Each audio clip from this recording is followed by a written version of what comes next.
My name is Bourbon. It's a stupid YouTube contest. I don't understand how this is supposed to be something legit.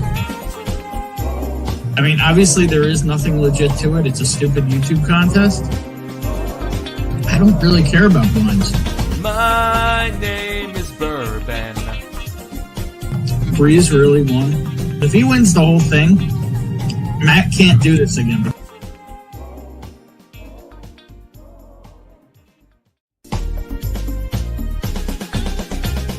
My name is Bourbon. It's a stupid YouTube contest.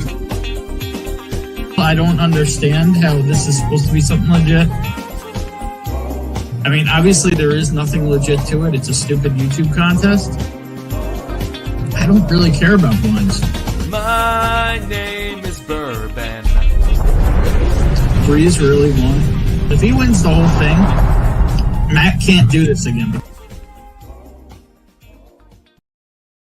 Are you ready to dive deep into the world of whiskey? Then you're in the right place. Welcome to Whiskey Uncensored, the place where we uncork the truth about your favorite drink. I'm your host, Bourbon, and tonight we're sipping, swirling, and spilling all the tea, or should I say whiskey.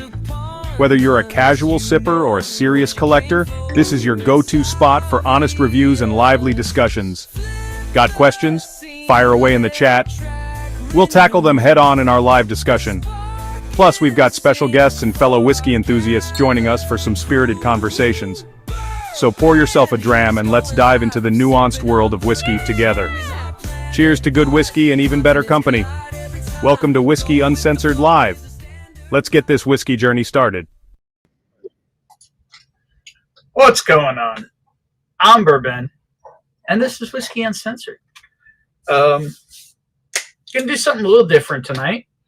We're going to kick it off with a bunch of Scotch. I'm going to do a real quick hello to people that are here. Hello from Friday night. And I will say that as there is something happening Sunday, there is the possibility that you might see me live again Sunday night. You never know. There's a possibility. I don't know for sure yet. It's an idea I'm kicking around.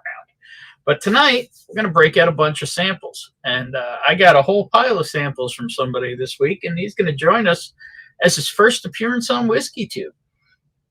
So, and no, it's not Richie Z, because, I don't know, we haven't been able to lure Richie Z out of hiding yet, but we lured somebody out of hiding tonight.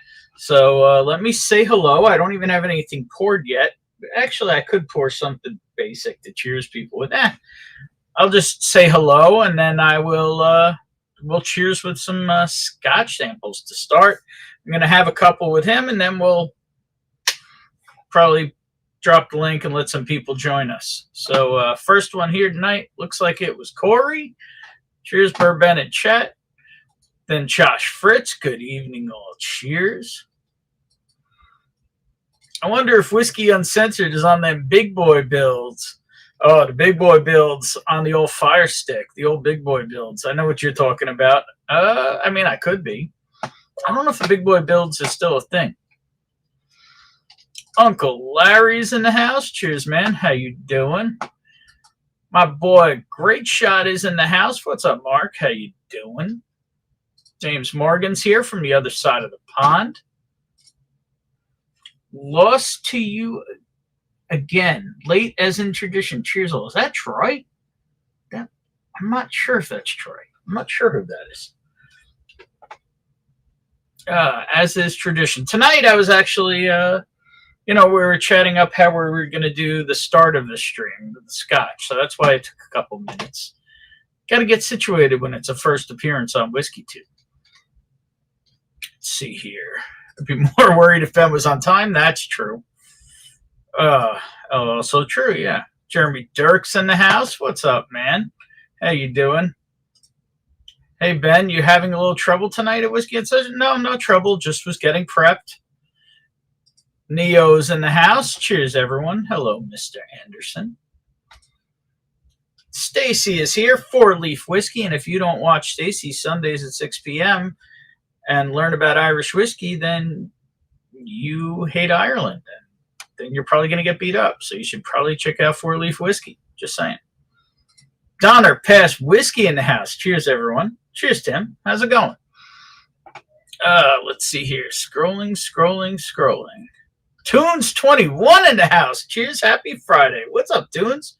Been a hot minute. How you doing, man? This damn AI opening should deep dive to the fate of both Terminators, Molten Steel. Maybe. Sipping on a sample of Walleye Rum Malted Rye. Fruitiest rye I've had. I have a bottle of malted rye from Walleye. It is pretty fruity. And speaking of fruity Walleye Run Malted Rye, there's the World's Worst Bourbon Channel. And if you're not subscribed to the World's Worst Bourbon Channel, you don't know about good whiskey tube content. So you should go check it out. I'm all set for Sample Tony Danza. That is true. It is a Sample Danza. We're going into double-digit Sample Danzas soon.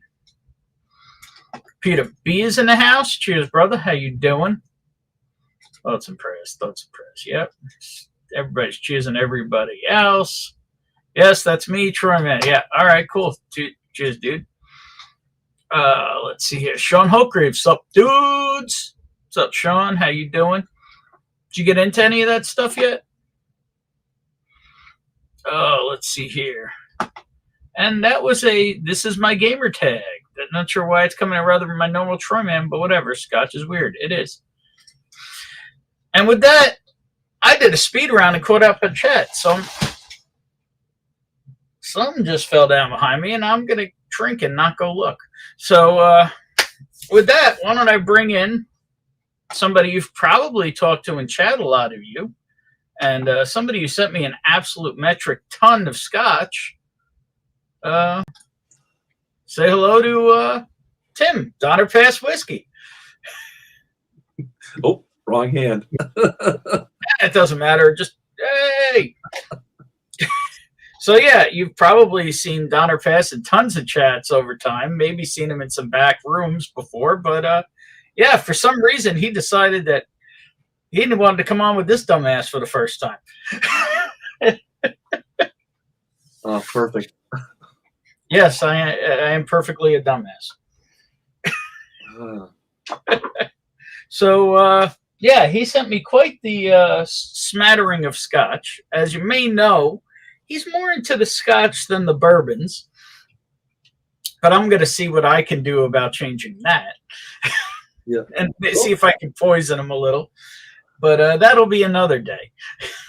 Nice. Today, we're going to get a little weird with some stuff from the other side of the pond.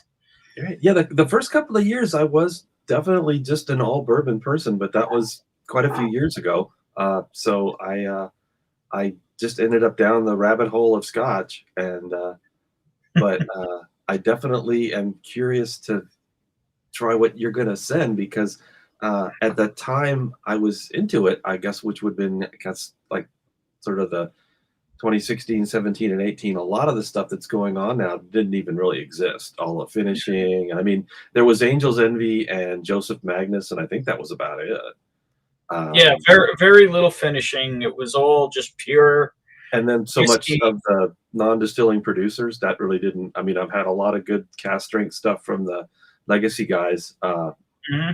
And I think also, just like so many other, liquors, the stuff at that time was probably maybe a little better quality than what's going into the standard, at least the standard bottlings now. I'm sure they have, high-end stuff. Yep. So, yeah, we'll do this again with, as long as Tim enjoys himself tonight, then we'll do this again, but we're going to try and get him with some more up-to-date American products. It's going to be rye, bourbon, maybe even some single malt. You never know. Nice. I can get weird with it. Great. And speaking of getting weird with it, you want to talk about this first thing we're about to pour up? So yeah, first up for us is going to be, let's see if I can get this correctly in. There we go. A Knock 18. This is a favorite of mine. Oops, I'm just having a hell of a time. Did you want to do the single grain first? Or do you want to do this one first?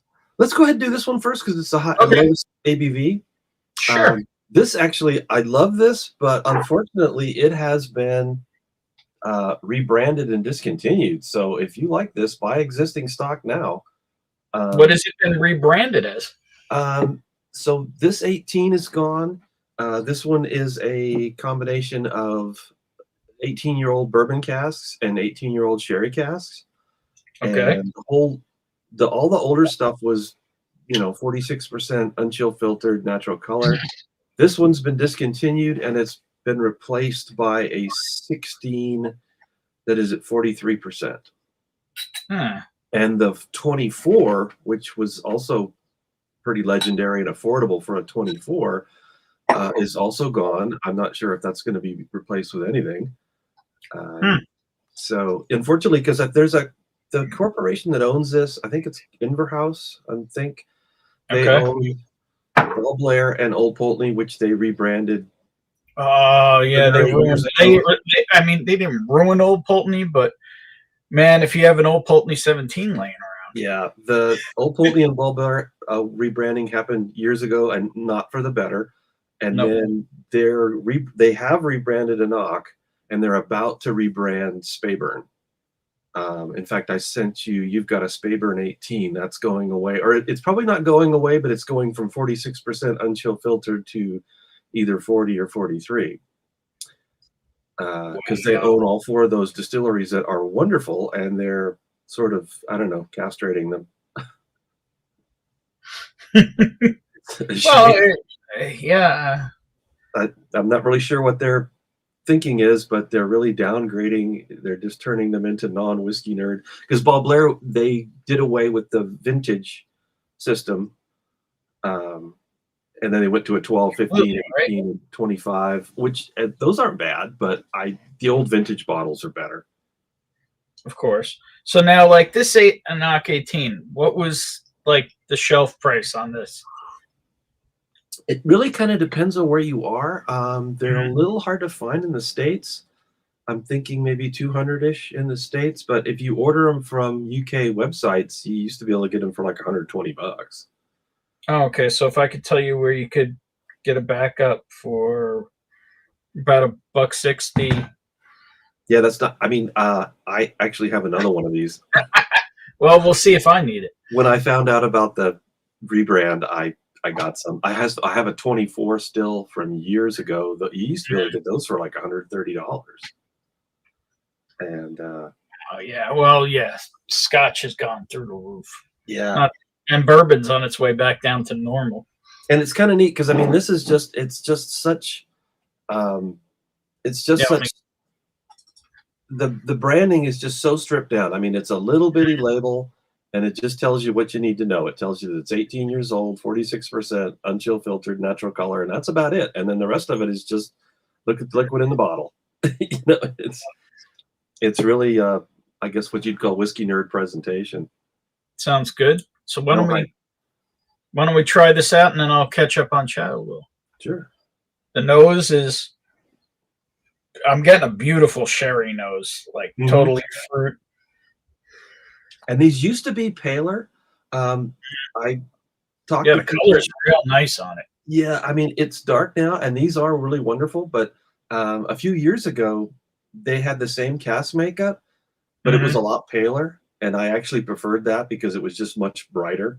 Really? And it's funny. I've seen some discussion online with people who have talked to the master blender, and he says, I don't know why they got dark. We haven't changed anything. It was just the cask they were in.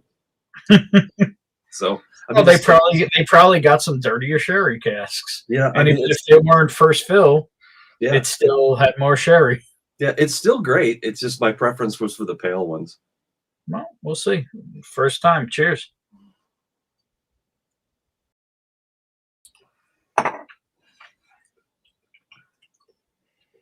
This also is my first sip of the day.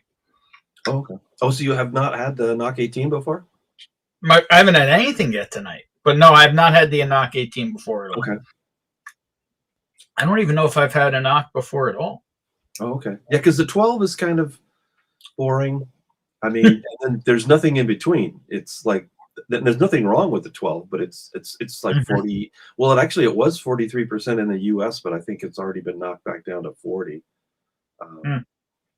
Because a couple of years ago during the COVID, U.S. changed the import laws. You can bring in 700 milliliter bottles now. Wow. Yeah, yeah. So a lot of the people stopped bringing in 750s of 43% and switched them to 700s of 40%, which is unfortunate. Yep. That's nice. It is pretty. It is a little heavy on the sherry, more so than I would have expected. But I mean, the color kind of said that. Yeah, there's some background elements from bourbon that you get, maybe a little vanilla, a little. Yeah, a little bit. It's in there. It's a very nice malt, though. Very, very sweet and fruity. Yeah, to me, that this distillery has a nice, bright spirit character that I really like, and that's kind of why I like the. That's why I like the pale 18s, because the pale 18s showed off the spirit a little more. Yeah, I'm getting an interesting thing, which is like, it's almost like a Kentucky Hug, but it's on the back of my the roof of my throat. It's interesting. I have like a warmth at the back of my throat that's pretty interesting and very different. Yeah, I guess I am too, and it is the first one of the night for me as well. But I mean, that's just not. It's like an upper. Oh, I guess we'll call it a Scottish Hug. There you go. We'll name it. If you get the heat in the top of your palate from now on, not in the palate, but in the back of your throat, but only up top where it feels nice, like almost like you had a nice little heating pad in the back. I'm going to call that a Scottish Hug. There you go.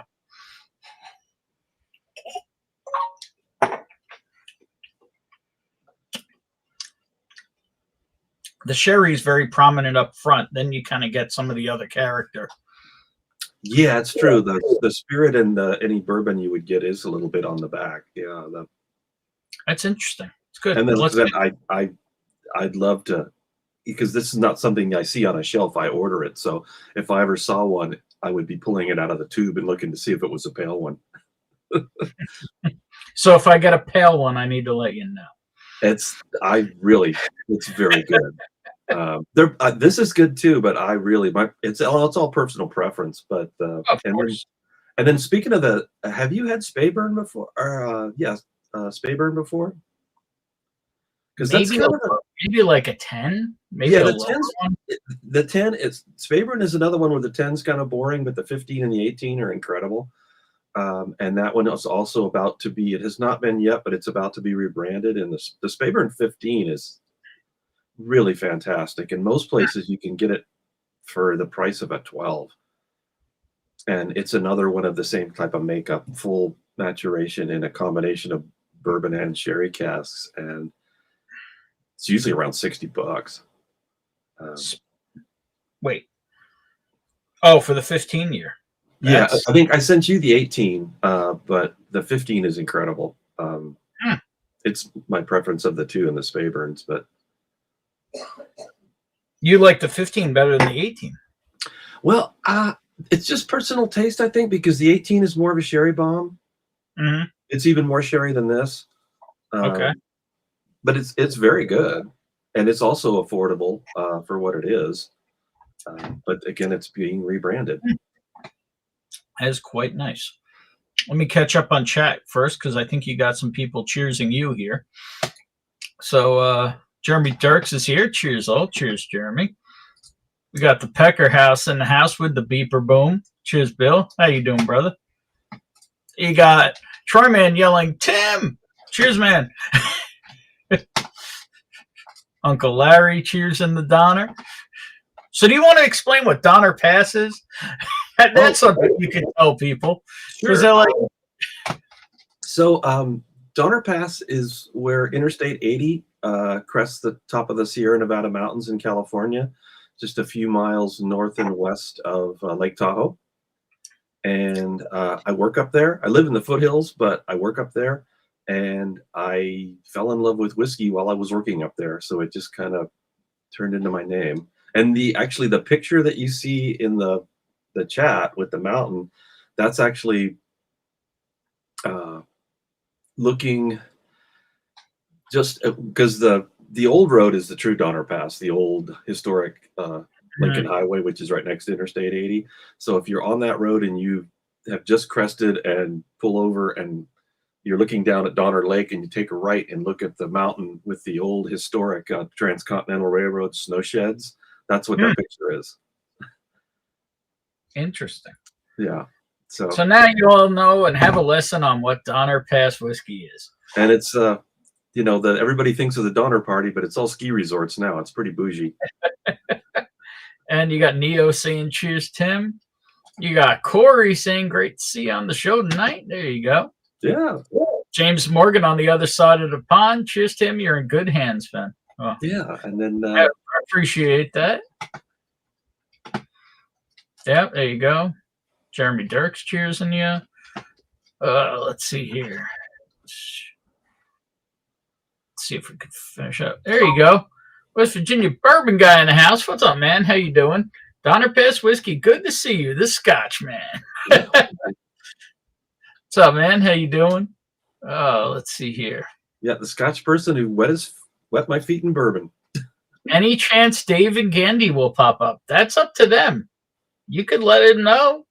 They're welcome. We figured we're going to go through a couple of the Scotches.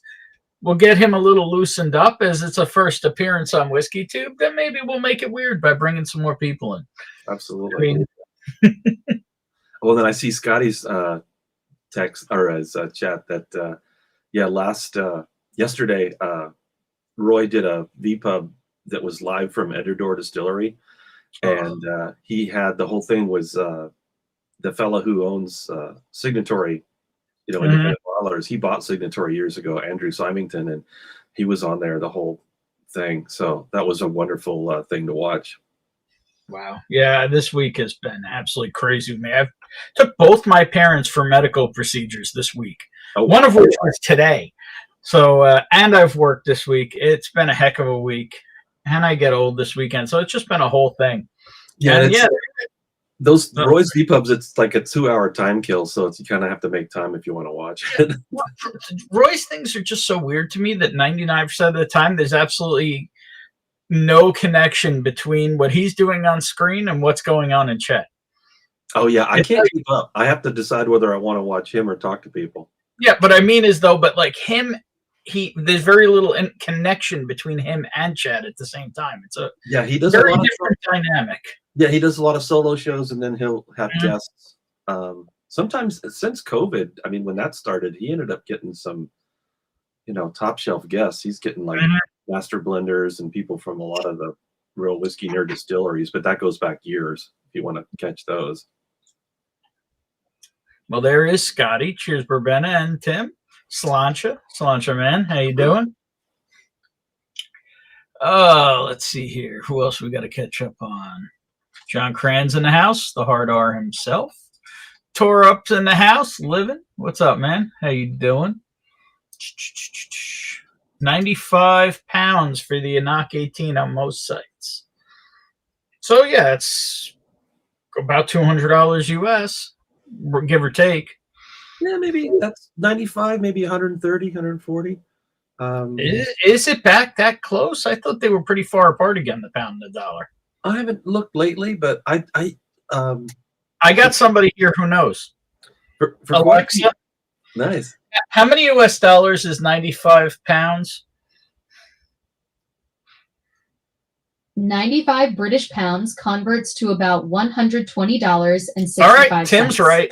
I thought they were much further apart again. I thought it was almost for years, for quite a few years now, I've been getting my distillery bottles from the whiskeyworld.com, and I thought they stopped shipping here. No, they didn't. And then, well, it depends on your state, but they don't charge the VAT to export just to encourage, I guess, business.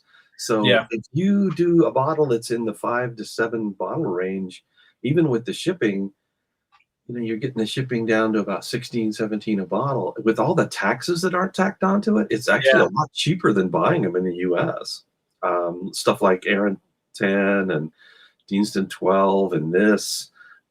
So if you pack up those, and then I get my independent bottles because I'm in California, I have access to K&L wine, so I got independent bottles out the wazoo. K&L's weird. They only ship by the case. K&L's very weird. I guess that's the New York site thing. Yeah, because they don't ship. The thing is they don't ship liquor out of California, which is great for us because the whole U.S. doesn't buy up their stock, but it's terrible for everybody else. Yep. And they just started an auction, which is dangerous because they have all kinds of people are converting their collections into money. Yeah, you were mentioning some of the stuff you were buying up. Yeah, there's crazy shit. I had the 12 and it was meh from Scotty. Huh. Yeah, the Enoch 12 is just it is, and it's funny, and the Speyburn 10 is the same way. But once you get into the other ones, they're just fantastic. Yep. So trend going to 43 to 40. Edgerdoor's doing it. Well, Edgerdoor's a really, really small place. And, yep. And he's the new Edgerdoor 10. It'll take a while for the stock to make it here, but the new Edgerdoor 10 is going to be 46% unchill filtered. That's awesome. And I mean, I know. So then I will wait to re-up after this bottle's gone. Yeah, because he owned Signatory, and Signatory used to have an orange label. Oh, I know. It's like Coca-Cola. Yeah. No, but I mean, I'm kind of low in this one, too. Yeah, same thing. Oh, yeah. Well, yeah. But the thing is, in New York, literally the only thing I ever see here is the 10. That's it. No single casks. No. Yeah, I bought these overseas, definitely. There's a ton of the single casks down in Texas. Yeah. And I've just been trying to be good and go through some stuff I have before. That's like this. This came out a while ago. And this is Talkers, yeah. Yeah, well, not necessarily Glen Talkers, but this series, the Signatory 100 Proof series. I don't know if I've seen those. Wow. And it's just making it to the U.S., but it came out about 2 years ago, and they're just cranking out a ton of these, and it's 100 Imperial Proof, so 57.1%, and they're just flinging out tons of them, and I think they're about $50. And it's crazy. He's knocking all this stuff out. The early ones were all sherry casts, and he's starting to do sherry and bourbon casts now. But it's just an incredible value. Although some of the sherry casts, I would caution you that Signatory sherry casts are really strong. So some of this stuff is kind of samey, just because it's such a sherry bomb. It's hard to taste the spirit. There's nothing wrong with that. Like I said earlier, I love dirty sherry. I love what do you call it? Ben Romack or? No, Abelauer. Okay. Abelauer Abuna. Yeah, Abelauer Abuna, and Altmore 12, which are complete opposite ends of the spectrum, were what took me down the Scotch rabbit hole and away from bourbon. Because, yeah, if you're a cast strength bourbon guy, Abelauer Abuna is the bottle to buy because it is just a cast strength sherry bomb. Andrew was on Roy's. Andrew who? Oh, Andrew Symington, who owns Signatory. And oh, yeah. Okay. Donner this is my buddy who's a logistics engineer, a relocation specialist, shall we say. Maybe has a Peterbilt. Donner is an awful pass and not fun in the winter. It can be. Well, and it gets so much tourist traffic. You've got huge amounts of commercial trucking going over because it's the main thoroughfare from the east to west coast. But at the same time, you've got all of these, weekend warriors coming from the Bay Area or the Valley to Tahoe to ski and who drive like shit. And yeah, so you gotta think he's going through there close to 80,000 pounds. Yeah, exactly. These guys are trying to get trucks through, and you've got the weekend warriors all. Hey, cheers, Jigsy. Cheers, everyone. Happy holidays. Yep. Merry Christmas, Hanukkah, Kwanzaa. And happy Festivus from the rest of us. So do you want to leave it in the glass and move on to the next one, or do you finish? Or no, that one's gone. Oh, okay. Well, let's go to the next one. So in that case, the next one, let me see. I'm getting better at doing this. Oh, here we go.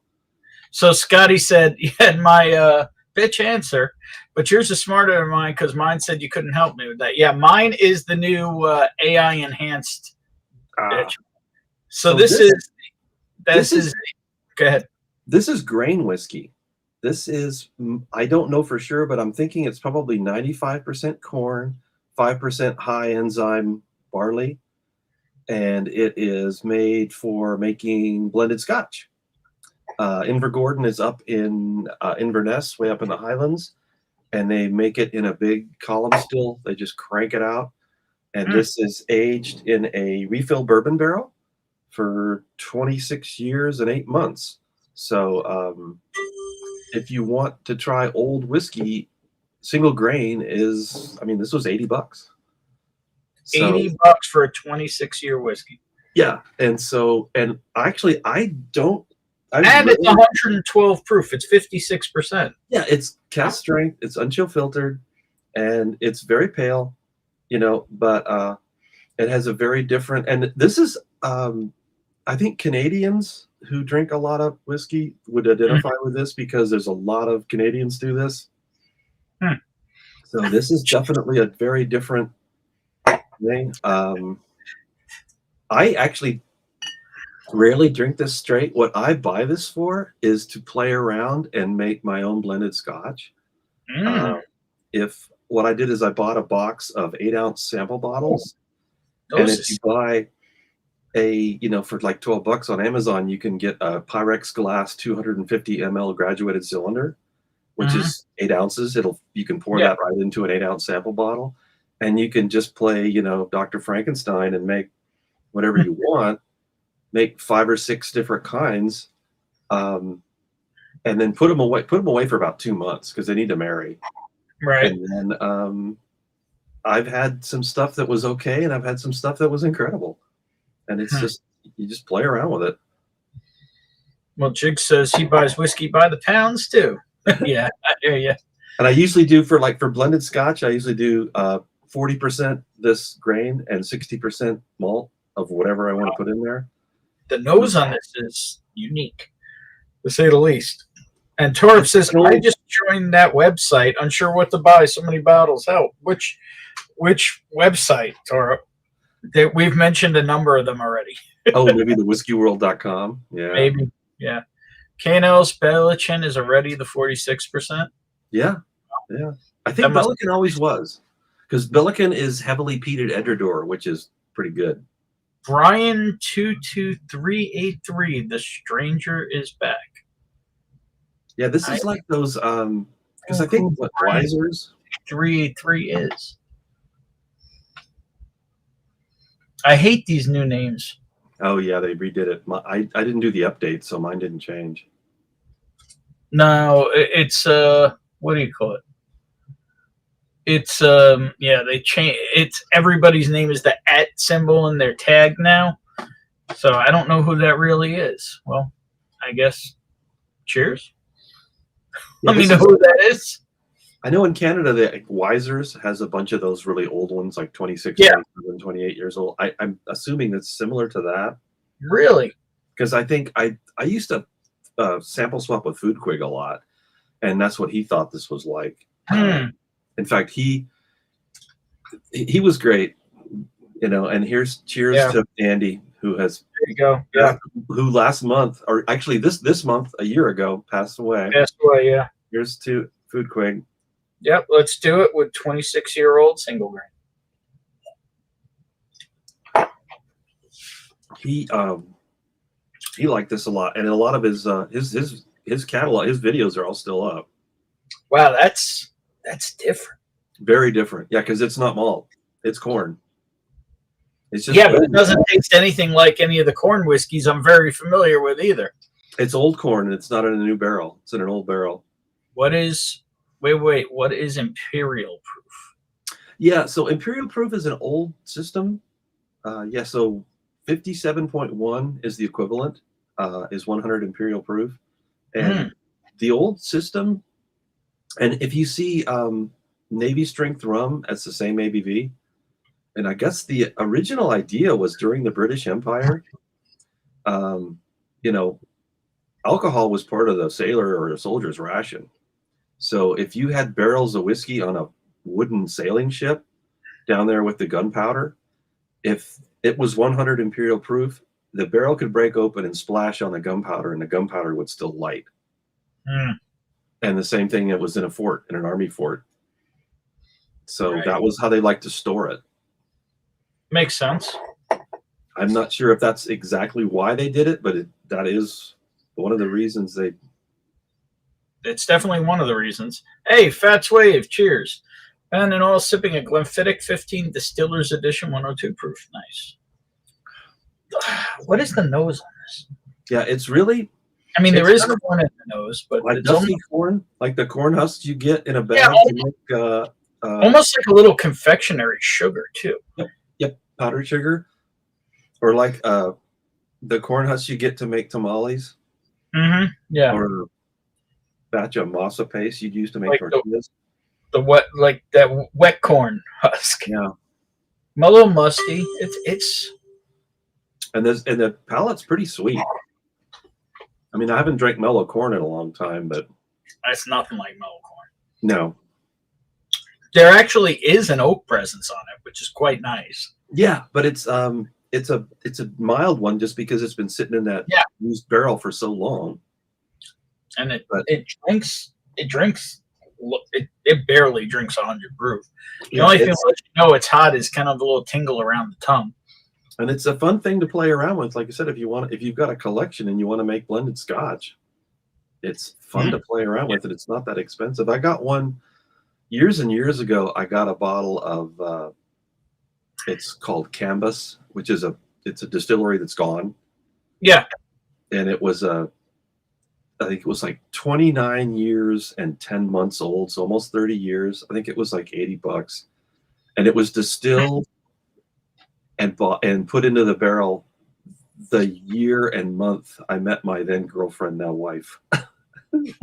September of 1988. Wow. There you go. So it's definitely got that time machine in a bottle kind of thing going on. Mm-hmm. That's just really different. It's very sweet. It's very different. And then you can get you'll see independent bottles of what's it called? Loch Lomond. Mm-hmm. And some of the stuff, the Loch Lomond grain whiskey you'll find, because I had a 21-year-old bottle of that, and they do weird things. That's like a Frankenstein distillery. They have every kind of still you can think of, and they run 100% malted barley through a column still, and they have to call it single grain. Interesting. So you can find this, 20-plus-year-old 100% malted barley whiskey that's called single grain that's been run through a column still that has a very different flavor profile. And man, Torup, I'm sorry that you don't like sherry. Well, there's a lot of really good bourbon cask Scotch too. Deanston 12, Aaron 10. Oh yeah, but he's saying there is so much sherry and he doesn't like it. Well, Yeah, you should Galaxy 13, and you that's should like just so get many a couple people. bottles of sherry and force yourself to like it. So many folks don't realize that the vast majority of single malt Scotch is not peated. Yeah. I mean, Where's my wrench? Stu, you must have pissed people off. I don't remember what you said, but it was something. Hey, Northwest Bourbon in the house. Cheers, Mark. Don't forget to hit the like. Cheers, yeah, Mark. it's definitely candy, almost like vanilla nougat. Because I don't drink this that much straight. There we go. Richie Z in the house. Cheers, Richie. Ben and Tim and Whiskey Friends. See, Richie Z, I got Tim on. You know who's next, buddy? Yeah, I started interacting with the chat in live streams in 2016, and Richie was already there. Yeah, and So, Richie, it's been a while. we're gonna get a first appearance. We're gonna have to do it, Richie. We're gonna have to pull you on. Yeah. Let's see here. That's right. I tasted the Abelauer Abuna batch number 6 on my first trip to Scotland. Wow, that's a long time ago. Yeah, the batch I have is, I think I have a batch like 38 or something like that, Wow, which is that's probably a monster too. My Oh, it first is. ones, Yeah. I never got farther back than, I think the one I got that really put me down the rabbit hole was batch 60. I think I still know where there's some 40s. And that's wow, because that was 8 years ago was batch 60. And Scotch It's doesn't sell here. the K&L had a batch 18 at the auction, but when the price went over the cost of a bottle of Brookladdy 18. I was like, well, never mind. Yeah, I'm sure Scotch, it's good. Scotch, it's wild. Scotch doesn't sell here. No, but that's great because I'm pretty sure I could still get you a bottle in the 40s. I Yeah, the bottle, the 30. There might even be a 30-something still around. because the legend is that the older ones had really old barrels in them because they, you know, they would put a base in of stuff that was of a respectable age, and they were throwing in 26-year-old barrels into it to top dress it. That's crazy. Yeah, no. Yeah, And this is really interesting because I don't, like I said, I buy this and most of it I actually put into blends, so it's fun to actually try it again. I always do taste it, but this one's been. Cheers, William Hall. Yeah, it's very much like, candy, but light candy. Yeah, it's kind of it's a little one-notey. It is, and exactly. But the thing I'm enjoying is there really is a nice oak presence. It's not, but it's so different than like a high-aged bourbon because there's no char. It's like you're getting the oakiness, but it's like it's not intense at all. Yeah, because refill bourbon, and especially in a grain whiskey distillery, this is probably the third use of the barrel in Scotland.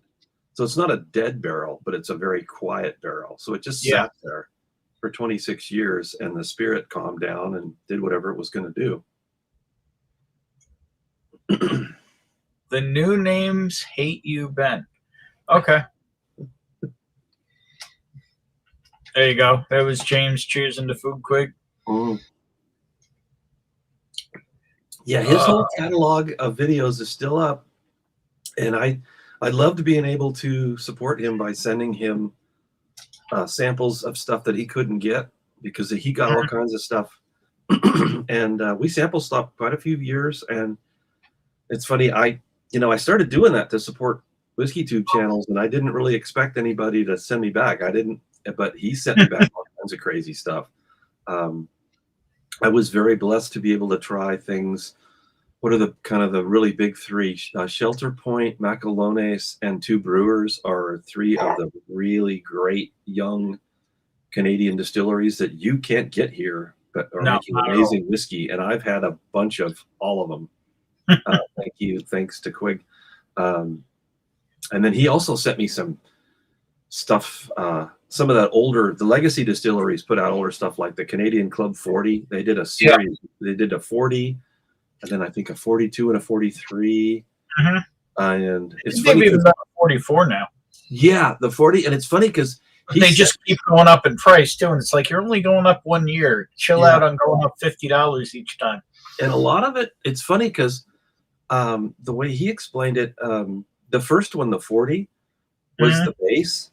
And it was kind of the most, I guess you'd call original of the ones, because it was 100% corn whiskey that had been put into barrels that had aged. They were American oak barrels, like bourbon barrels, but they had aged rye for 5 years. They dumped the rye out, and then they put that whiskey in, and they left that in there for corn whiskey for 40 years.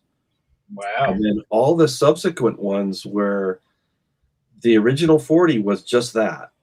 And then all the subsequent ones, they dumped all the barrels and then they finished them. So I kind of like the 40 the best because it was just that pure spirit. Really interesting. Gervan would be my top single grain. If you ever see it, worth the punt. Not familiar with Gervan. Oh, Gervan. Okay.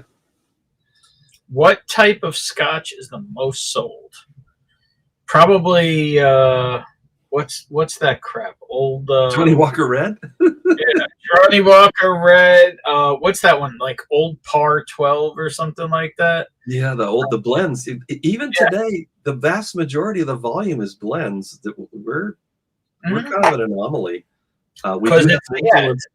It's on a bar, they blend it, they make other drinks with it. Yeah.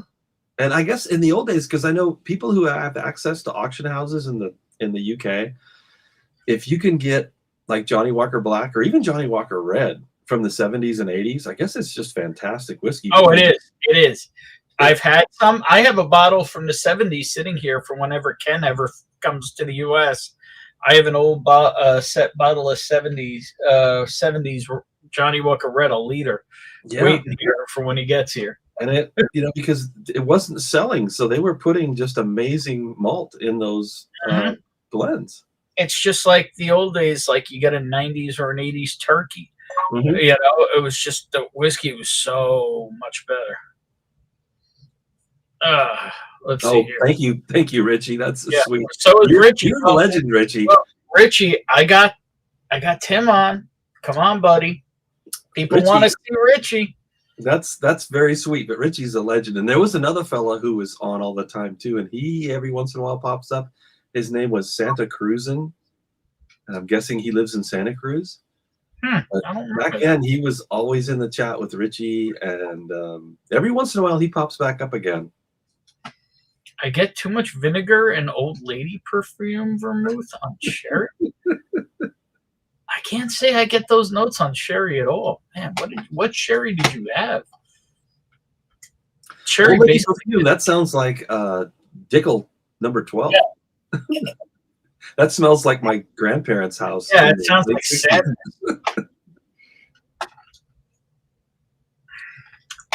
Well, that was good to revisit because I don't drink it straight that often, but it is kind of odd and confectionery. It's a unique experience. Ben is so far behind. If you got the context of the chat, I'm literally 3 minutes behind. So suck it. I always try to send back more than I receive. I do. I'm slow as shit, but I try. I've taken a cue from your giant jug and brought water. There you go. Yeah, I may have to go for a refill. I didn't have this fully loaded tonight.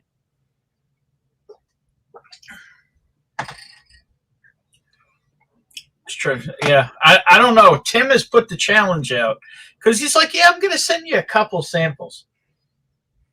Send 17 different scotches. Well, those flat rate boxes are the same price. So I've also been told I'm a bit anal on the way I pack them with all the foam and everything. There's nothing wrong with that. I actually reused some of that foam already in a different hand delivery. Oh, good. Good. Bugs me on occasion.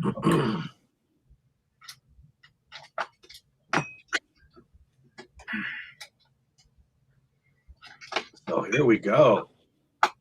Oh, you ready to go to Edredar? Oh, well, if you want, yeah, this is... Oh, you don't got to twist my arm. I'm just going to be sad when that sample's gone. I have never had this, and I'm already like, this looks like a dirty sherry bomb.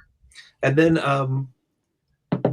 Edredor, it's like I was so glad to hear that you liked it because it's a love or hate thing. The way that other people who are into bourbon think about Frey Ranch because it is dirty, funky, agricultural farmyard with livestock. Oh, that's the thing you got to know. I love Willet. I love Old Turkey.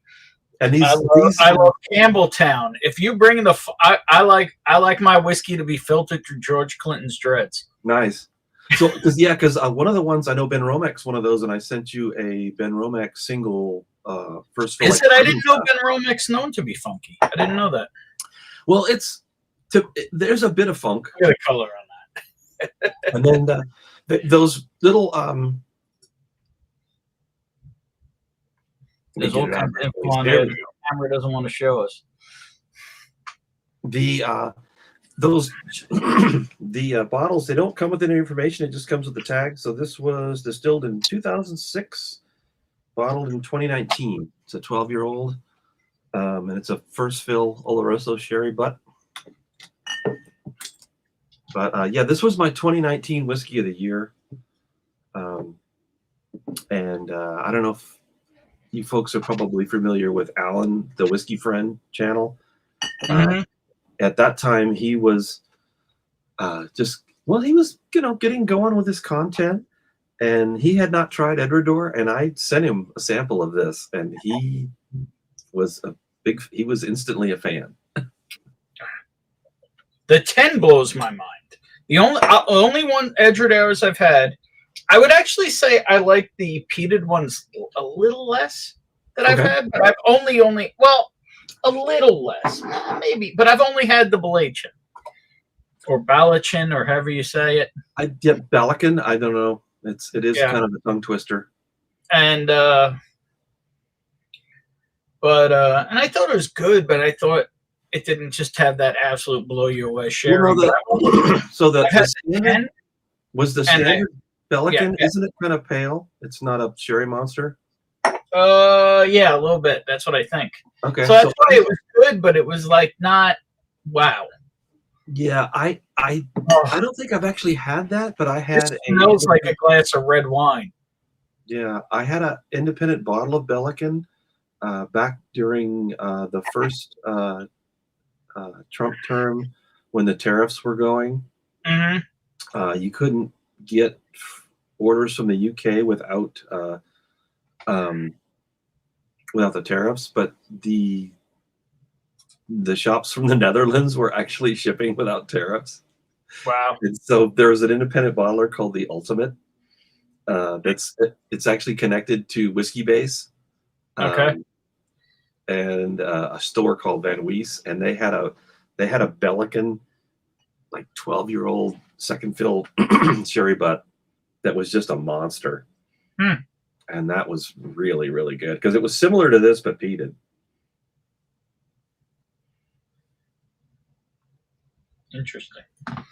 Am I stuck? Wow, what a waste of pure 40-year to finish it again. I don't know what he means by that. They're just, everybody's stuck on me. Oh, yeah. No, I was reading Torah. Wow, what a waste of pure 40-year to finish it again. I don't know what he's talking about there.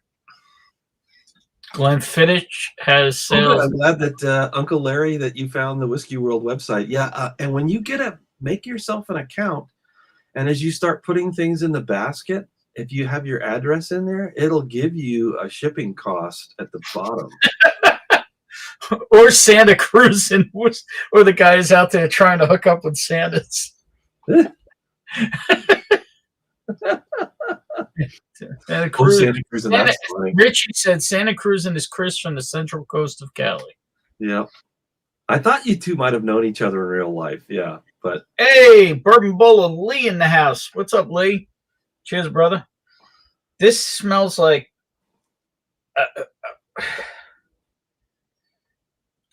it just smells like a glass of sherry, frankly. yeah, it's calmer. It's a little calmer than I mean, it's a little dirty, but not. The ones that really, to me, have you ever had what is it? The Glengoyne Teapot Dram? I've only had samples of it. I've never had a bottle because you have to go to the distillery and buy it, or you might be able to get it nowadays. No, never. And then there's the other one is the Tomatin Distillery Handfill PX is just a monster. It just smells like sherry. That sounds delicious. And those are the Glengoyne is good, but it's really expensive and it's non-age statement. So if you're ever in Scotland, the Tomatin is a monster, and it's about the same price, but it's usually 20 years old. Wow. And they're usually like 18-year-old casks that have been dumped into this really wet sherry cask for a couple of years, and it's just there's nothing else like it. It's really bizarre. When the Scotch Test Dummies were going and they did their Very Sherry Christmas, that was what won, was the Tomatin Distillery Handfill. I will say I have one bottle of Tomatin cask strength that I really don't enjoy. Yeah, Tomatin's a weird distillery. They make good whiskey, but they have some strange. The 12's really bizarre to me. I forget if it's a 12 or a 14, but it's like sherry and bourbon cask, and I swear the cask strength I thought was okay, but the 14 I think is a port, and that's I forget what it is. I've seen people. I put it away somewhere deep because to me it's personal. To me, it almost tastes like doughy bread. Yeah, the standard 12 is kind of weird to me, and I'm not the only one who has gotten off flavors from it. It's oh my God, 17 scotches, Ben. You'll be hooked if you're not already. I have far more scotch than most people would know. It's not as crazy as somebody like Tim or Ken or JD, but I probably have more scotch than most whiskey people. Yeah, and this one, 57.2%. It doesn't taste that hot. And maybe it's just my palate for tonight, but it's not as funky or as barnyard as I remember either. Maybe because it's been open and had a little air in it, but wow. That's crazy. That's the highest ABV we've had yet, and I think it tastes the lowest. yeah, it's just, and I think it's just because the sherry casks they use are. That was interesting. Like after maybe 15 seconds in, all of a sudden I got like a punch of chocolate, like a punch of milk chocolate, like 10, 15 seconds into the finish. Yeah, depending on your palate, because every day it's different. Yeah. On this, to me, I would describe this sometimes as like, farmy, but farmy that has livestock and a broken tractor that somebody's trying to fix out back. It's a little earthy. It's not giving me that. It's not giving me that tonight, but I get some earthiness to it. I wouldn't call it barnyard. I'd call it a little earthy, a little dirty up front. But I wouldn't mix fecal matter into it. No, make it but I mean, Edredor can be like that. Probably the most interesting Edredor I ever had, and I only had 1 or 2 pours of it, and I need a bottle of it one of these days, was a single cask Sauternes finished. Oh yeah, I've heard that's very good. I have not had it, but I actually had it with a cigar in Kentucky. Okay. My buddy brought it along just as one of the things for us to drink, and it was really, really good. And it was probably the best whiskey that I've ever paired with a cigar that it just totally complemented. I'm just going to pour number 4 so it can start to air out while we're. You know what? That's a good idea. Pour it in my other glass here, because number 4, we're getting into the peat. Yeah. And then, but yeah, the Edredor is neat. And then it was neat to see that interview yesterday, because I guess they built, and it cost them a few bucks extra because they built an identical distillery to expand their volume. Oh, wow. Because Edredor, they're celebrating their 200th anniversary. And there are distilleries that are smaller than them, but they're all new distilleries. Edredor is the smallest old distillery. It's an old farmhouse. Yeah. And they actually, they had to pay extra because they wanted everything reproduced exactly. They have a whole nother distillery. And then in the space, they have room for extra washbacks. They have wooden washbacks, which is where the liquid ferments before you distill it. So they can up their volume, but they absolutely exactly duplicated the original distillery so they can increase their volume while still maintaining the spirit of it.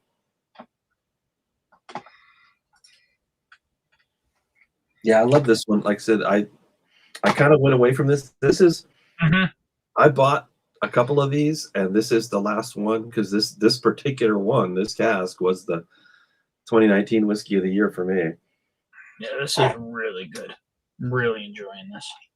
I know you go through different phases. For a while, I was just chasing sherry monsters, and I've kind of evolved, but doesn't mean I don't still love them. Ben, Tim is sipping from a Copita glass. Yes, he is. Actually, I'm sipping from it is a Copita, but at the same time, I get these, you can get boxes of these cheap from Amazon, because a real Copita glass has a fat base. Yeah. And these don't, but those Copita glasses are actually quite pricey. Yeah, but they are. You can get these by the dozen for a fairly good price. And I think they call them port tasting glasses on Amazon. And the thing I like about them is that because they have a small base, just a tablespoon of whiskey looks big. So if you're going to do a flight, if you want to have 6 or 8 in a night, you can have a tablespoon of each, and that's more than enough. I mean, I'm a little bougie tonight too, Richie. That's a real Copita glass. That's got a. No, it isn't. This is what do they call this? The Spade taster. It's basically a stem the base blend. is wide, so a tablespoon looks smaller. It's almost the same as a Glen. Okay. It's a little narrower than a Glen. See, here's a Glen. Yeah, I used to use Glens, but like I said, since I can get these, I can get a dozen of these cheap. I just go with that, Yep. Donner said 40-year pure first batches were pure, and after that they finished it. I don't remember that. I'm not sure. Not sure. Question for Donner.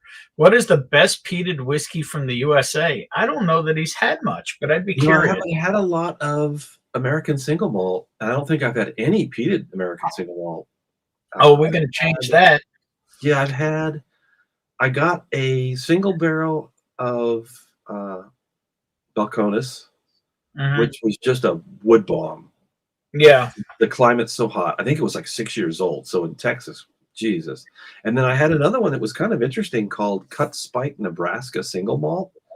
It's not that well known, but it's been around for quite a while. And they have stills. They have copper pot stills that they bought from Forsyths in Scotland, which is what everybody else uses there.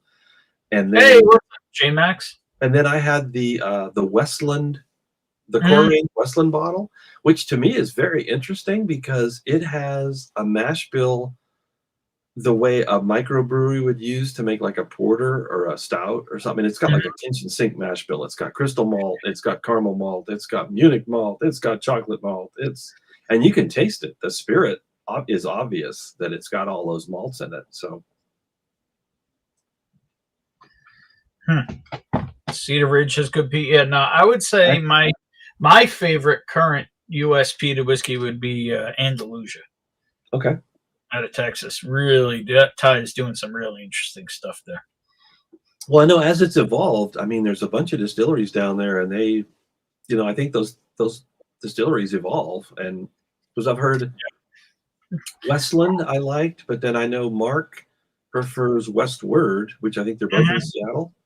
Yeah, they're in the same area. They're not far. And then I'm really excited to try, hopefully, if I can get the tropical peaches that they love so much. That's a single malt. There we go. I don't know what you're talking about. Yeah. So. But that's not peated. No. I don't think I've had any peated. And I think because one of them is it Westland, I think, does. I get Westland and Westford. Oh, you know what? It's another one. I think maybe it's a Canadian one in British Columbia where they use Washington peat. Not familiar with that one. I can't remember. I think maybe it's Macalones, or I'm not sure. There's one of them, I think they're just over the border that is using Washington State peat, which is pretty different. Oh, let me.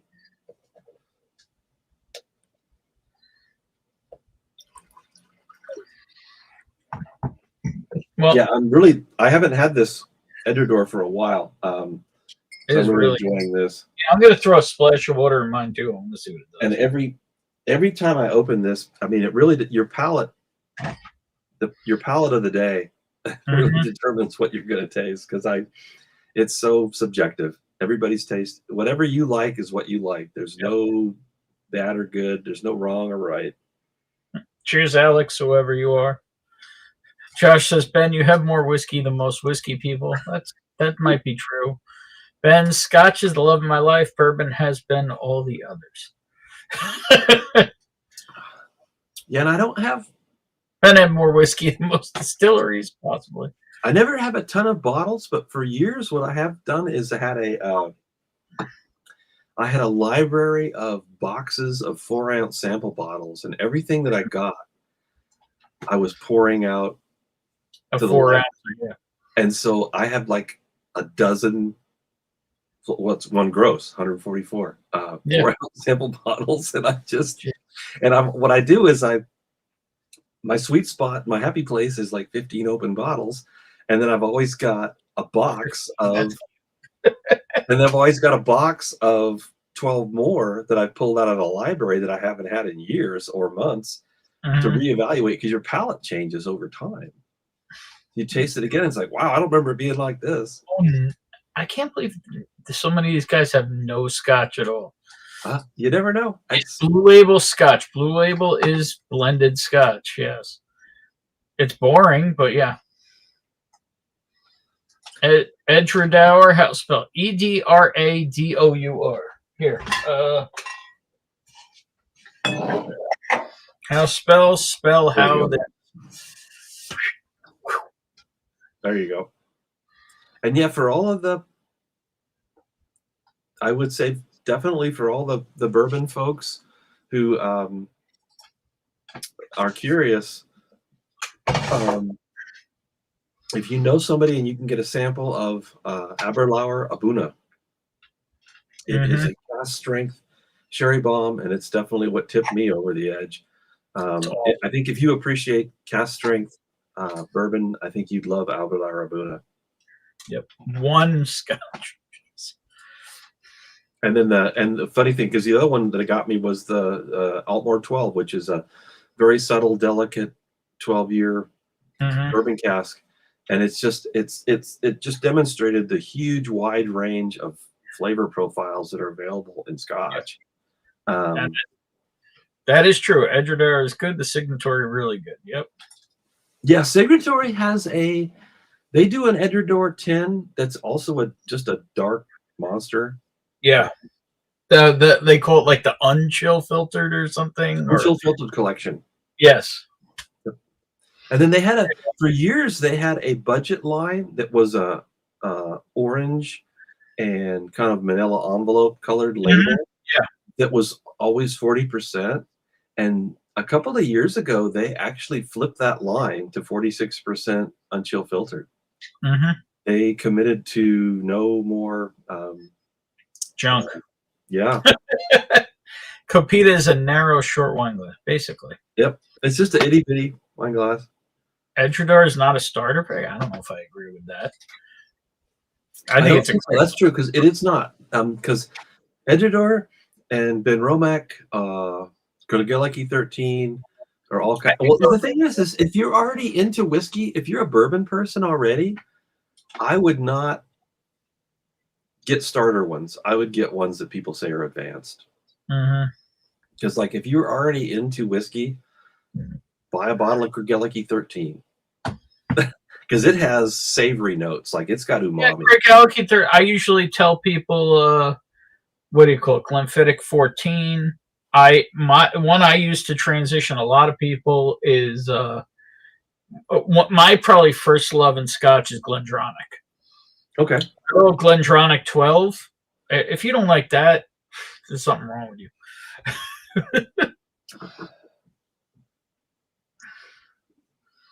One of these days, I'll get another bottle of Parliament. Of course, that's changed too, because I know there was the whole cult of Glendronach when it was much older than the age statement. There's actually a chart you can find on YouTube. I have a bottle of my 18 is actually 24 years. Oh, okay. So what year is that? It's like a 2019, I think. It's the 18 year. Okay, so 2019, that's 26-year-old. That's the last year. It's one of those. And then 2019 is the last year for the 18, and that's a 26-year-old. I have one of those, and it's my wife's birthday. It's a 2017 then? I have to look. I got to find it.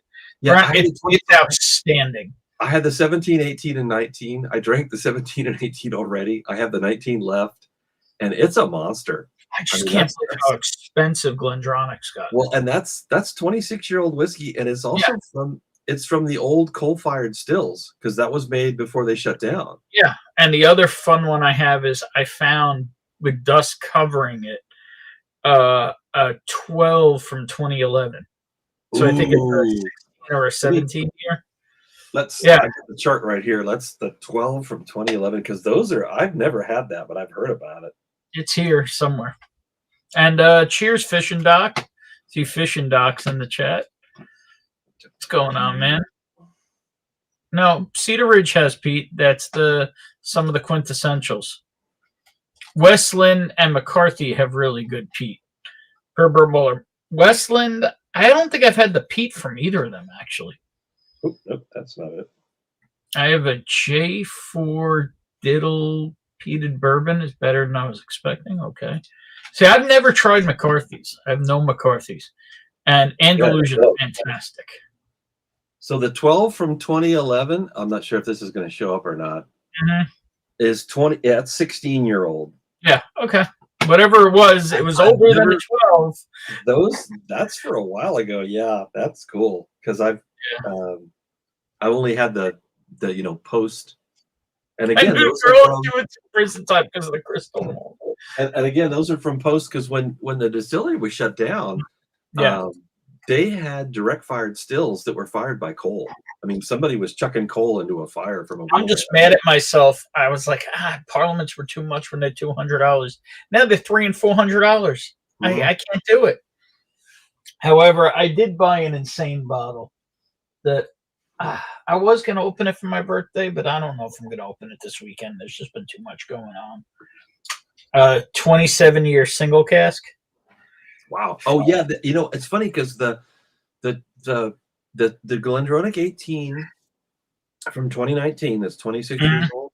I have never had any of those old single casks like from the 90s, but the first person I sample shared with was from Keith from the Malted Man Cave, which his channel is dormant, sadly, and he was so gracious. He is a Glendronach monster, and he sent me some of those in samples, and that 18 from 2019 tastes like those. Yeah, but no, I bought. It's not as high a ABV, but I got a deal on it. Saying a deal on it paying over $400 for a bottle is weird, but they were. I mean, and that was the thing when Billy Walker got that distillery. I mean, when they it's funny in Scotland when they close those distilleries, they leave the barrels just sit there for years and years and years, and they don't go anywhere. So Torup doesn't like McCarthy. Okay, I need to try one of these days. Oh, McCarthy's, that's one of the earliest in Oregon. They're one of the earliest people who did single malt. I've never had that either. Here it is. Malconi's out of Vancouver. Macalonis, yep. Just MGP White Dog and Oregon oak bottles. Westland does use peat. They even have some in their flagship. Okay, yeah, I know they do. I just haven't tried it. Benjamin, why won't you put a wrench on me? Because I don't remember what you did to be enough of a dick to lose your wrench. Somebody can remind me or remembers what Stu did to be enough of a dick to lose his wrench. Maybe I'll give it back. What the hell? I'll give it back. I have some secret managing mods. Sure. You know what? He's been crying so much. You can always give it and take it away, depending on. Yeah, exactly. Let's see if he can be a dick with it or not. So yeah, whatever you want to get into, number 4. Yeah. Well, let me polish this off right here. Yeah, I've really enjoyed that because I have not had this much. It's a good excuse to revisit. Yeah, because so this next one is a weird one and needs a little bit of explaining. Yep, let's bring it up. This is a Port Charlotte. Many bourbon people know about Port Charlotte as one of the few peated whiskeys they'll actually drink. So this thing with the initials and the 01 is what they call the experimental cask series. It's been going on for years and years. I think this is the second one. And they're all over the map. I actually read the tin, the fine print. I had to use magnifying glass. So the full age statement is 7 years. It is cask strength. What do we got here? This is only 7 years old, huh? 59.2%. So it's 7 years old. So for the first 6 years, half of it was in first fill ex bourbon casks, and the other half was in second fill undeclared red wine barrels, probably French oak red wine barriques, but second fill because that's a Bricolati kind of thing, heavily peated.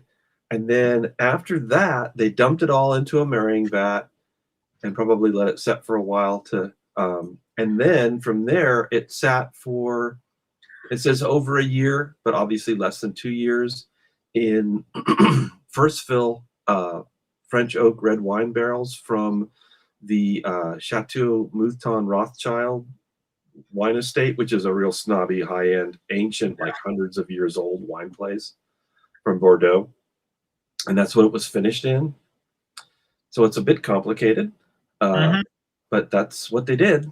So, and it's, I thought this was good. This is the second one, I think. The first one was called MC01, which I think was Madeira or Marsala. And then there's been a whole bunch of them. There's been a pile of them. I didn't realize they were that young, though, because they're usually pretty pricey. Yeah, they are. That's the thing. They're quite pricey, and they're all single-digit egg statement.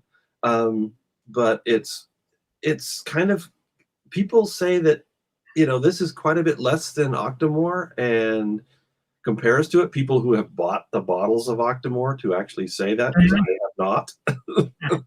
But I know, like MRC01 and MC01, people have compared to Octomore. I don't know because I haven't had any, but it's super peaty on the nose, that's for sure. It's peaty, but it's not over the. And then this, I would say, has a barnyard on the nose. Okay.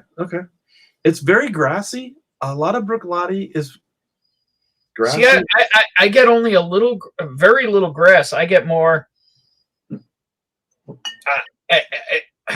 I mean, you know, I get the red wine is not like clubbing you over the head to me. No, not at all. But I'm getting, like, you know, mud and slop and pig and horse shit. Okay, I get the mud and slop. I'm not getting the poop yet, but I wouldn't say poop, but I just mean that combined. Sure. Oh yeah, a mucky farmyard. Yeah, that's a good way to put it. Where the tractor has smeared the mud as it drove through. Cheers to Jonathan. Cheers, Jonathan. How you doing, brother? I love that's a great comment. Yep. Let's see here. Good news about Westward. They filed Chapter 11 protection 2025 since emerged under new independent ownership structure. Wow. Well, Scotty, see, the thing is, you can't always trust that because that just happened with Black Button, upstate New York. They were closing up. They were filing bankruptcy. They got saved. And after a week or two, they brought in all the people, fired them, and now they're selling off all the barrels for $2,000 to $4,000 a barrel. Wow! So it's brutal. I mean, the whiskey is really crashing. I feel bad for all the people who have involved, who have done so much wonderful work. Yeah. You and all you share. Yep. Yeah, so this is Scotch bottles empty real fast. My bourbon bottles seem to pile up. Yeah, and this was the 2018 release, and I'm pretty sure it was the second one. So yeah, this smells wild. Well, cheers to you, and thank you for joining me for your first appearance on Whiskey Tube.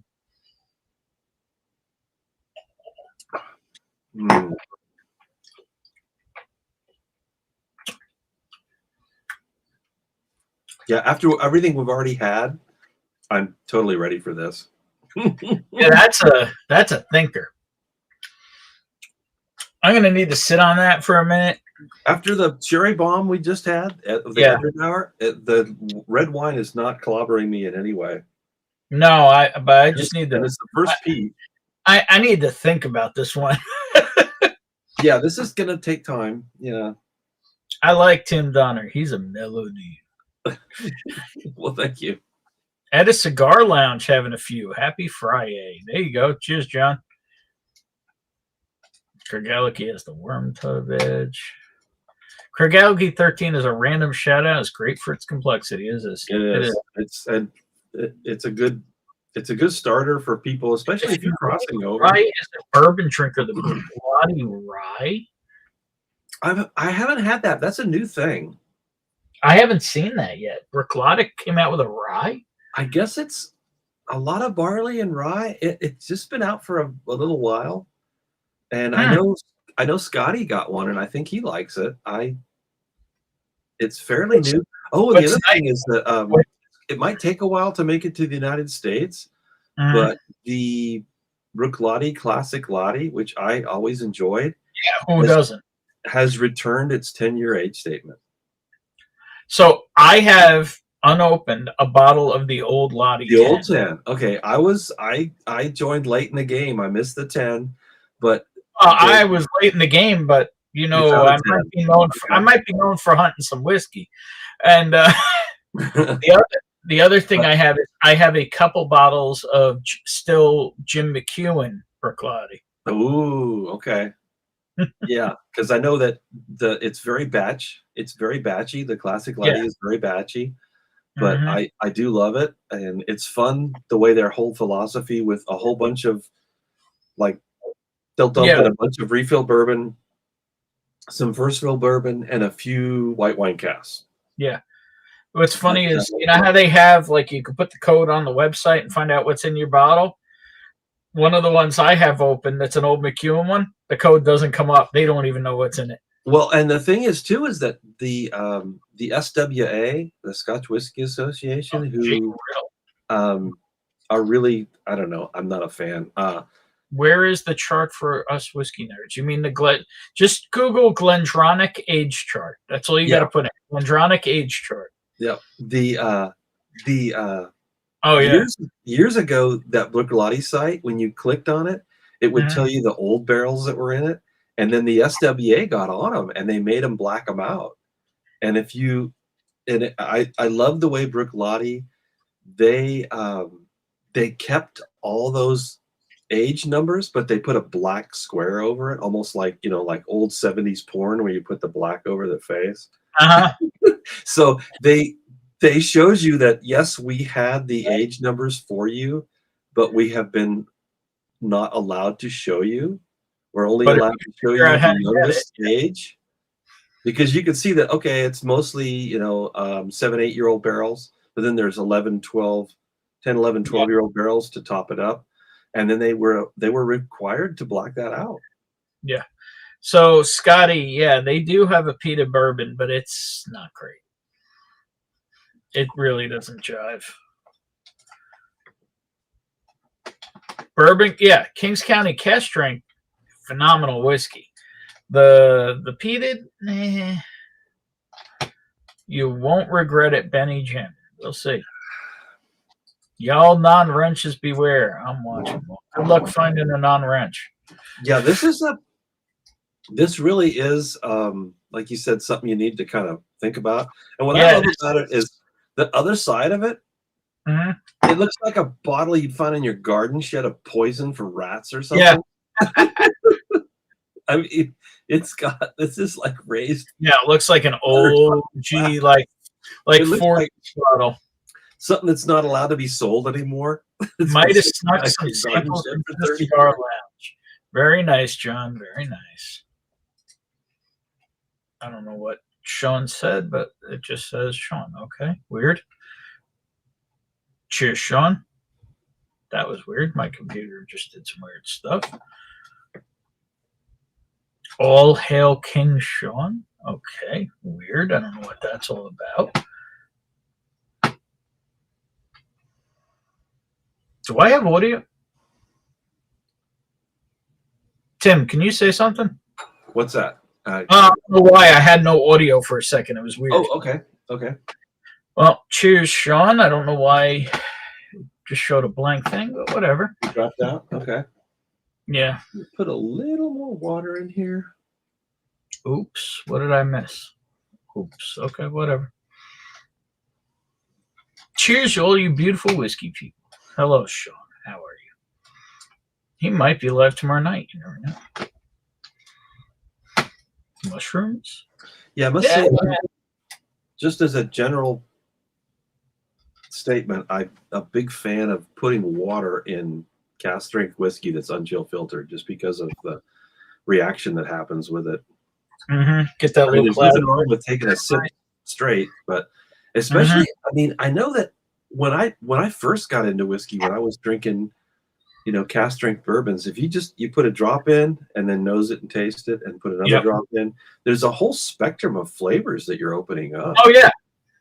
Especially because I know, like, I was a big fan of the Jim Beam stuff back then, and at that time the Knob Creek single barrel, just the base, because I don't think they were doing that many picks back then. Just the base Knob Creek 9-year cast strength, 120 proof. I had bottles of that I bought in 16 and 17 that were, I mean, they were dead ringers for the 2016 Booker's bottles I had. Yeah. I mean, it was just, they were amazing. And you Still got any of that stuff laying around? Oh, no, I didn't get all. But because the Bookers I had, I think I bought, and some of them were Dusties, but I think I had 15, 16, and 17-year-old Bookers. Mhm. And then quite a few bottles of the Knob Creek 9 cast strength. And this is kind of before picks became a thing. And they were just monsters. It was really good quality stuff for very reasonable prices. And it's the other one, I think, when Old Forester 1920 came out. Yep. I got one of those the first couple of years it was out. That was wonderful. But then you found Scotch. Yeah, and I think I had a Stag Junior Batch 9 that was really good. And I had some of the 2017 ECBPs. Those were good. In fact, I got a second bottle of C917, which was an award winner. It was the. Yep. It seems like the C's seem to be everybody's preference. They were. But I kept it, and because my friends. Oh, you're frozen. Maybe I'm frozen. Uh-oh, am I gone?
Oh, there you go. Are we here? Yes, we are. At least I am. I don't know what the hell just happened. Oh well. Looks like we're where'd back I on go? YouTube as well. I've got YouTube up on a tablet, so it looks like we're there. Yeah. Oh well. Yeah, that took a little work to recover from. That was. Oh well, we appreciate your that was technical prowess because I am kind of stupid in that way. I wouldn't go that far, but yeah, that was an interesting thing that just happened there. That was very odd. So I'm trying to just kill off a bunch of other stuff I don't need that's in the background now. Oh yeah, exactly. Intermission. Sorry about that. I don't remember where we were. All of a sudden, everything just went quiet. Here's And a trivia everything. question. What was the last movie you saw in a theater that had an intermission? For me, it was the original Star Wars in May of 1977. There was an intermission originally when it first came out. The last movie I saw, I want to say there was a movie that came out around 1996 Wow. to 1997 when I worked at a movie theater that had an intermission. Did they intentionally put one in there for like a retro feel? No, I think the movie was like 3 hours or something like that. Oh, geez. Okay. Yeah. Because when Star Wars was first released, there was an intermission in there in the spring of Alexa, what was the last movie that was released in major motion? Forget it. Alexa, what was the last major motion picture released with an intermission? The Brutalist, released in 2024, is the most recent major film with an intermission. Wow. Would you like to know more about this film? No, how about older than that? Gandhi, 1982, was one of the last major films to feature an intermission in some theaters. Would you like to know about other long films from that era? How about one in the 1990s?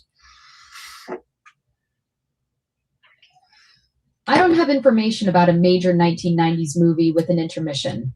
Let me check if there were any exceptions. Okay. Yeah, the level of intelligence. All right. Goodbye. All right. She blew you off. That's Yeah. I mean, really blame her. yeah. Later. Yeah. That is hilarious. So, like, I'm just contemplating this. This is a wild. What's really interesting about this is there's a ton of peat on the nose, but almost none on the palate. It's not that peaty. Bruichladdich, I don't know. And Bruichladdich, it's interesting because I through Whiskey Tube, that's where to get most of my information. They don't get peated malt from Port Charlotte on Isla, which is a lot of the peat monster distilleries. You know, Lefroy, Ardbeg, Kilchoman. They get their peated malt from the Port Charlotte maltings on Isla, and Bruichladdich has always got them from a big maltings in Inverness that uses, which is in the Highlands. Inverness is really the only big city in the Highlands, and they use Highland peat. So it's really interesting. So Port Charlotte and I would say regular Port Charlotte is way more peaty than this. Yeah, and maybe it's Port Charlotte and the Octomores, they have it done at that maltings, and of course they have it done to their own spec. Especially, I think Octomore, they have this whole thing where they cold smoke it. Sorry, I forgot. Oh, go ahead. A whiskey I became familiar with this summer has some really incredible. I would put it up against Andalusia. I would say really incredible peated whiskey, but you got to get their single cask. Okay. And that is Whiskey Delbach in Arizona. Oh, Delbach. I've heard of them. I've never had it. It's really interesting. Don't they peat with mesquite? Yes. Okay. And they do their own malting on site. Neat. It's Yeah, I always love anything that's nerdy where they actually do their own. I call it dirt to glass. I mean, some people call it, field to glass, but because I'm like, what's the one? Frey Ranch is like that, and then the 100% Isla barley from Kilhoman's like that, where they actually grow it and malt it, and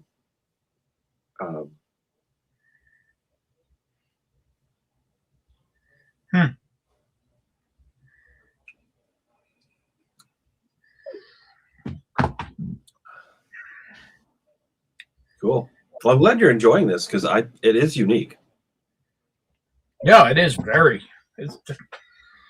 I've never had any of the newer ones. I know there's a whole long series of these with different initials that have. The problem is they're kind of cost prohibitive. Yeah, the thing is they're all single digit age statements. I know because when Bruichladdich 18 first came out, a lot of people were upset that it's expensive, and yes, it is, but it's under 200, and similar price to these. And it's an 18-year-old whiskey, but that's what I would say is in the context of Bruichladdich, you have all these cask exploration series that are, $150, $160 bottles that are single digit egg statements, and they are good, but I think you can get Bruichladdich 18 for about $170. And I love it. I know you had a sample from Eric Gunderson, and I love this stuff. I never had the Port Charlotte 18.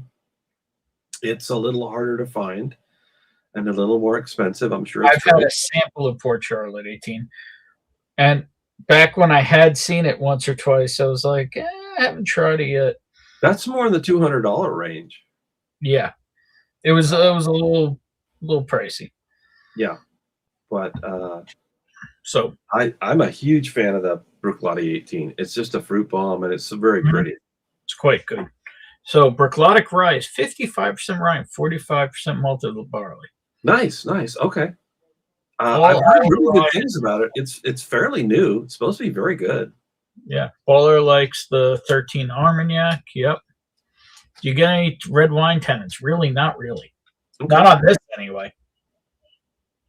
So, this was wonderful. I was so happy to drink through these 4. I don't know if maybe in the future you want to do another 4, because I did send you 17. Yeah. I can pick out another flight just to try to pick out a flight where the flavor transitions will be able to actually appreciate them. And then we can, of course, get to the one that's horrible. Here you go. Question for the Donner debut. When did he start and what got him hooked? So the very beginning of 2016, a coworker gave me a glass of, what's that stuff? Jack Daniels. What's the training wheel one? Where they double charcoal filter it. Gentleman Jack. Okay. Which is totally whiskey with training wheels, because they run it through a second time out of the barrel in the charcoal. And it's such a one-note pony. And I was like, ooh, it's so smooth, and which is, for a baby palate, great. And that just got me curious. And that was the very beginning of 2016. And I started buying other. So it's Gentleman Jack that caused this journey. I know, which is just travesty. So, Mark, I want to address this real quick. I am not going to share an article that this douchebag paid for.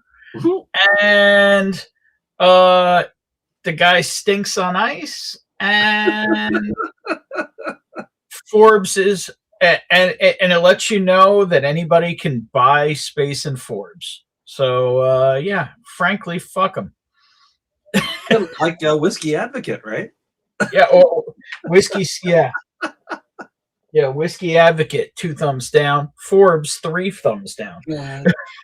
And so apparently you were on alone for a minute when I froze, looks like. I think so. And then I tried restarting.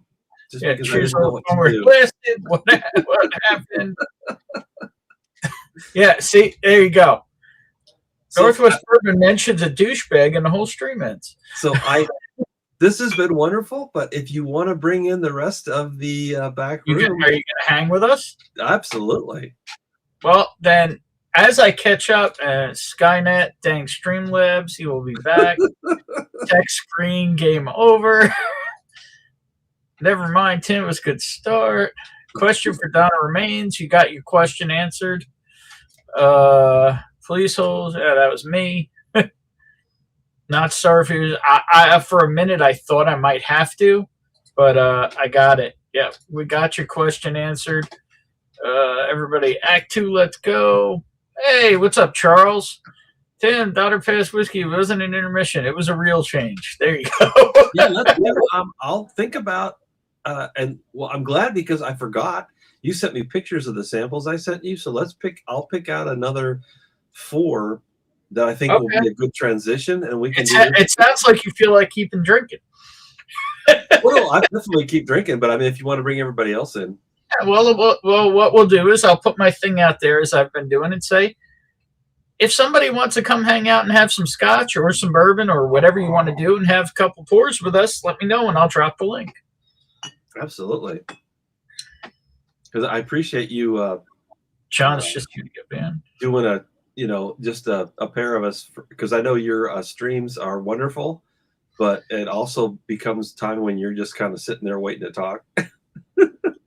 I hear you. Yeah, that's fine. That's fine. No shame. Well, I enjoy a bit of chaos as long as it's framed chaos. I really get a kick out of it to a point. It's Friday night. It's been a whole long week.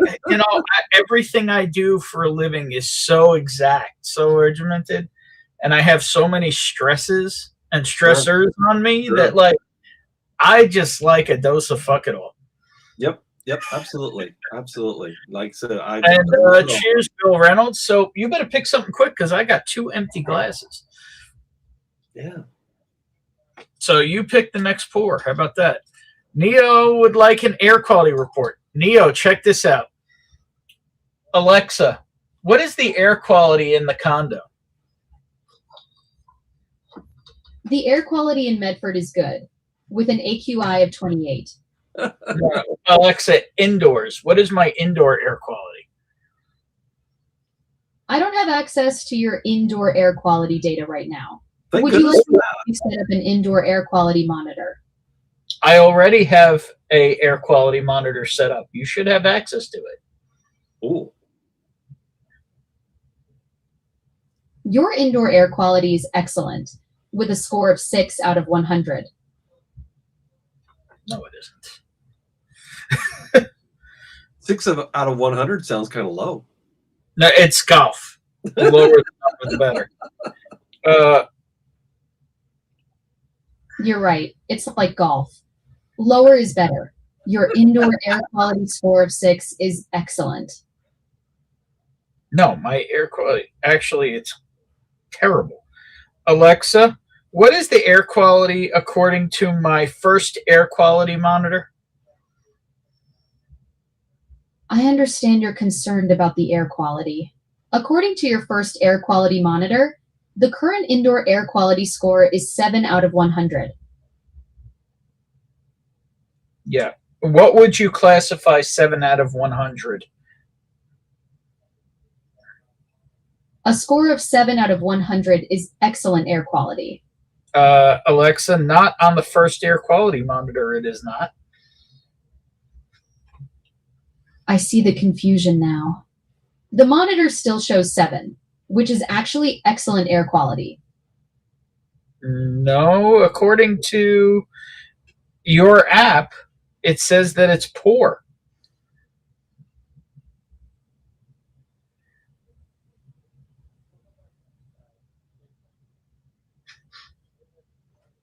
I see the discrepancy. The monitor shows 8 out of 100, which is excellent air quality. Are you looking at a different device in your app? No, I'm looking at the Alexa app. I see the confusion. The monitor shows 8 out of 100, which is excellent air quality. The app might be showing different data. No, it's showing the same number. It is saying that the VOCs are extremely high and that the score is reversed on the device. I see. The app is showing high voc levels and a reverse score. That's concerning. Let's check the monitor again. The monitor now shows 9 out of 100, but the app indicates high voc levels. This suggests poor air quality. There you go, Josh. She finally admitted it for you. And cheers, Bill. How you doing, man? I'm going to take this opportunity to have a bio break. I will be right back. Absolutely, go for it. And I will catch up on chat. Hey, Whiskey Habit's in the house. Check out Whiskey Habit. Cheers, Ben and all. Cheers, man. How you doing? Let's see here. I got to catch up on chat because I asked the question if anybody wants to hang out. U.S. exclusive what? What you talking about? Ben, last week when you were talking to the bitch, I had fallen asleep with this chat on. It replayed. And then at 5 a.m., I woke up to her on volume 10 yelling at me. Not exaggerating. Excellent. If I cause chaos, I'm good with it. Non-cloak. Ben, a Gentleman Jack I bought a mini of and didn't get the regular bottle. Yeah, I hear you. 4 is pregame. I mean, 2 Fridays. There got to be a lot of ethanol. Yeah. Not kidding. Do the math, bitch. Yeah. Because you farted? No, it's probably because of all the whiskey. Smoke a blunt and then ask again. Who is Brian 22383? I feel like I should know who that is. Wait, is that Brian L? I don't recognize the picture of beer. Ben, are you going to drop the link so others can hang out with you? Well, I asked the question. I guess that's your weird way of answering. You have high, very old Carters while you're holding out. I freaking wish I did. AI is taking over. Version Alexa that we're dividing. Josh says I'll hang out. All right, I guess so. I'm in your chat. Yeah, so it's Brian L. Okay, I know it is. Wisconsin Brian. Cheers, man. All right, so yeah. I believe Great Shot inferred he wanted the link, and Josh, the Iron Sheik himself, wants to hang out. So,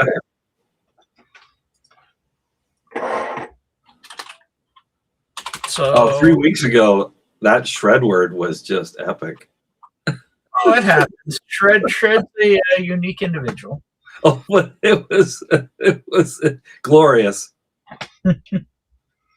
There you go. The link is pinned if anybody would like to come have a couple of pours with Tim for the first time.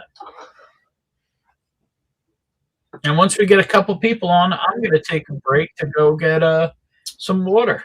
There you go. Uh-oh. Do we even recognize this guy with this hat on? Woohoo! What's up, Sean? Not much. Black Bauer. Black Bauer. Black Bauer. I just been, been playing monitor tonight. Oh boy, the back room's filling up. Oh, You ready for some chaos, Tim? Oh, absolutely. You're gonna get your whiskey to charity violated. Absolutely. Or to drop link or show Bob's. Yeah, you got open Bob's and Vagine. You got the hard R in the house. You got the Iron Sheik himself. There we go. Yeah. Cheers, Fritzy. What's going on? Cheers, Josh. Cheers. You've got Alexa International here. The Z. Cheers, Tim. Change my Good fucking selection. name. I'm going to get on another stream and I can't get rid of it. So, Ben, I want to congratulate Tim. That was a nice selection he had on tonight. Yeah. Well, he's about to pick another one for us. And Great Shots here. I don't know if you know a guy who likes Scotch or maybe some Bacardi. There he is. Oh, look at that Octo, one. dude. Octo more bottle in the cigar. Hell yeah. Octo and a stick, dude. Oh my Yeah. goodness. As J-Max saying, calling for the camel clutch. hey, what's that stuff around? What's that stuff around the bottom screwing up the look? Huh? What's that stuff around the bottom of of Josh's face that's screwing up the Iron Sheik look. Oh, He has facial hair. It's That's a taint. that's No Shave November. that's right. That's called a taint warmer. Yeah, but now he doesn't look like the Iron Sheik. Now he looks like a weird white guy with whiskey. I have a feeling that's not what he's going for. I think all of us might look like that, Ben. Well, so you guys are on Scotch. What is everybody else drinking? I'm drinking Eagle Rare.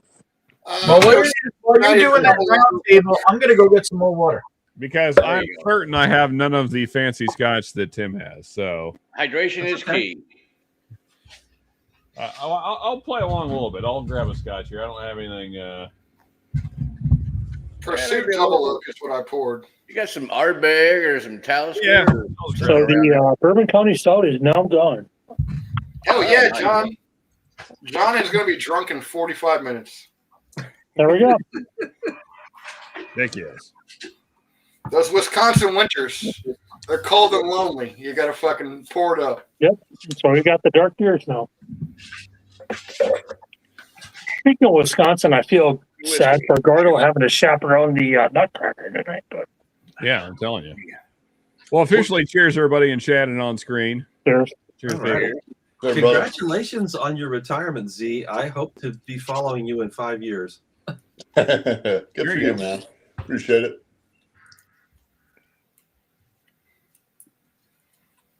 I'm sorry I'm for trying your to think of loss. what's next. We went through 4 monsters, and I need to know what am I going to do after this. 4 monsters. Holy cow. Yeah, I mean, Ben's been talking about it all week, Tim. So, Oh, nice. yeah, he was very excited to say the least. So you sent quite the spread, I guess you'd say. Oh, good. Hello. Speaking of spreads, I don't got anything to follow that up. Yeah. Dang, slacker. Where's the I think Ben's punchline? probably got plenty of cast strength things to break through whatever we just had. And he's refilling his giant come and go bucket so he His can cum guzzler? That's refresh it. his palate. That's the thing with a lot of the scotches I have now, though. I'm The getting thick mint imperial stout there, John. This is from Southern Tier, so it tastes. The reason it's called thick mint, it tastes exactly like the Girl Scout cookies. oh dang. And this is a 10% stout. This is way back from 2017. I haven't had a Girl Scout since I was like 13. 10% ABV. Turpole You know, there's an asking, old, There's an old asking- jam band called NRBQ, New Rhythm and Blues Quartet, and they have a song called Girl Scout Cookies, and it is not safe for work. yeah. This isn't my favorite one. They had just discontinued these, but they had one that was called Samoa This. That was the coconut chocolate ones. All right, I have a full cum guzzler. There we go. That's what I'm So, talking about. Z Turpole is asking, who's Z-Man going to yell at after his retirement? So I watch cops on the YouTube, and when they pull people out of the car, I yell at them, shoot them in the foot. Hey, quiet. Brian's in the library. Oh, Brian's in the library. Yeah, I am doing homework, man. Shit. God, that is still really good yet. Damn. So yeah, Z watches cops and then messages me and starts. That's what I got. Thick mint imperial stout. That's different. It's think of the thin mint Girl Scout cookies. Wow. With his very unique blend of humor and illusion. Please welcome the hilarious and talented Eric Keaton. Who's watching TV or something? Someone's watching Fox News, dude. Angel, I'm going to give you this pad here. Whiskey Habit is freaking amazing too.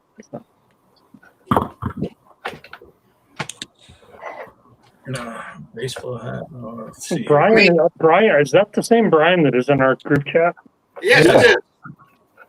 It is the same. Yeah, he shows signs of life like once a month these days. Did you say you actually live in North Freedom? Yes. God, I was at the Railway Museum, but that was 40 years ago. But Yeah, I actually live in North Freedom and I work at the Toma VA Medical Center. Okay. Whiskey Habit. I was at the Northport VA in New York today. Okay, so Z is in the Paul Lynn spot. Yeah, he is. That was beer.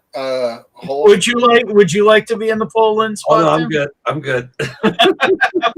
Leave me where Because I we am. can Right arrange over that. It's real here. easy, you know. Hey, Yeah, Gary. I mean, Southern Tier stouts have always been amazing. cheers, Gary. The F is for franchise. All right, so Tim, did you pick our next port? Oh, do we want to keep going? I think I'm going to keep drinking. It's up to you if we drink from these or something else. The only one I have with me is if this is the Ardmore 17. It's peated. It is a refill Oloroso sherry butt, but it's pretty dark, as you can see, even though it says refill. Nice. And it is cask strength. We're at 60.7%. That's a signatory?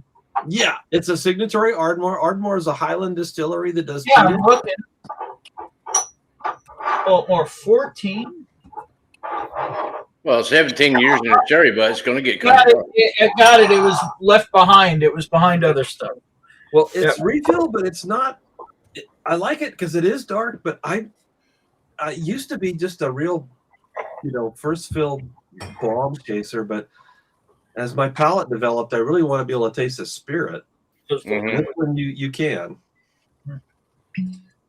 Ardmore 17. That's nice. That's nice. That's nice again. And it's all right. What do you so got? That goes in the peated glass. 60.7 proof.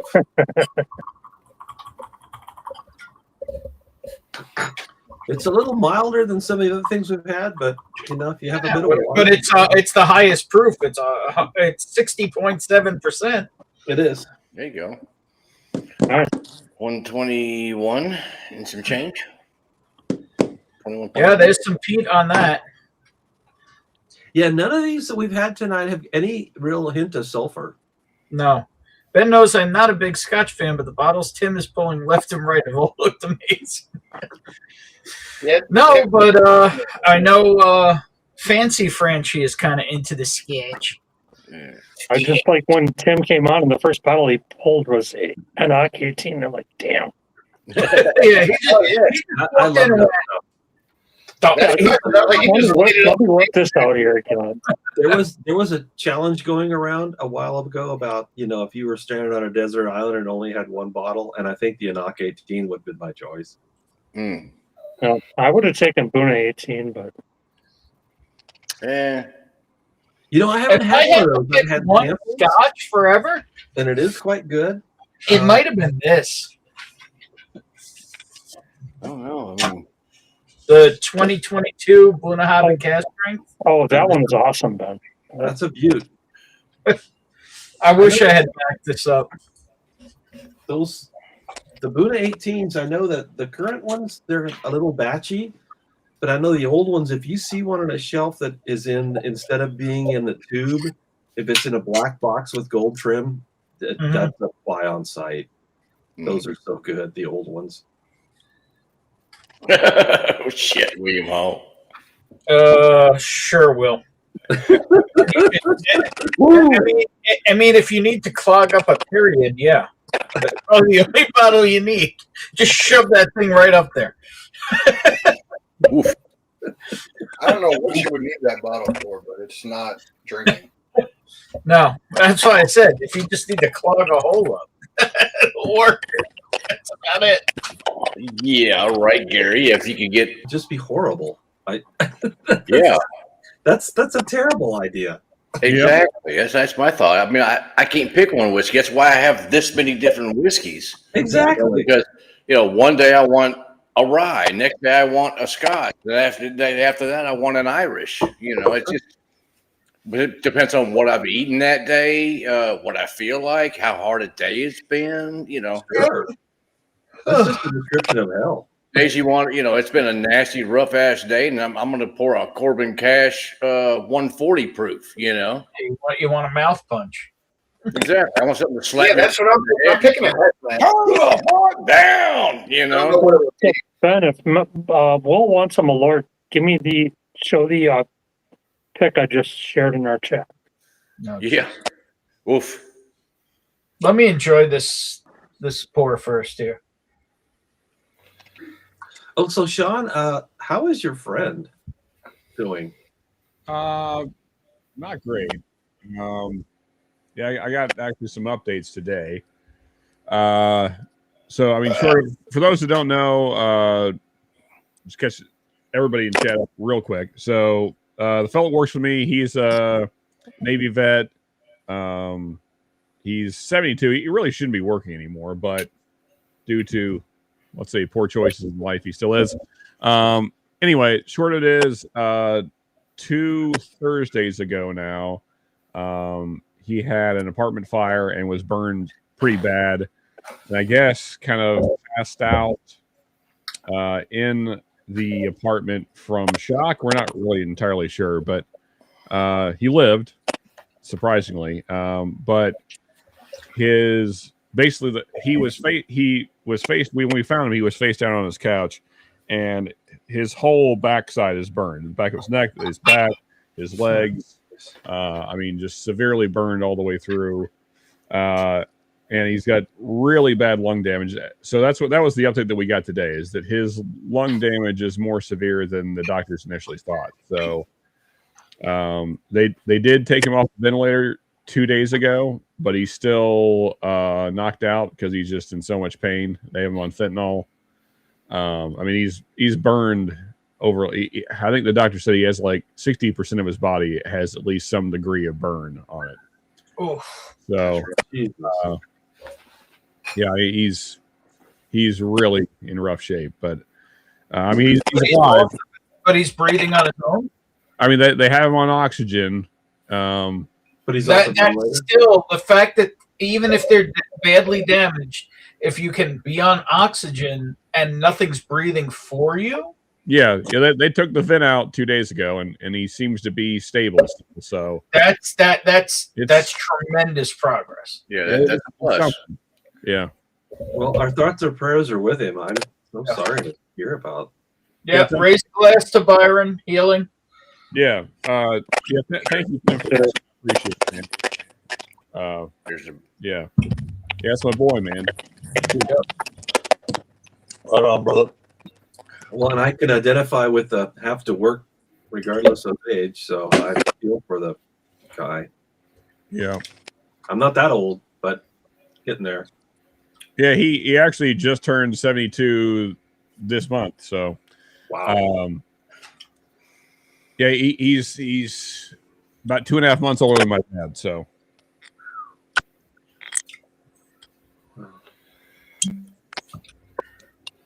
Yep. That's a rough spot to be in life, man. Mm-hmm. Yeah. I mean, me and Dad. He ain't working no more.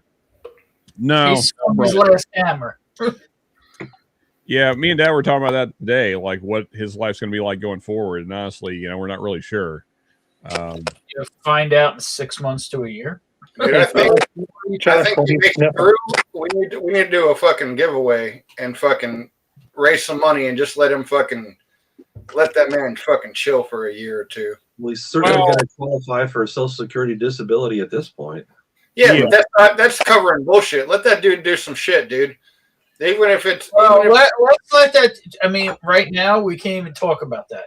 Yeah. He's probably got a month or two in the hospital, then probably a couple of months in rehab, and then we'll see how he is. There you go. Yeah, I mean, and we still don't know, when he's once he's in less enough pain that he can be conscious, then you find out if any damage was done.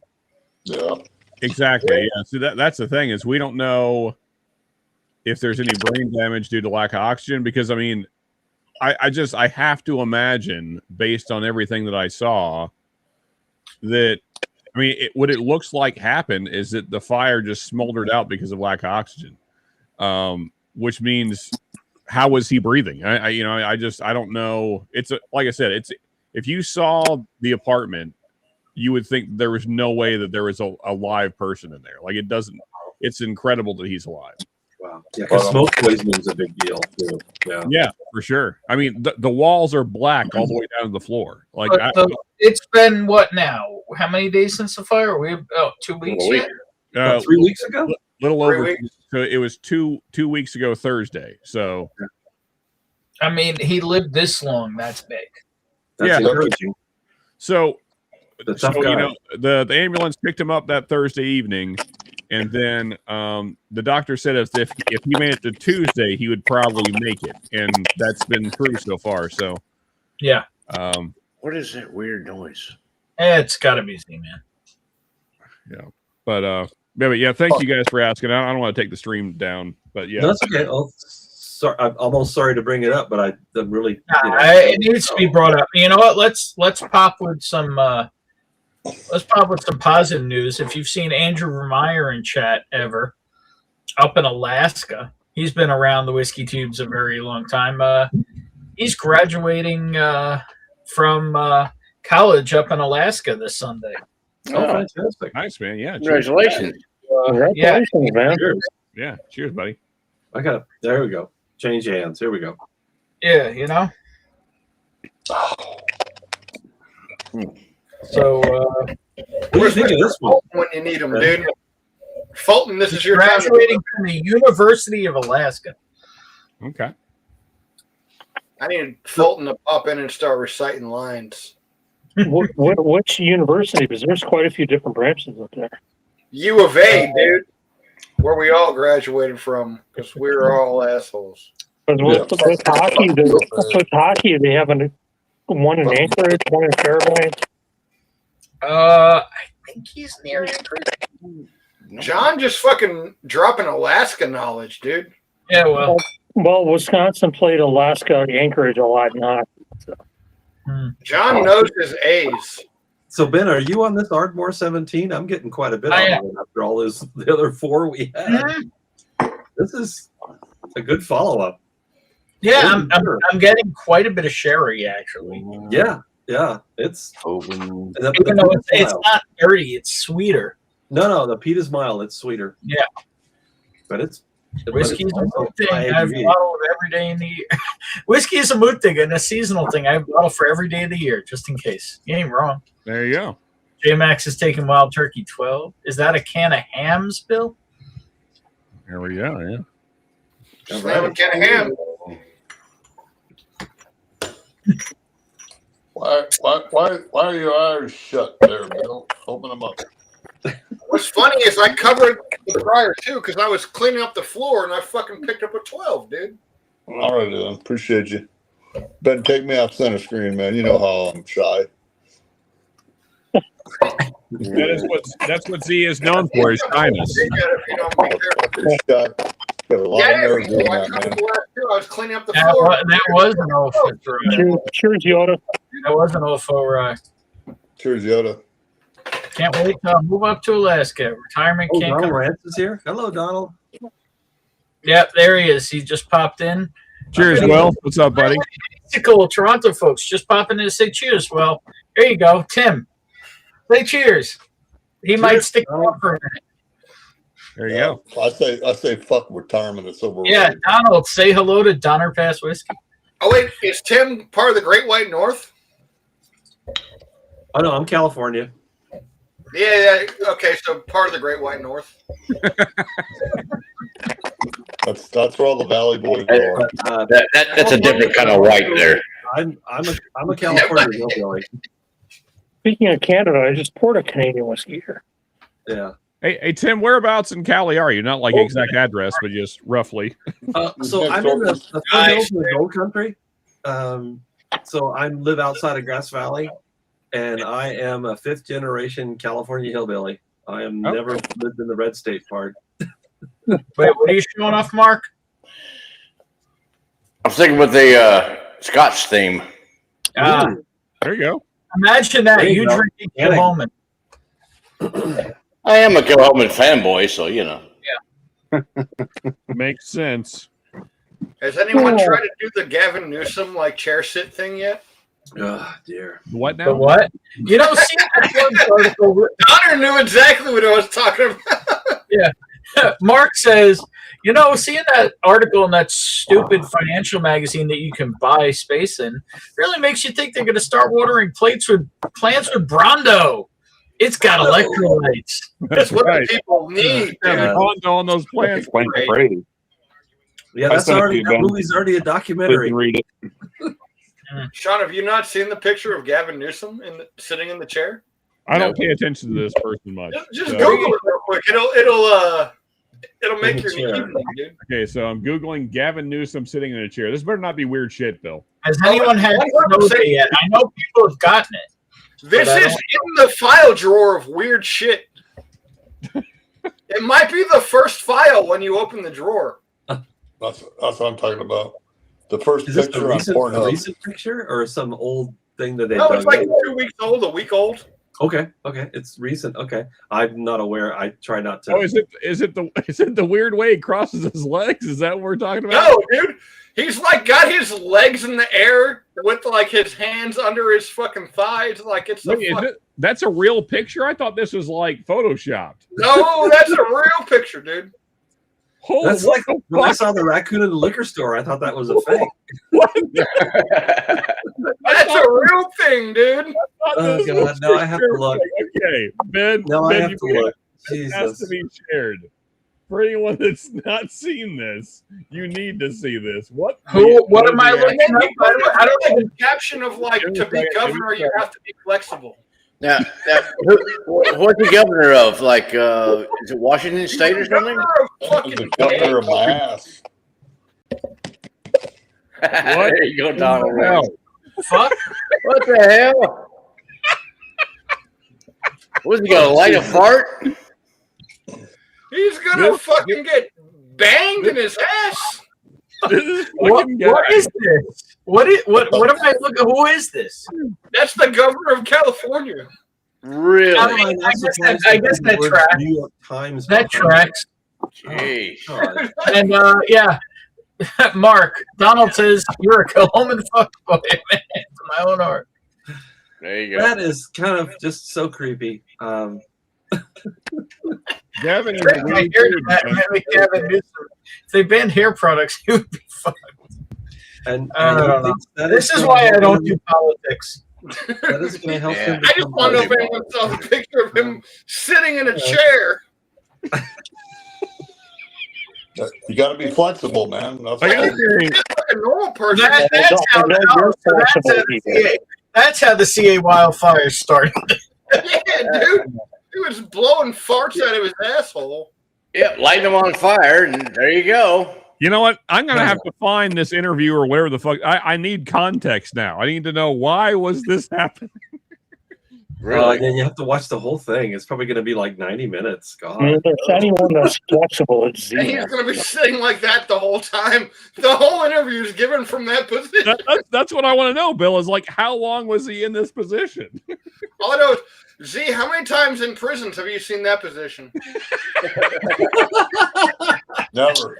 Well, and you know, he's Now we know you're lying. He's just not understanding because, you know, if you want to be president, you have to win the general election in all 50 states. Yeah, that's correct. General election or general election? Yes. Yeah, well, he one of wants to be those. president. He very much wants to be president. Yeah, he really likes himself. That's for sure. Oh yeah. I mean, was he proving he could blow himself? Like, what was that? Yeah, that's what he's doing. He's going for the Manson angle, trying to get all the goth chicks. I mean, that's some skill there if you can blow yourself. So. I'm going to apologize for our state right now. I was going to say, I'm going to stay out of politics. I was going to say something, but I'm going to stay You know, away. honestly, Tim, I've met a lot of great guys on this whiskey tube thing. They're from Cali, and they all feel roughly the same way. They're like, "Yeah, we're sorry. We're sorry." You know, and I'll tell you, in New York, there is almost nobody worth talking to. Like, I got involved. I'm tangentially involved in this Long Island group. A lot of you are part of their. He's expanded it to have a giant Facebook group, Bourbon Social.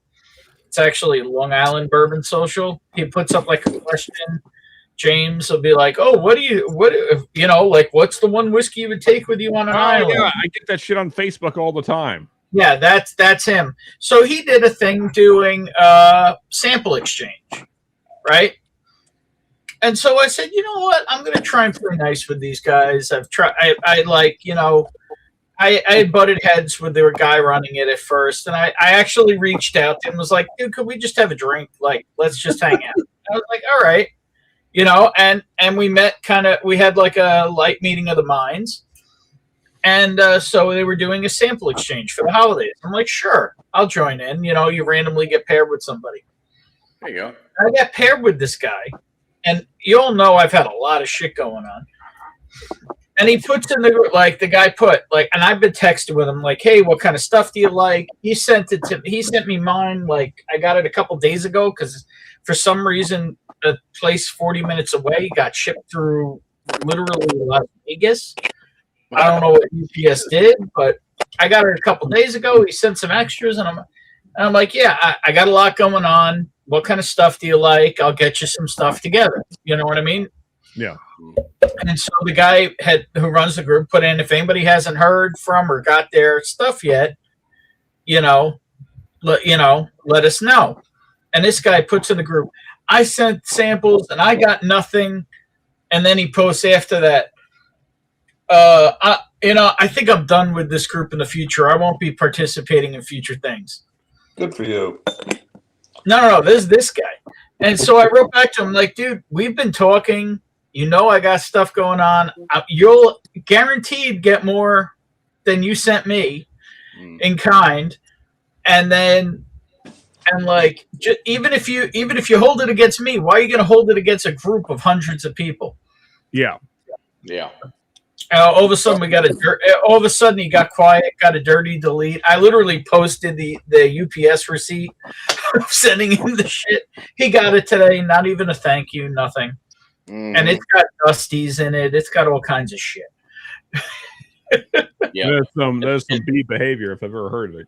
Yeah, definitely got stuff that he could not ever get a hold of. And I looked it up. The guy's a dentist. It's like I'm just like whatever, I like just the entitlement here. One guy and guys are just posting all the B-tax they're getting in Pappy's, and it's like he's a dentist, but he can't watch his mouth. Yeah. Sorry, it can't watch right there. It was low fruit. It was fucking low fruit. I'm just saying, it's just like I don't know what it is, but it's like the same reason Scotch doesn't sell here unless it says Macallan or Johnny Walker on it. It's just people here are weird. So Black, is that a little like Red Bull sized can of hams, or do you have like really big hands? No, it's a normal size can of. This is a 16-ounce can. Oh, okay. For some reason, it looks tiny. You must have really big hands. Bill's a big boy. Yep. I guess. Yeah, oh, it's a 16. Okay, so it's tall. So it's tall. Okay. It's a tall boy. It's not a 12. 16-ounce can. All right, so it's not a 12. Okay. He was. So it is tall. It's a 16. Yeah, but Bill only like 6'3" or something. But if you think Bill's hands are big, you should see his. You're a large human. That's all good. You should see his feet. Do we have to? Actually, I mean, all joking aside, I probably have bigger feet than Bill. I don't know. I don't know what shoe size Bill is. This could get really weird. I run small, dude. I like tight. Because I played hockey for a long time. I like my skates. I always wore a size too small. I always like my shoes a size small. Oof, that sounds really uncomfortable. It sounds painful. Yeah, it does. It does. Toes all. Like I should probably wear a 13. I wear like a 12, 11 and a half. You just like it when she's tight. Yeah, depending on the brand, I wear any 13 to 14. So. Yeah, I 13. I go like 11 and a half, 12. I should probably go 13. Dude, what is that? That sounds awful, especially the amount you're on your feet. Why do you do that? No wonder your back hurts. Go get some fucking shoes. There you go. Do we have to have a GoFundMe to get Bill's shoes that fit? Like, I just bought shoes. Like, I got shoes in the closet I haven't even worn. I got like lines. Yeah, well, if you just buy random fucking sizes, you always walk around in like a size 8 and big toes poking out the side. But Ben, we've had this discussion. Bill wears like Crocs all the time. This is why he has no support. And Sean, I've been wearing boots lately. You want me to go put the fucking boot? You want me to put a boot on? Wait. Do you wear undersized Crocs? Yes, I wear Chinese Crocs. They're size like 37 or some bullshit. I wear Crocs too. There he So is. shut up. Camel Crocs. Yeah. That guy wears Crocs too. That's camel Crocs right there. Got those Changadang numbers. Crocs with socks. I've never owned a pair of So those. William Hall, yeah, I started getting kicked out of stores around here for walking in barefoot, and I had to Had to put on some shoes. I had to wear shoes. They were like, "Hey, you can't come in here without shoes on," and I was like, "I've been in here like 100 times without shoes on. What are you fucking talking about?" And they're like, "Well, you gotta wear shoes." And I was like, "You're fucking watching." Us as Bill's friends have been really trying to get rid of this hippiness. It's a work in progress. Although the first thing we have to get rid of with Bill is his goddamn hot water heater. Well, we're not going to get into that. Ben, I have you know, I put a dresser in front of it so I don't see it anymore. So that solves the problem. It's not going to help the explosion when it happens, but still. I mean, my dresser drawer is shooting at you now. He wears Crocs and black socks. Yeah, I believe that. Oh, God. He wears bricks. Oh. Does it, John? You want to read this to the class? I'm barefoot way home. So. That's it. Fuck are you kidding, man? Yep, throws your balance off. You know, I know how that goes. Your lower back just freaking kills you after a while. Winner. Join John and a beer there. Yeah. Wow. And the mint wafer stout, that is kind of interesting. I've never even encountered anything like that. This is one from like 2017. Oh, you crazy bastard.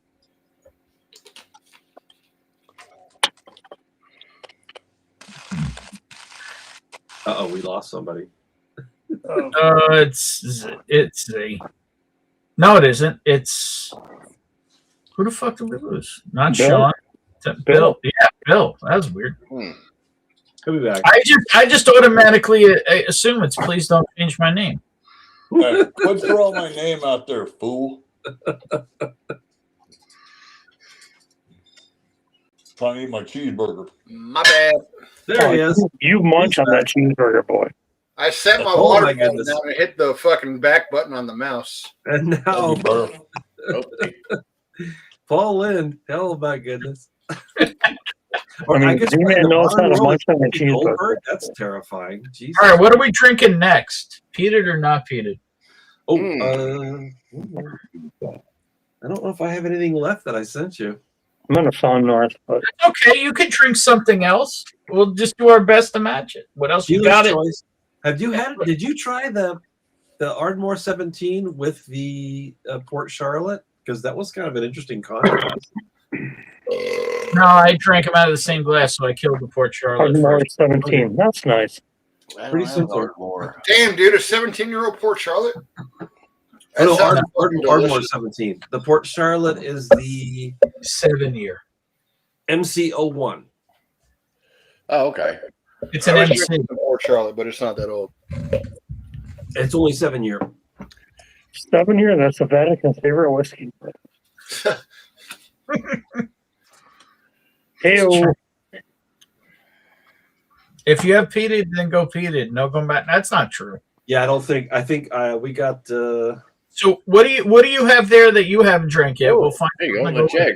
I can join you with that one. Logic 10. Yeah, well, as much as I love you, I'm going to go back right now. So there you go. There's this fucking wrestling YouTube channel I watch. Runner, have you And tried this one? Dude's ridiculous, and every time he drinks water, he's like, Oh, I didn't get that. The Hebridean Moon. Oh Can't my see goodness. it. "Oh, you highlighted great shot. You order missed that fucking from, greatness, dude. a UK website. You missed it." He goes like, Is that in the U.S. or did you order that from a UK site? Get that throat goat action working. it's the funniest shit ever. Every time he drinks, for years, like it's years it's been going on. Every time he drinks a water bottle, it's like, it's the Just throating it. Hey, Is anybody drinking bourbon? I think I'm gonna drink this spoon of cast drink because it's Good idea. I would too. I would too. I had it. oh, the 2022 is Penelope. amazing. What's It that? don't suck. Josh, you're on Penelope, you said? The biggest mistake I made was not buying a backup. So, Mark, were you able to find that in the U.S. or Oh, did you okay. have to order I ain't got that, but I'll yeah. get back with you. Yeah, it's at my local specs. Oh, really? Okay. Oh, yeah. Okay. So Tim, you know a guy if you need one. Sure. That guy over there has got my name, number, and address and whatnot, so he can hook you up with me. We'll see if we can make. I'd love to go by there tomorrow. You know, I love Lecheg 10, and I got the 18. In fact, I think I sent Ben. Yeah, you did send the 18, and it's good, but you know, I really want a Lecheg 16. I want the 16-year-old bourbon barrels that they dump out and put into sherry for 2 years to make the 18. But I just want those 16-year-old bourbon barrels. Wow. They don't make that, but that's what I want. Yeah, this one here is pretty good. I like it. Oh, I'm I mean, sure I like that the normal Hebridean Moon, brand. I've heard it's different, and it's a different vatting. I mean, they intentionally vatted it differently than the standard Lecheg 10 Mm-hmm. to be different. But I've heard it's very good. Oh, it is. So Will, just to spite you, I'm going JD barrel proof rye after some wee beasties. So oh, dude, nice. We beasted a barrel proof. I like it. Do you know what barrel that is? I can tell you in a second. This is our hourly check-in with Brian. He speaks once an hour on the hour. Yeah, well, you know what it is? He's trying not to be rude in the library. That's all it is. That's it. And plus, he's keeping up with all his sports betting. But the barrel is 24-06117. There you go. I got 3 more though. So Yeah, I'm not sure how we Kevin Smith fans we have in the chat, but I think you might want to retype Silent Bob into his name. Silent Bob. Boo boo kitty fuck. Boo boo kitty fuck. John, this is a plan, dude. I put Orchard House in Port Charlotte. Nice. Scoochie. Wow. Nice. Wow, that's an like the interesting nose idea. on this, dude. Tim, Hebridean Moon is 10 years bourbon cask matured cask strength at 58.8 ABV. Mm-hmm. Hey, Tim. I'm not even supposed to be here today. You're not even supposed to be here today. I'm not supposed to be That's here. the fucking winner, John. Working on my day off. When is that? Oh, The Port Charlotte I'm and not even supposed to be here today. That's a fucking winner. That's a good blend. There's one you don't have, Tim. What's that? Edredor. What's the finish on it? Burgundy cask. Okay, because Burgundy. Wow. Yeah. Because they do so many finishes. There's a lot of. Edredor has a lot of interesting ones. Yeah, and you know how many you can buy in New York? None. None. Well, it's fun that they really have a good time with doing all the different specialty releases. Yeah, it would be nice if we could buy them. My local specs has a bunch of different ones. There's probably 6 or 8 different expressions of it. Yeah, I'm yeah. like, I man, think that's just because the guy who owns the distillery, Andrew Symington, he owns Signatory, so he just likes to play around. Yeah, And I they've got all these appreciate barrels that. laying Really around, do. and he's like, "Well, let's do this, and let's do this," and Exactly. Yeah. I like that. Try some different barrels. Get different finishes on it. You know, they're using basically the same expression to start off with. You know, most of it aged in bourbon, and then they don't put some different barrels. And hey, try a Burgundy cask. Try different ones. I like that. He has a great time, and then it's neat because their spirit does kind of have a funky agricultural industrial folk to it. So yeah, it's fun to put in a lot of things. I mean, it's a love or hate thing. Some people love it, some people hated it. I wanted to compare it to the way some people love Frey Ranch and some people hate it. Yeah, I don't like Frey Ranch. Frey Ranch is too earthy for me. I can't. Exactly. I don't love Frey Ranch. It's way too earthy. Exactly. It's got a dirty, funky farmyard. Yeah. Yep. It tastes like fucking. Not for me. It tastes like grass that got stuck underneath the mower and sat there for like 2 weeks. Yeah, and Frey Ranch, and it's good old moldy grass. Distilleries. Yeah, dude. I don't. Frey Ranch Farm Strength is good. Yeah, I love to call those Extra barnyard. I love to call them dirt to glass because they go from the dirt to the bottle. They do It everything. tastes like the way alfalfa pellets smell. Yep. Oh, I do want to try that. It's everything's personal taste. Whatever you like is what you like. But it's They got a 100% oats I want to try. Is real farmy. It's I don't love Frey Ranch, man. It's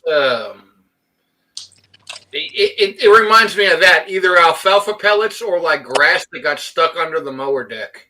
Yep. What is everybody's Frey Ranch is like hay that a cow shed on. Exactly. Oh. Yeah, when you get get that barnyard funk to it, for sure. It reminds me of eating shrooms right out the field. Yeah, when you get to the point I got where cows I've been dealing with it at work. Is that rinsed or not rinsed? Wait, Mark, do your cows have rinse them or shrooms not? in there? Yeah, because there's shrooms in your backyard. There's farmy, and then there's farmy with livestock. Yeah, exactly. Somebody wants to say hi, Tim. The king of Quackafucker himself. Oh, I was about to say you announced him without saying Quackafucker for the first time in like a month and a half. Nah. I think if I go on anybody else's live, it's going to be Ken's. I mean, he'll be live probably in like 12 hours. 4 hours. 6 hours. What's up, Quackafucker? Love you, Ken. Cheers, Ken. What's up, buddy? There, baby. So one thing to say, if you have a bottle of Frey Ranch you don't like, and I will attribute this to Katie and Ethan Turk, if you have a bottle of Frey Ranch and you don't like it, before you go to bed tonight, pull the cork out and leave it next to the bottle, and tomorrow morning put the cork back in. Wow. Really? Their casks are super tight, and a whole bunch of air can do a lot of good to those. Okay. Like a shitload of air. We're talking like 8 to 12 hours of air. So it needs some oxidation to chill it out in the bottle.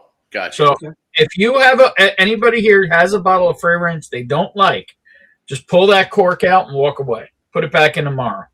Okay. Yeah, because I only have samples, but to me, Frey Ranch is like the Springbank of Nevada. I like It's not sold here. I literally own one bottle.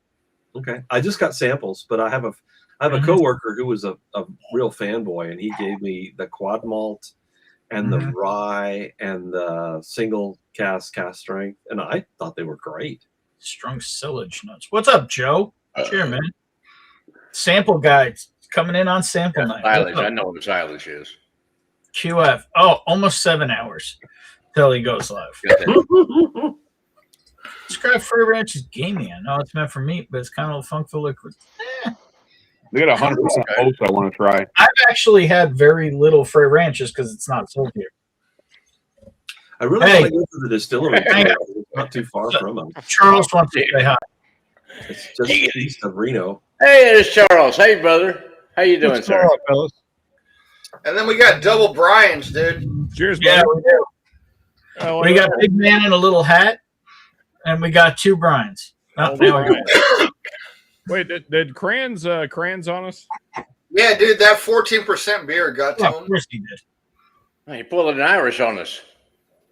The hell, Crans? Dude, There there's must always be that old some- saying, like, never say goodbye. Like, just There must be somewhere better to hang out. No, I think it's just the never say goodbye attitude. Like, you just don't say goodbye. You fucking go. I was going to say, is Dennis working? Because Dennis is almost always here. Is that alcohol or is that just a bottle of water? Yeah, that is true. Yeah, That is absent. This is a moonshine from Florida. Oh, wow. I was gonna say, it looks like water in a large here. Yeah, it's not going to show up. My camera sucks. There you go. Your light's too bright. Yeah. Is what it Florida is. moonshine.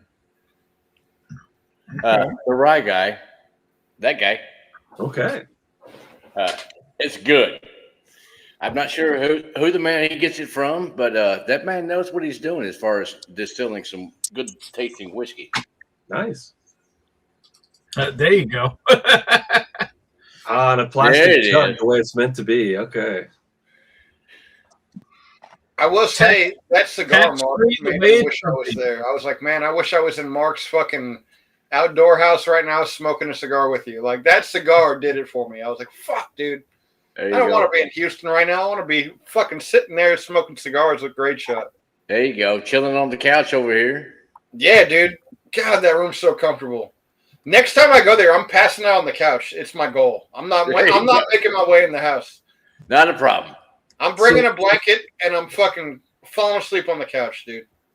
There you go. So Mark, you live in Austin or near Austin? I'm about 20 minutes from Austin. Okay. I have a friend who I worked with in the Air Force in the 1980s who lives in Austin. Mm-hmm. And his name is John Smith, which, of course, his nickname was. He wrote a book. He wrote a very popular book. Yeah. Well, there's a lot of John Smiths, but yeah, Smitty was a good friend of mine in the Air Force in the 1980s, and he lives in the Austin area too, out in the suburbs. Nice. Yeah, I was in the Air Force myself. I served 4 years. I remember you saying that. But I live close to Bastrop, which is kind of slightly southeast of Austin. Okay. I mean, like I can get to like Still Austin. That's about 20 minutes from me. Yeah, I'm not sure where he lives, but I remember when we both got out in the late 80s, he was able to buy, I guess would have been maybe 90, 91. He was able to, for a reasonable price, buy a 5-acre parcel and stick a 3-bedroom, 2-bath manufactured home on it for a lot less than what I could. Fantastic. Get a little piece of shit in California for. There you go. And living happily ever since. A lot of you Californians are moving here to Austin. Well, he did it in the old days. He did it in the early 90s. Oh, there you go. He wasn't actually from here. He just, I knew him from the military. He was, I think, he was from somewhere in the middle America. I'm actually originally from Kentucky. Okay. I was born in Michigan, Southfield, Detroit. But I moved to Kentucky. My parents did when I was like, this big, and so I was raised in Western Kentucky, and then eventually moved down here to Texas. I don't know, maybe 10 years ago. Or so. Farm strength bachelor is the only about physical trim. Damn, Cajun. Should have that's what they call the cast strength. Should have just left the telling you should have left the cork out for a day or two. It might and cheers, fuckers. There you go. Hey, what's up, EJ? Aloha and cheers all. Hope everyone is doing well. Well, we're doing better now that Lily's here. What's up, EJ? Cheers. Yeah, we've been doing good. We're drinking good whiskey and enjoying good company, so can't get much worse than that. The company is all right. Yeah, it varies. I mean, now that John's not here. Don't forget, hydration is key. That's true. Don't forget to take a sip out of your cum guzzler.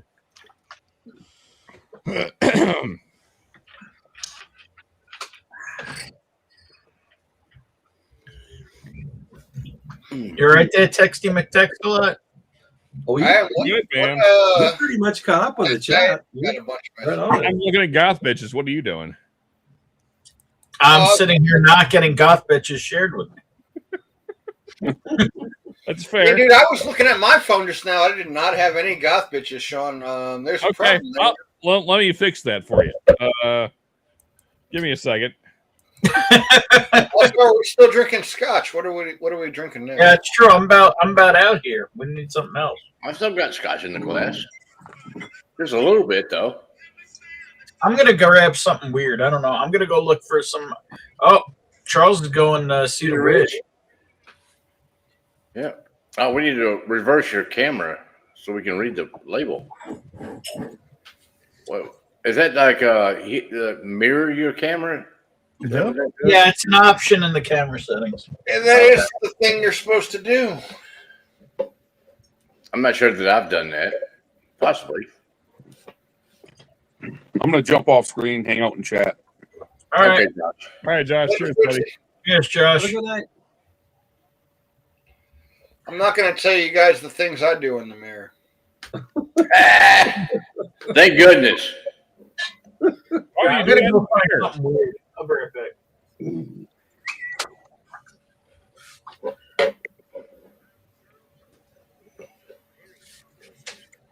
Oh yeah, some shit fell earlier. Oh, and if you're in my bar, you can sling your leftover whiskey or water on the floor. It's fine.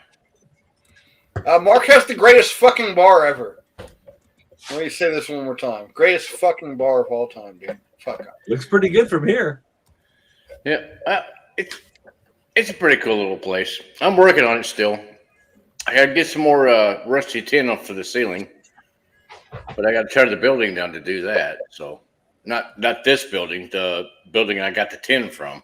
So you have basically like a Texas bothy, I guess, right? As Ralphie would say. Yeah, kind of, sort of. All right. Got some riding lawnmowers in there since it's Texas. No, here. I can show you. I can kind of show you the. Let's see here. Maybe. I'm just thinking King of the Hill. Bam, bam, bam, bam, bam, bam, bam, bam, bam, bam, bam. No, dude, that here we fucking go. bar is the greatest, dude. Full tour. Oh, look at that. That's pretty classy. That's a lot nicer than a riding mower. Got a leather couch. Shit. Look, there's Dude, my- that chair and that couch are big old fucking- recliner there. Oh my goodness. That is one comfortable ass couch. I can Very tell nice. you from personal experience. That is a fucking Wow. comfortable couch. Got the big TV, which I hardly ever use. That door is actually going to go to the bathroom that's not existent right now, but it will be eventually. Well, when you drink whiskey, bathrooms are very good. Well, Wait, that was where the soda machine was. The other cooler, right? I'm a fan of the bathroom. Yeah. Okay. Super duper. All right. If you walk out the door over there, I'm on like 3.5 acres, so you just Oh, walk nice. outside and take a leak. Great. That's the bathroom Oh, right now. there you Those go. guys, There you go. You know, I used to be on acreage, and now I'm on a third of an acre, so the outdoor piss function is very nice. Yeah. Gordo. Thank you for the So tour. pillars. But the far door, Pretty. not the close door, Mark. The close How door. is how is the cracking of the nuts? It was long. You Got to gotta- volunteer and watch kids. So That's correct. probably Yeah, 3. the other door, Mark, is where the machine was with the other refrigerator, the open Yeah. door refrigerator. Anybody want to get weird with me? Ardbeg 10? Yeah. Well, I'll tell you what, I'll go with Ardbeg I don't know Ugadal. if it's weird, but I'll drink Ardbeg. I do not own any Ardbeg, man. I'm not too far. I am west. disappointed, my friend. I am disappointed. I almost bought 10 just because I was out, and then I bought cabin strength. Look, I'm still getting scotchy, dude. I don't have all the Ugadi. shit, dude. I'm I trying. go with Oogie. Do you not have a 10, Mark? Yeah, of course I got a 10. I'm talking about me. Mark has all the scotch. I don't have a 10 right now, no. Yeah, let me know what you're doing. I've got I just like Ugadal better. Well, I can't wait till Sean finds out how bad the insulation here is, because I just pulled this off one of my outside facing walls, and I can't believe how cold my Ardbeg 10 is. That means they're going to sleep really good, Ben. That's what that means. 10. I mean, if you like Scotch, you're going to have one of these. What is you it? gotta have a 10. 10. Oh yeah, You gotta have. Yeah. Yeah, but It's like I know what I'll be picking up this week. This will be my weekly pickup. Oh, fresh crack. What do No. you got then? Is that a Ugadal or? No, it's just 10. It's not a fresh crack. Oh, 10. Oh, 10. Okay. It's just been a while since I had it, so it actually like popped.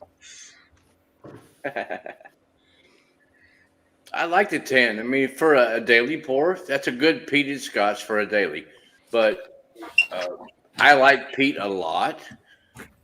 So for my Ardbeg, I'm going to pour Ugadal, because I'm I a just fan like of it so Ugadal. much better. Now Oogie, I don't actually own. Oh, well, shit. If you need one, let me know, because I No, see I it around can here. get it. I can get it. It's just like I enjoy it, but like I don't know. I never felt the need to have it. Brisket burn ends. It's just so tasty. It's like drinking liquid brisket. Yeah, but It exactly. is. To It's me- off. That's off-putting for me. I mean, it's I don't know. It's To me, weird. It's 10 good, is just but straight up brisket. Pudding. To me, 10 is just straight brisket. I Really? think that the Ugadal has more texture to it than the Johnny Walker Double Black. Okay. Yeah, For me, I always find 10 to be more like smoked salmon than brisket, but we all have different palates. Campfire and lemons. Good night, Lee. I drank a half a bottle of Armagnac. I'm out. Cheers, brother. Peace of whiskey, brother. So speaking of Armagnac, my pit group, we've got a 40-year Armagnac. All right, let me pay attention. A 40 year? Holy shit. 40-year, Damn. and it's 119 proof. Nice. Yeah, but Gulf is nice. I like Wow. Where can I get a bottle of that? When it comes out, I'll send you the link. Nice. Do it. Yeah. Probably what, like two I'm down bills for a that. I'm bottle? going to try that. It's going to be close to 3. Okay, yeah. Well, with that Really? age, yeah. Well, for Yeah. us old farts, if you want a birthier bottle, Armagnac is the cheapest way to go. Yeah. That is true. A lot of times it's only 40%, but you can get one. Yeah. Well, this isn't 40%. It's 119 proof. Oh, 10, get Nice. out. Nice. And I was on the pick, and I'm going to tell you, it's exceptional. That's Mhm. great. Excellent. All right, Charles, definitely count me in on that one for Yeah, sure. we got a Reverie 7-year that's going to drop next week. He hosted Tuesday. There you go. And it'll be like $80. I'll go half as many years. I do have a beastie somewhere, but I Beastie. grabbed the 10. I gotta say, I know that just get the 10. I know I know the Scotch world shits on this, but man, I love this bottle. I don't know, it's just Yeah. I It's, love it's a the, great young whiskey. It really is. I love the punchiness of the peat, man. It's just it's a fun little bottle. It's barley and peat in your face. Hey, Chris. Kind of going through some stuff right now. Hope everyone is well and appreciate y'all. Cheers, everybody, and have a wonderful night. Cheers against my odds. Cheers, brother. Hey, buddy, I hope things get better, man. They will. Have faith. So, Ron, Ken has some words for you. Well, I mean, I Beefy is shy. yeah, you know what? Man the fuck up, Ken. I don't know what the hey. But Ken's got too bougie a palate. What the hell? Yeah, I don't want soft shit. I'm not a girl. Come on now. I disagree with that strongly, Ken. It's not shite. Why is it shite? Why? Tell me why, Ken. Tell me why. Use more words. Use your descriptors, Ken. Come on. Why is it shite exactly? I think it's a great tasting Scotch. Uh-oh. I kind of like the. I probably agree with Donald. Okay, listen, Canada. I've only had it once, but I would. Wee Beastie, I would. Yeah, I don't know. You might as well chew on a piece of old firewood and take a mouthful of bread. The other thing I'll say though, is Sean has a new bottle. The bottles we have are from years.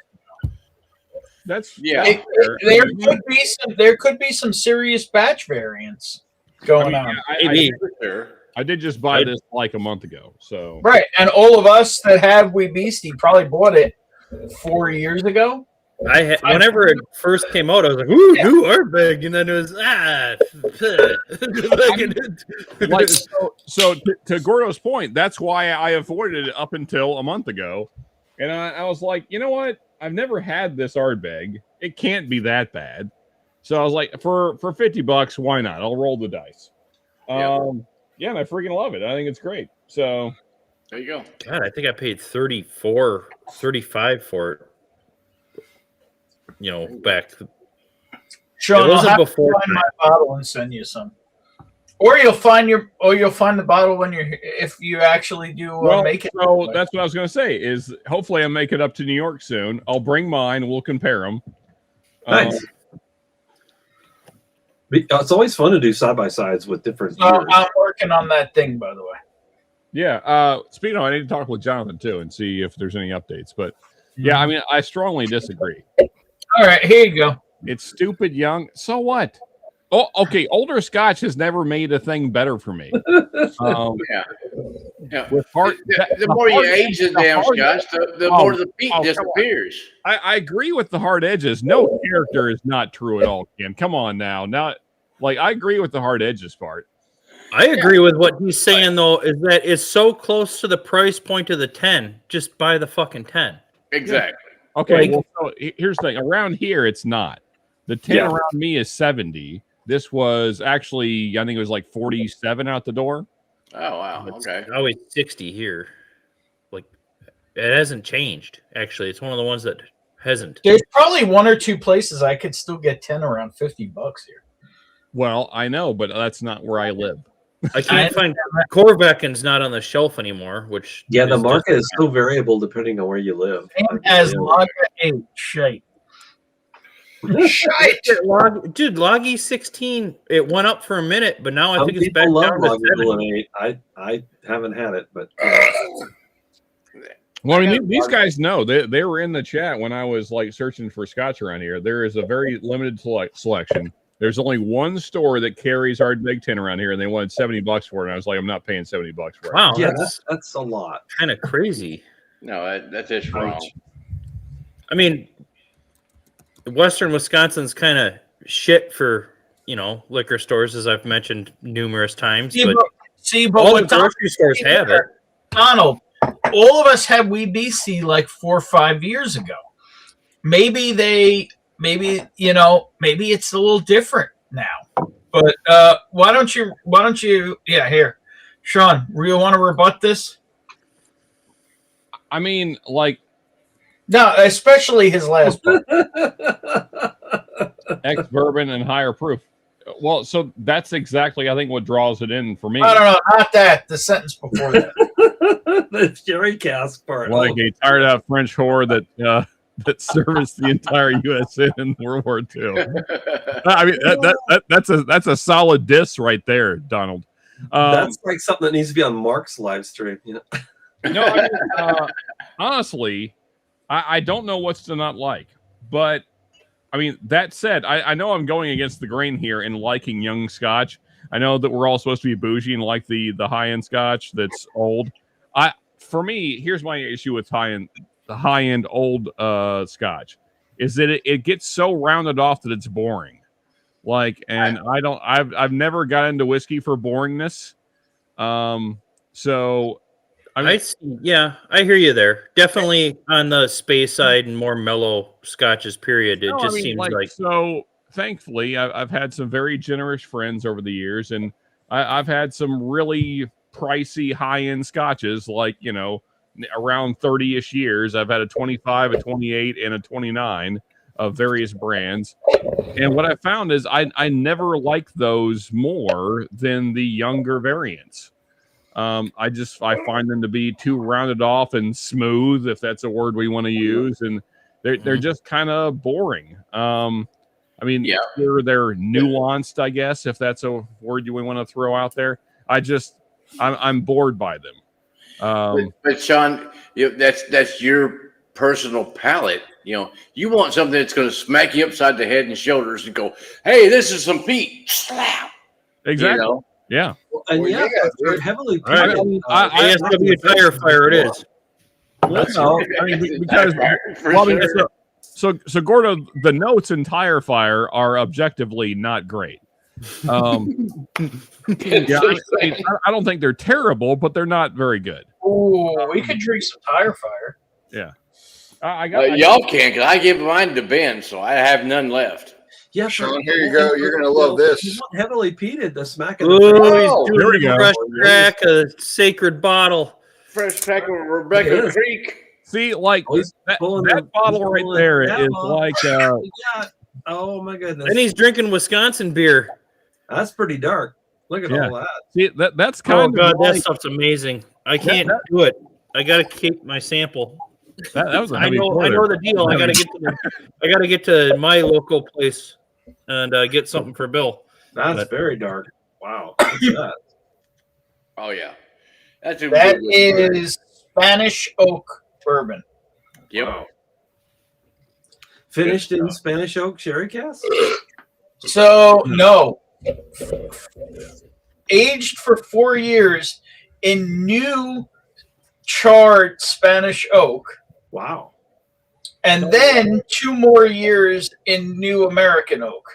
So then it's not technically bourbon. We're gonna mix young bourbon with young Scotch and see what happens. Mm. That's pretty Wait, dark what? stuff. Wait, what? So What are it's you not mixing in technically there, bourbon. Oh. With the wee Rebecca beast. Creek with. Like, look at that color, dude. Oh, this my should be goodness. interesting. And the He wheat mixed beef. All right. Rebecca Creek with My, Ardbeg. my signature's rubbing off again, but Oh yeah, Sean. This one, even though I haven't drank it yet, there's a signature right here on it, dude. right. Well, I got the Click Commander on the back. Click Commander, ready to go. All right. So is that your pick, Sean? There we go. No. I don't know who to give credit to as to who discovered this first. I want to say that Dusty Dan was the first person I remember talking about it, but I can't say for sure. Locktar was the first person I heard talk about it. What was that? Locktar was the first person I heard talking about it because he worked there.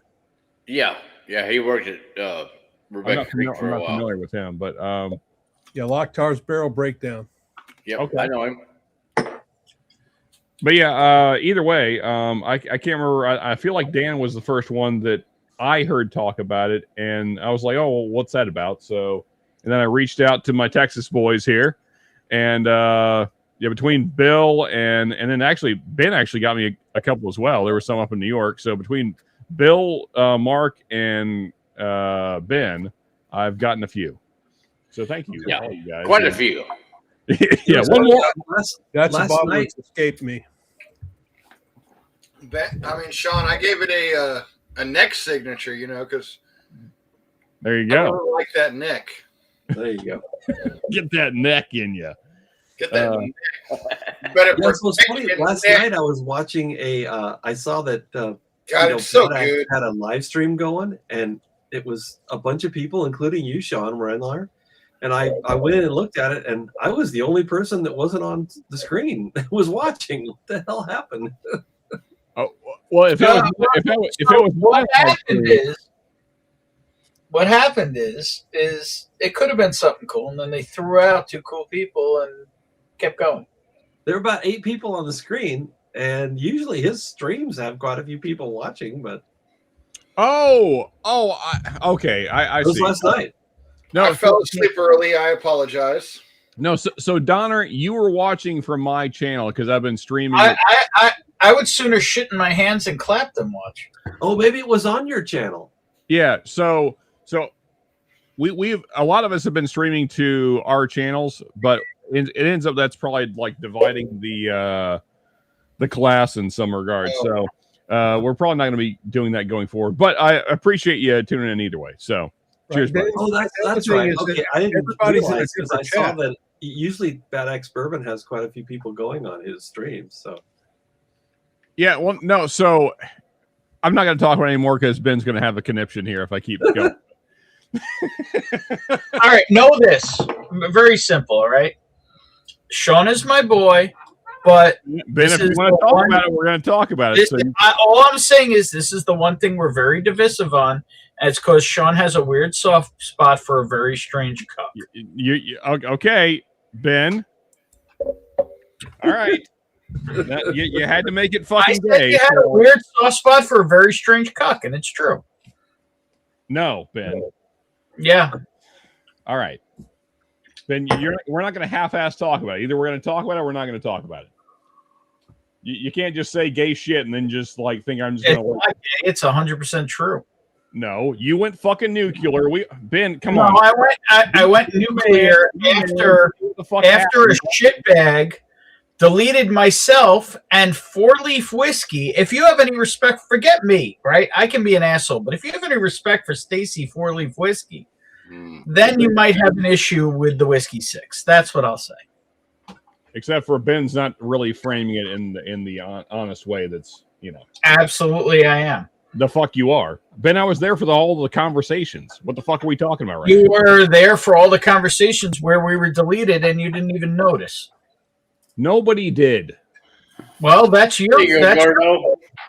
you problem. No, it's not, Ben. Nobody knew that you were taken off the email thread. And then Brian, let's be fair, he posted this out of excitement because he was excited about the new channel. He throws up a thing on Facebook.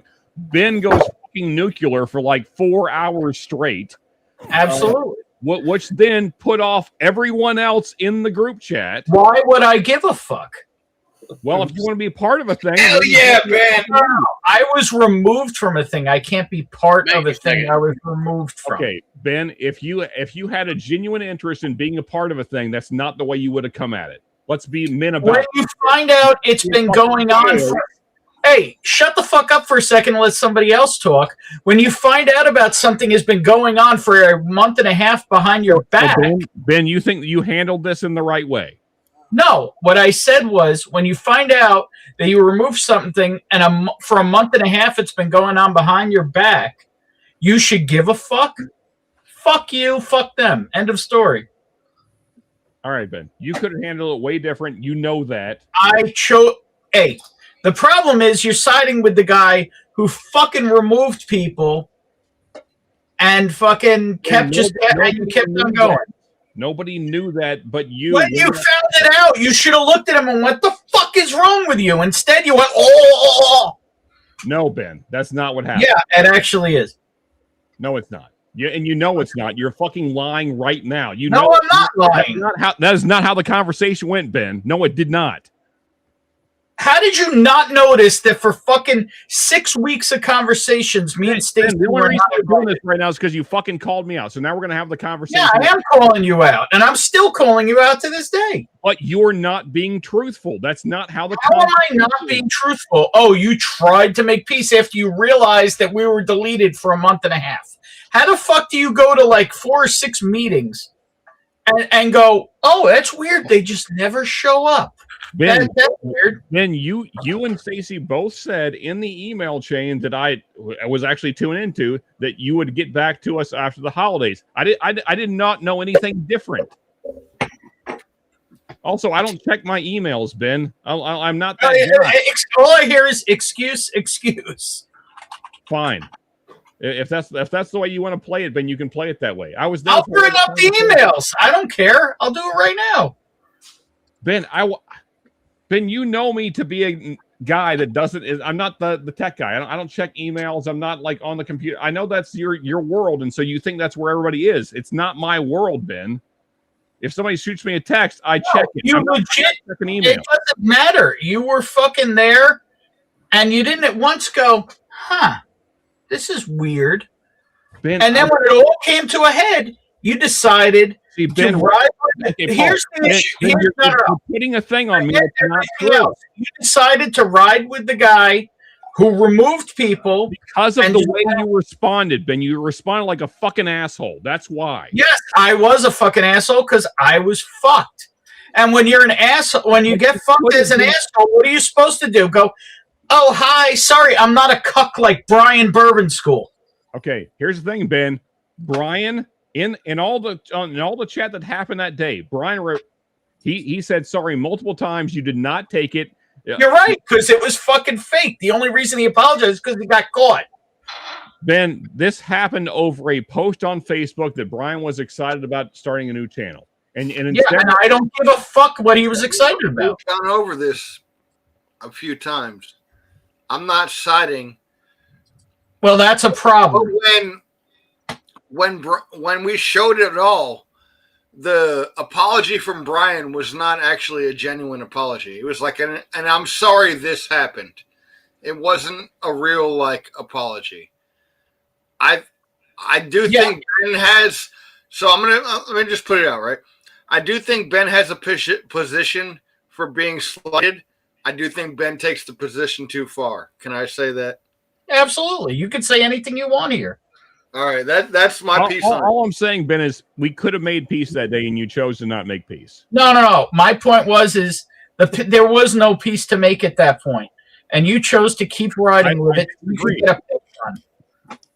Ben, here's the thing.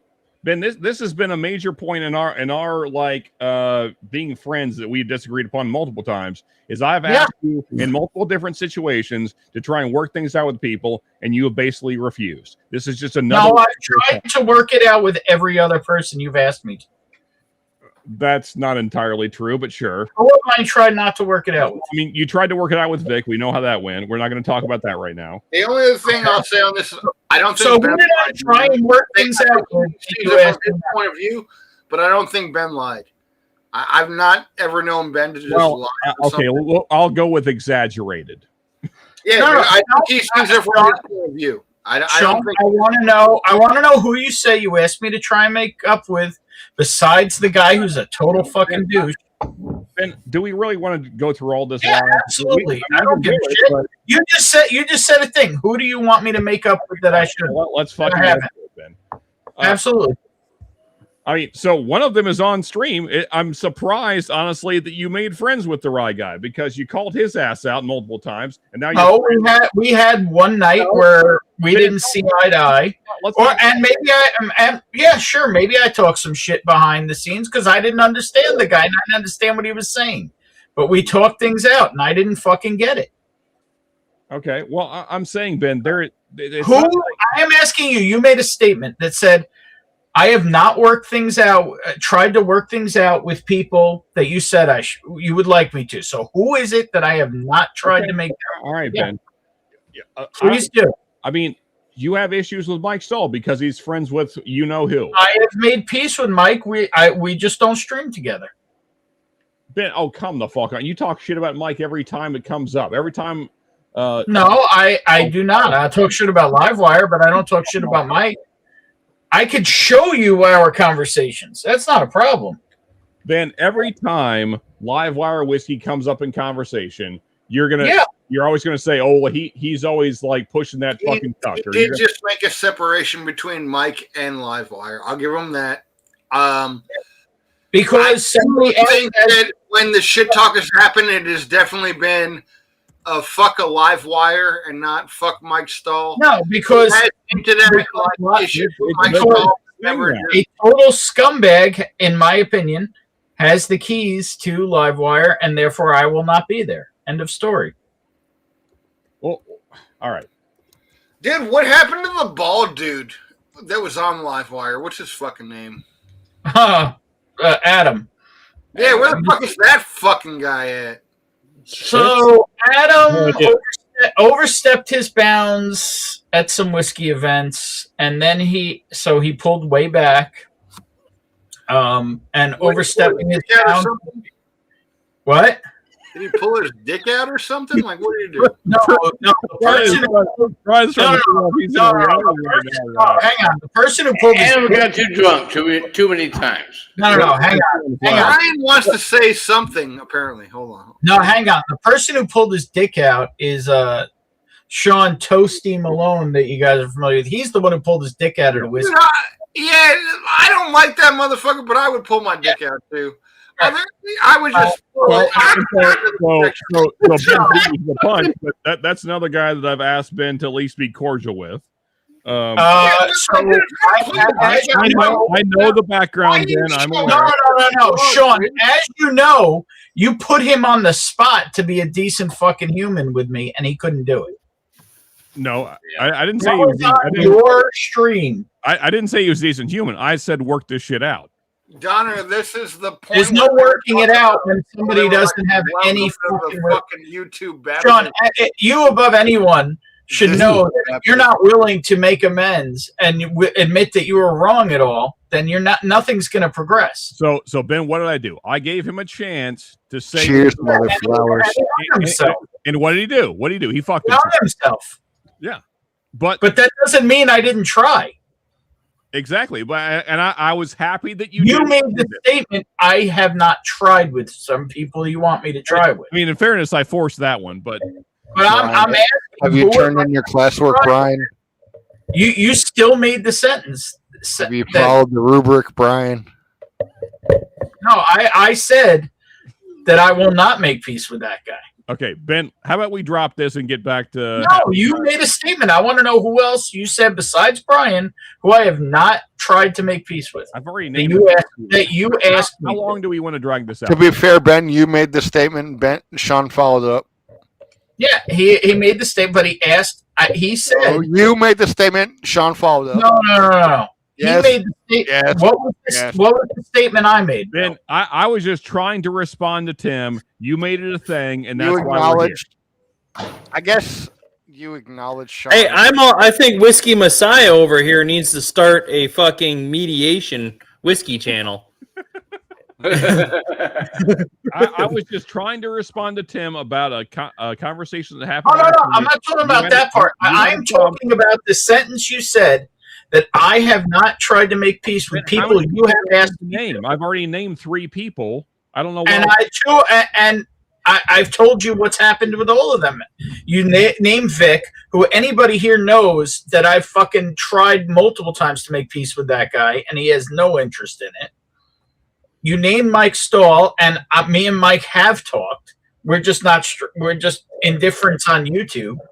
I have no interest in his channel, and I don't think he has any interest in mine. That's fine. Sure. Okay. And who was the third? Well, Ben, all I'm saying, man, is like let the shit go, like across the board. No. Why? What good is because it doing? That's not me. That's not who I am. Yell Stu? How is it helping you? Doesn't matter if it's helping me or not. It's genuine. It's who I am. Look, man. We could talk about this all night, or we could. No, do we know something. you're an asshole. What the fuck? Yeah. I have no interest in having this conversation. You wanted to go there, so here we are. Yeah. And if you watch the Whiskey Sticks, you're fucked up. See, this is the problem, Ben, is that you can't let the petty shit go. Let it go. And my problem is you can't be. You can't. Tom Petty's dead, right? Tom Petty died, dude.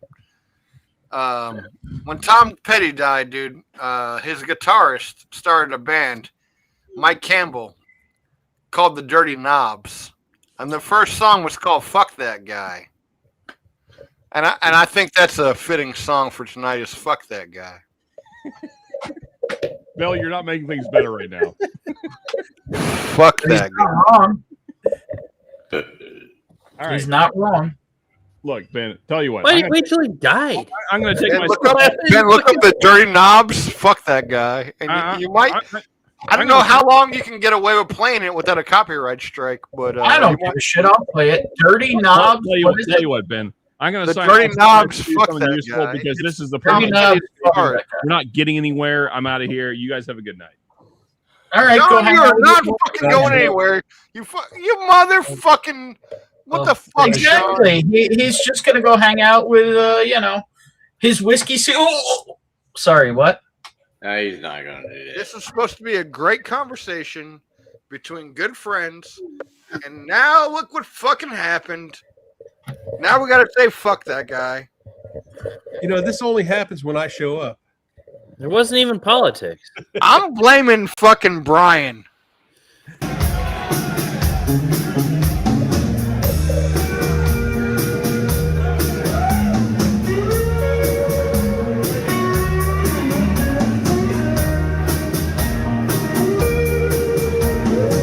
I like his weird bluesy. Yeah.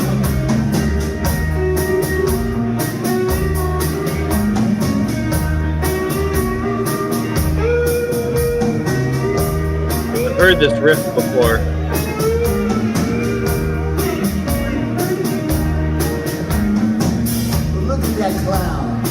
Oh, well, that would be why. Why? worst.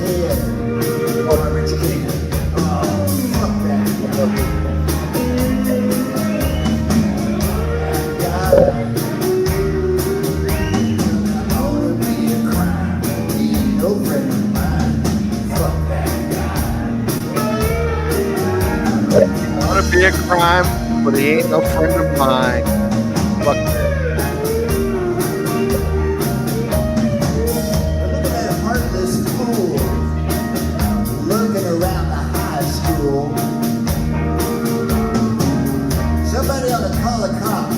He ought to be arrested. Ain't nobody around here gonna get arrested. Fuck that guy. Fuck that guy. That guy ought to be a crime. He ain't no friend of mine. Fuck that guy. Fucking Sean, dude. What the fuck?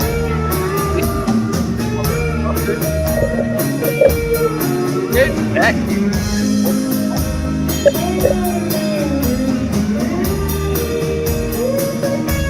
God damn it.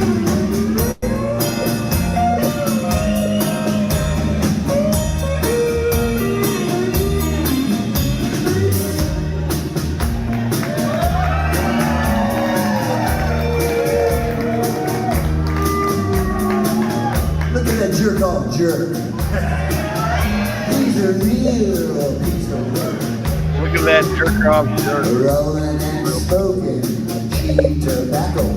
He ain't nothing but a mouth wacko. Fuck that guy. Ought to be a crime. He ain't no friend of mine. Fuck that. I gotta see these guys. It was like Play-Doh. He ain't no friend of mine. Dude, that's cool.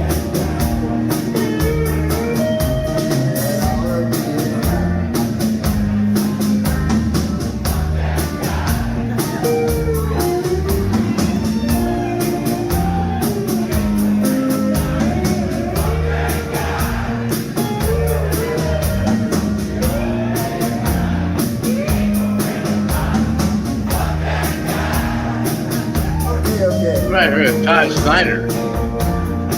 That's alright. It's the guitarist from Tom Petty. That guy singing is Tom Petty's lead guitarist. I'm a Me Too kind of guy. Anyway, I know there's some asshole in your town. Maybe in your present, he might be standing right next to you. I don't know. It's like a coherent Bob Dylan. Something off your chest. Yeah, it's really hot. Tonight is your night. Like all the ladies. Like, if Bob Dylan could say fuck that guy without going,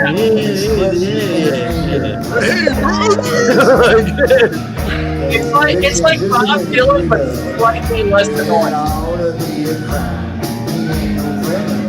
You did find like the shittiest version. I guess it's a good live. I know you like live. Fucking Johnny Depp and Amber Heard. It fucking sounds like Amber Heard shitting on a bed right now. Yeah, you're not wrong. I mean, he looks like fucking Johnny Depp. Yeah. No, it's always uncensored. To be fair, I would totally shit on Amber Heard. I would also shit on Johnny Depp. Equal opportunity. Both of those beds could get shit on. It's what it is. I would shit on them. I don't think I can deal with Amber. I screwed it up. Don't you keep playing it. I don't know what reminded me of that. Something that was said, but fucking goddamn it, Sean. We were supposed to have a conversation tonight, and that one thing got him just worked to the bone, dude. Yeah. I mean, if we're gonna do it, let's do it. Like, I mean, here you go. Let's show it. Fuck it. If we're gonna go, let's go. I mean, it's kind of fine print here, but I know we don't need to carry it on though. Like we all know, some of these guys might not know. A lot of people here don't know. That's the problem.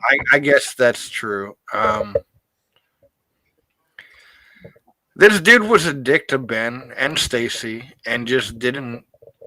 I will put it to you this way: it came up on my live stream. It was actually a longer time than I realized. In October of 2023, and it came up on my live stream when I was live streaming for my uncles, that Brian had the idea of having this collaboration channel, Brian Bourbon School, which for whatever reason, the guy's a piece of shit. But anyway, that's my personal opinion. Nobody has to agree with it. That's my opinion. It was me, Sean, Stacy 4-Leaf Whiskey, Myron, which is what's his the Bourbon Drop. It was Bobby Bad Axe, and who else? Who am I forgetting? To be fair, I like Myron, dude. I like Sean. I like Myron. I like Bobby. I've been on Sean's channel a couple times with Myron since. Myron's fucking solid, dude. I like Myron a lot. But Myron was involved in solid, dude. Solid. Dude. It was also the Bakers, who to be fair, when the Bakers found out about all this bullshit, they bowed out of it. They were the only ones. Dude, I don't know. I don't dislike the Bakers, and I'm not, Troy. If you hear this, I'm not shitting on you, man. I don't dislike the Bakers, but you're a tough watch at times. And you're fucking good, dude. Like, your family's solid, your people are solid, but you're a tough watch, man. Well, look, they were involved. It was that's a fair criticism, though, Bill. You're not saying anything against them. You're just saying for you, it's a tough watch, and that's fair. Yeah, it's completely fair. All right, so it was Ben the Bourbon Note, or Bourbon Note. I don't know if it was just Ben. It was Sean, me, Byron, Stacy. To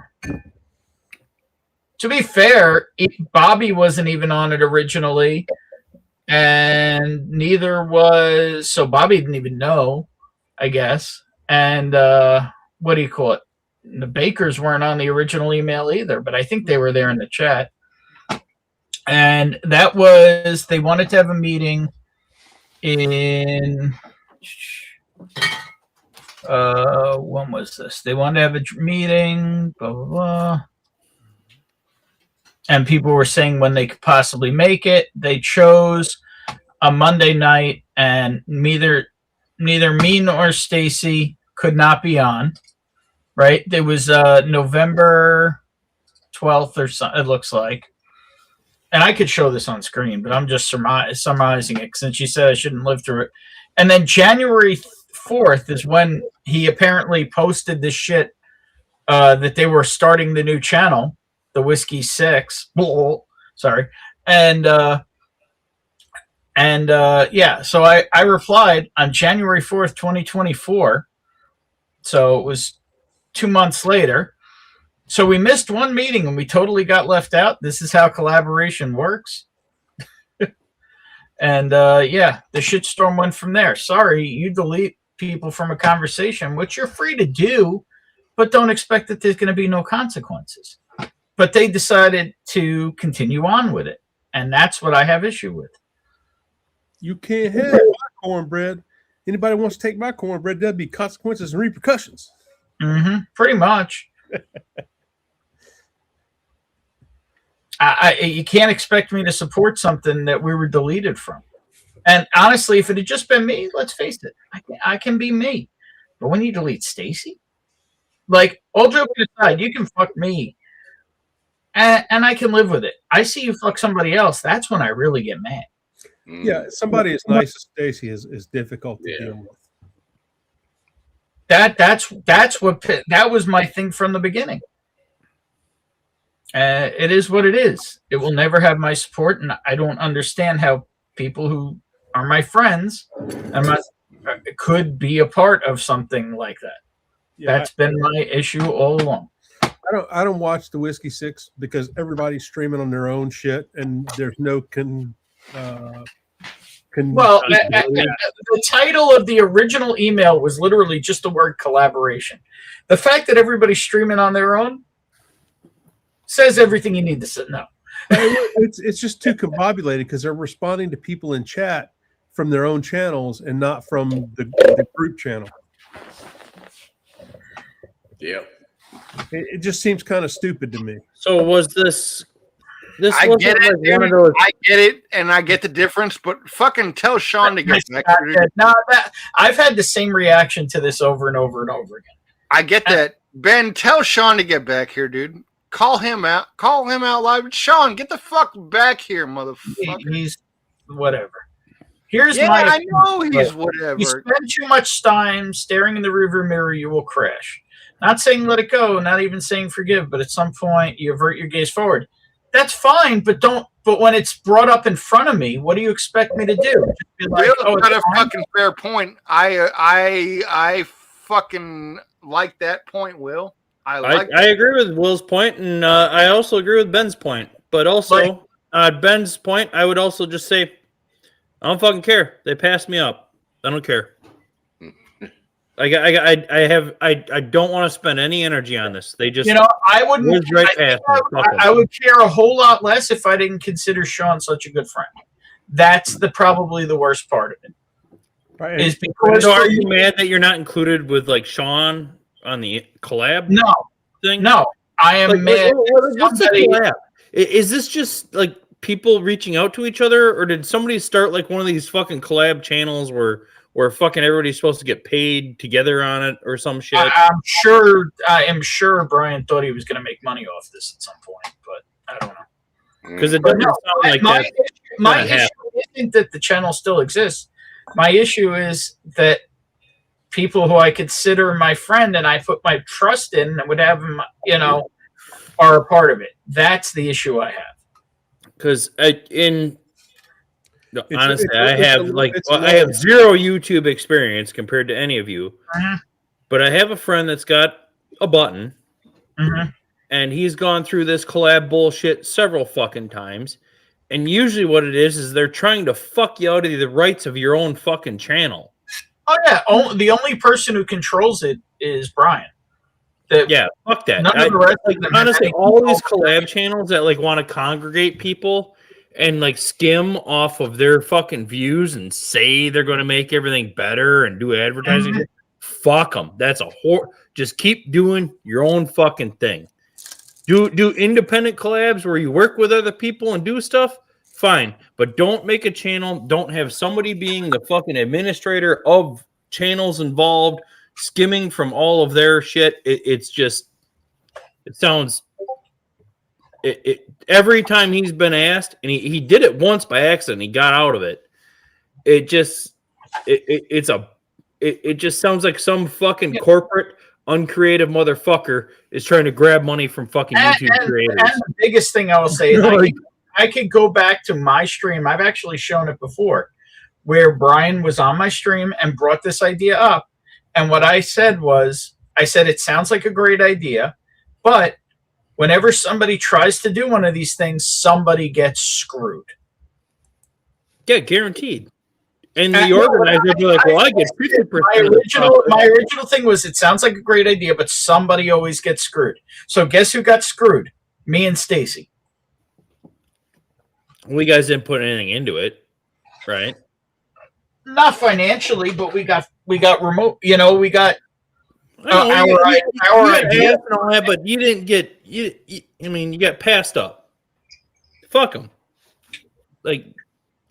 I agree with fuck them up until it's somebody I consider my boy, because for me it's a constant internal conflict, because that's the way my mind works. I can't explain it any other way. There are people. I have a friend that operates that way, and he is still my friend. He was in my wedding. He's everything, but I can't.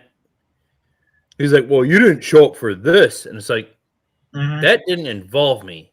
That involved you. Yeah, but you support me? And I'm like, yeah, 100%. You go do that if you want to do that. But because I was involved and couldn't show up or was passed up or whatever, like I don't know. It's of no consequence to me. Well, no, it's I not don't the know. consequence. It's the constant internal conflict I have because it makes me question. Because I've been and so many loyalty or some shit like, Hmm? like loyalty or like yeah, somewhat. It to me it's a whole because unfortunately I work very black and white. I work very on logic. It's just how my brain operates. And when 1 + 1 doesn't doing what you equal do, you have to. But I mean, yeah. So when 1 + 1 doesn't equal 2, my brain says there's a fucking problem here. And that's the issue I have because I consider Sean a real friend, not just through Whiskey Tube. You know what I mean? Like, we've been through some shit together. Like, I've met his family. It's not like, you know what I mean? It's not super. I agree. And honestly, there's fucking 3 of you here right now that I'd be like, yeah, dude, these are my fucking friends. Yeah, like, I would non-sexually, I love the guy. Maybe even a little sexually, but hey, whatever. But it's this constant like thing that's just like eating at the side of my head. It's like a bug just boring into my brain. And so when I do my best to push it away, but when it gets put in front of me, it's like dude, everybody's got their idiosyncrasies, and like I said, I got a friend that's a shitloads lot of like you. I have That's issues. a lot like you. That's got like you do this or you don't support me, and I'm like, nah, dude, do your own fuck thing. Like, and don't worry. like if you really need me, I'll fucking be here. Like, it's just how my brain operates, unfortunately, and I know it's my own flaw. I recognize that. Like, yeah, I'll go hop on Vic's stream. Like, I'm not like I don't understand why. Him, like, but I don't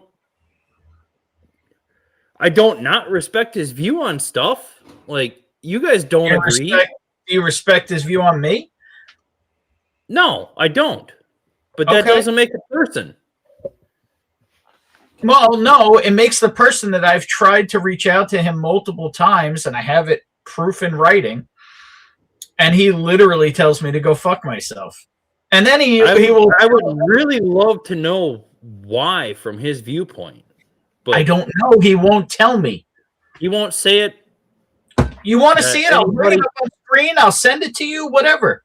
I know what it is. I don't know what it is. Like, I know your side of it. I know this, but he won't say. Well, you still talk to the guy? Ask him. I don't talk to the motherfucker. I avoid the whole subject. Why? Because I don't need that. Wait. See, but I think the fact that people, the fact, and my viewpoint is the fact that people. And frankly, not to any discredit of Vic, but I'm not like fucking Vic's on. I'm going. It's like the couple times I've been on there, and I don't know why I'm defending myself. It's like, oh, fucking Dan's on. Fuck, I can't find Ben shit. I can't find fucking. And I get that. Sean shit. And most of the time, I don't even know what's happening. But what I don't get is it's not that. But I guess my viewpoint on that is that. Because people are willing to look the other way, I feel like it makes the behavior acceptable. Well, geez, you have way bigger problems with society as a whole. I sure do. I sure fucking do. I absolutely do. I am a broken toy. I fully admit this. Man. Tonight, no, I ain't saying shit on live fucking YouTube. But I'm just saying, I fully admit I'm a broken toy. You know what I mean? I know that's part of the problem is people are not willing to fucking say shit. Yeah. And I gotta give Ben credit. If he's offended by something, he's gonna fucking say it. No. I absolutely fucking agree with that. Absolutely. Honestly, I think Midwest nice is why the drivers in Wisconsin are so fucking horrible. like nobody will even fucking honk at each other. Like, But at you the know, same time, like I don't know. It's people you know, need to talk. People need to call each other out. People need to, and that's fine. But you should respond be to able. criticism, not like oh, fuck's sakes. Even my wife. Problem is, Like we're if all- I say we're something all- about like photography, she flies off the fucking handle. And it's like I'm not trying to bash you. I'm just like a critique. You know. Right. The problem is we're all old, and we all grew up in a time when you said what you meant and you meant what you said. And if you said something wrong to the wrong person, you got punched in the fucking nose. And Absolutely. none of that shit happens today. No. Everybody obfuscates and deflects. And oh no, I didn't mean that. No, you meant it or you didn't mean it. You know, so which is it? Stand up for what you said, or shut the fuck up. Life comes from you, not at you. Sefton base. I don't know who that is, but I don't know what that means. Does anybody know what that means? That's some deep shit that I think I'm not understanding. It's deep but there's no reference to it. Yeah. Hey, cheers, Cliffy. Yeah, you life does Clifton come is at the you, fucking but G, dude. I've seen him here. Some of it is how you interpret it, but yeah, Hold on, friendship. Clifton. Cheers, Oh, dude. Clifton, the fucking G, dude. Well, and so Sean was referencing that Ben and Oh, I, they're the very skipping over first time- how fucking much of a G Clifton is, dude. yeah, the very first time That is true. Clifton. Let's give Clifton credit first. Clifton is a G, though he probably ran away by now. Clifton is a fucking G. He's dude. having tea, so it's probably Clifton. Like, dude, that is a fucking G. So Sean I ran love into Clifton, dude. Christmas parties. Where do you guys going? No, none. Sean referenced. let Dry Guy talk for a sec. Hang on. So Sean referenced Ben and I having an issue, and Ben and I have talked, and we worked all this shit out. We just didn't understand where we were coming from at the very beginning, and now when we see things, we're okay with it. Yeah. I'm here to. It's all good, Cliffy. No, it's just old wounds getting opened back up. It's what it is. It's just old. Frankly, the Whiskey 6 shit sounds like the guy had like a roster he wanted to build, and he his roster. Yeah. Well, personally, the Whiskey 6 sounds better than the Whiskey 8, although, you know, it could have been handled much better. Yeah. He reached out to everybody to see what he could get, and when he got what he wanted, he was like, nap. Right. And then and he's okay to do that. But my issue is that like I've said my issue is like, and I know why, because Sean just wants to hang out and he wants to talk to people, and he doesn't want to deal with the bullshit. And I respect that part of it. He just wants somewhere to do his thing. And I get that, but why can't we do that on something else? And the reason is that it's because the one guy does all the work and makes all the money from it. Is there anything being made? I doubt it. If it is, it's very small. But, you know, one person owns the intellectual property. How's that? Even That's if not it's cool. very intellectual. That's a bad idea, but yeah. Yeah, no shit. But so my thing is just like, why would you be a part of it? That's the bug that eats in my brain. Right. That, And I get that. I get the fact it's like a leech. There's one person making the money off of this. Why are the rest of the people being involved in it to begin with? I don't know. I can't answer that question. Right. Exposure bucks. But like if you're any kind of artist, hey, Tunes understand exposure bucks. Hey, cheers to Whiskey Tube. Cheers to my friend Sean, even though he hangs out with some douchebags. Cheers to the first time Tim comes on Whiskey Tube and he ends up at a truly uncensored fucking meetup. And yeah. There you go. Cheers to But tunes. Ben, I got to say, Ben, Myron's. Ben, you got your phone Myron's nearby? all right. Oh, you gorgeous bastard. I talked about this last time. You're not gonna like what they did. I don't think you are. What, they blend them all? I don't know what happened, but they don't state what barrel. Like there's no like every cabinet drink had what barrel it was Well, I stamped think. on. Okay, so that's one thing, but I think I know what happened there.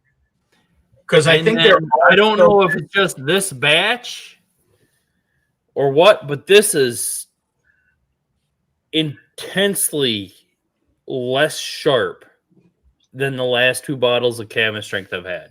Well, what I think they did was, and I don't know for sure, I think there's still some picks.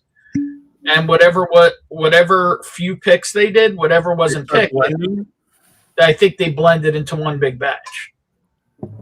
I can see that. Then you wouldn't have a barrel to put on there. Right, and the blending is really rounded off. I think what you and Sean appreciate about cabin strength. Oh, I like a lot of the flavor. It's just got tons of flavor. The flavor is good, but it is not. I mean, the two I had before, the three I had before this one, were just like fucking bam, like in your fucking. And this one is like, yeah. Cheers, this is civilized. Like, yeah, it's still a 111 proof. But also, it's getting older. Yes. Maybe there's more age. Yeah. I don't know. When somebody messes with a good person, you stand up for them. That's what I'm taking from this one right away. Yeah, appreciate that, Puppy Luke. It's just, and like I said, dude's my boy. It's just this one fucking peg that's just like, I don't know how else to describe it. Oh, what is this supposed? It says, I need a huge glass of whiskey. That is a great shirt. Did he? Yeah. It says, I need a hug and someone to fucking pinch my nipple. The Pierce one. Sean left already.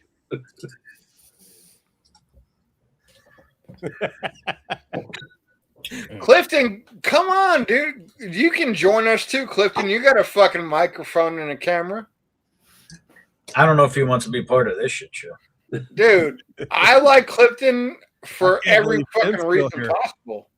But Mark, you're muted. Because dude, Clifton's the man. Oh, sorry. Clifton's the fucking man. I don't got a list why I like the motherfucker. Motherfucker, you're a good motherfucker. I love Cliffy. He's a good guy. Clifton's a fucking. That's the motherfucker right there, dude. Come join us. Clifton was he's an OG YouTuber. He was for sure. Dude, Clifton is the G. Yeah, he's an OG. Yeah, I'm not gonna start listing reasons why I like you. I mean, speaking of which, motherfucker, dude, Clifton's that motherfucker. I was busy dealing with the animal earlier, but I like that too. I was like, that motherfucker. Clifton is that. He's not camera ready right now. I said it's super white, dude. Clifton, get your ass on here. Come on, brother. Chef Rance already leave.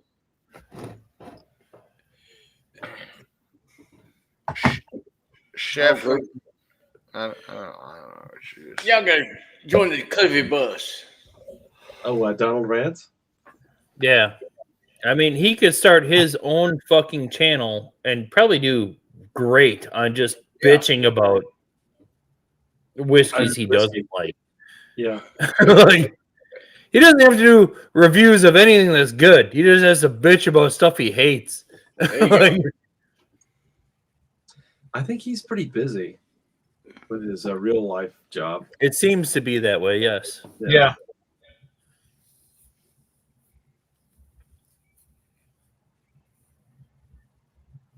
He also comes off as underpaid. I mean, he's either underpaid or has too expensive habits. Oh goodness! All right, brothers. I think I'm gonna have to cut out of here myself. Nope. It's been a long Nope, day. Nope. Don't do it. Have a good night. Oh Mark. yeah, I gotta get out here and get something to eat and chill out for a little bit. So you can get some food and come back, right? That's what you meant. You're gonna get something. Well, it's possible. We'll see. But peace, love, whiskey, yo. I'm gonna get out of here. Good seeing you. I love y'all. Great chat. Great hanging out with you as always. Love you, Mark. Let him, Mark. Have a good night. All right. Good night, y'all. Fucking Christ! I'm drinking all this cabin strength now. Nobody else has this About shit. the next big YouTube drama video. I know, Cliff. That's what I just. I don't know what you mean, dude. Wait. Which one? Larceny barrel proof. Oh, yeah, but which one? C925 or 924. Excuse me. C924. Ended 24. All right. Yeah. Those are always good, and frankly, I don't know if it's the price point or just my lack of ECBP experience, but it seemed like the larcenies were just always a better deal. Like, well, since C923, when they dropped the age statement on the Elijah Craig, they've been hit or miss. And the larcenies have stayed pretty consistent. Yes. To the and $20 cheaper. Yeah. Yeah. At least. A $69 bottle versus an $89 bottle. $60 bottle versus $80 bottle. So I don't know where you're at, right guy. I'm in Florida. Oh, all right. I'm right by I'm in Wisconsin, western Wisconsin. Yeah. And I'm in North Florida. I'm in like a no man's land up here. We have a couple of chain stores that are pretty good, but there's not much else but Patel stores. First year in like 5 that I haven't done a blind find. Okay, so you're up in the I'm gonna panhandle. go that's possible. I mean, Clifton, what probably happened is the distributor probably hasn't sold out the B batches because they weren't great. So they probably either had the C's in the back of the warehouse or didn't order them to your area at all. I mean, they can be found. You know, people in Whiskey Tube. You can find batches if you want them. Yeah, we get stuff here in Florida, but we get the leftovers that the resorts and the cruise ships don't take. Yeah, that's kind of true. Yeah. Okay. Yeah, because Clifton's in Southern California. You should probably have access to most things. Yeah, and in Florida, the only store you can buy a Weller product in is ABC Fine Wine and Spirits because they have an exclusive agreement with the distributor. Wow. Everything here is pretty much completely bourbon raffle for anything allocated. That's pretty much here too. You're either in the Grand Reserve at Total Wine or you're in the ABC Vault program, and that's where you get anything that's allocated. Yeah, so it's just grocery stores here. There's a couple liquor stores, but you have to drive.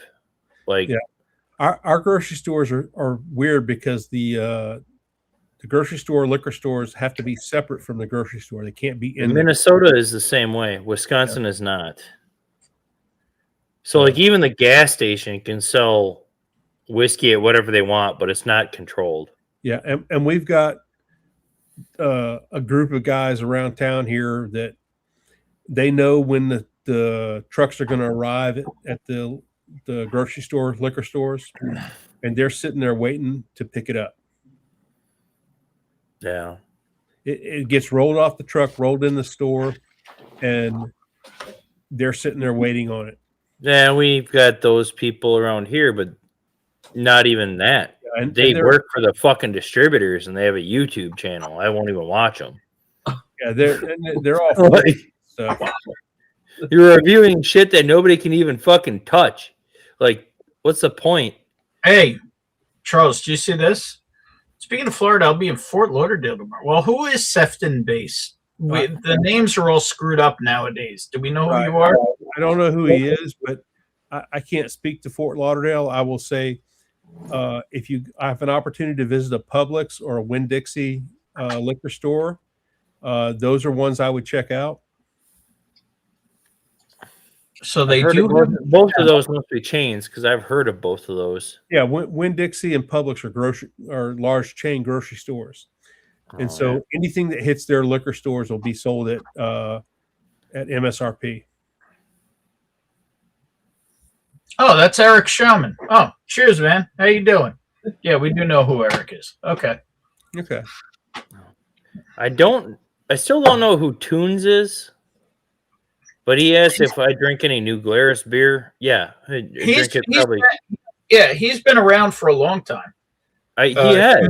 I don't. He's one of the few people in chat and stuff. I don't know his real name. He's just always been Toons 21.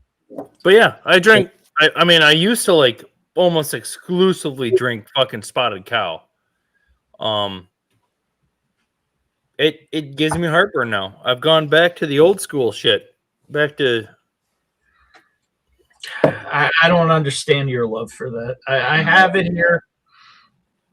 I probably had a 12-pack for like over a month now. I've gotten through like maybe with Ethan's help. I think I'm through half of it, maybe. A 12-pack. PBR was my 2008 economic collapse beer. You can get it. I know you guys aren't from Wisconsin, but I mean, I go through. Hey, Charles, Puppy Luke's 12 packs a week in Florida. Don't sleep on Walgreens. Yeah, the Walgreens up here have no liquor stores in them. That's Central and South Florida. They sell liquor in Walgreens up here, but I have not here. And the problem with the Winn-Dixie liquor stores is Aldi's has bought Winn-Dixie, and so. Aldi's is on a fucking tear. Yeah, if there's not an Aldi's within 2 miles of a Winn-Dixie liquor or Winn-Dixie store, they're going to convert that store into an Aldi's store. And when they do away with the liquor store, which is really funny because Aldi's and Trader Joe's are owned by brothers, and Trader Joe's has liquor stores, but Aldi's doesn't. Okay. Aldi's sells liquor, but not in Florida. Oh, like I have an Aldi. I'm in a weird predicament where I live in town and I have a 1 acre lot. I live right behind my veterinarian. My veterinarian is my backyard. Walmart's back door is 400 steps or 400 feet from my door.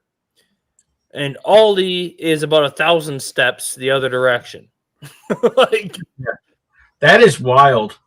There's nothing for at least a half a mile from me in New York, and you've got shit on your doorstep in Wisconsin. Yeah, and I can go in my back door and still piss in the yard, and nobody will know. Yeah, use some of my picks. I don't have a yard. Didn't Aldi? That's I know big in Europe and Ireland. Yeah.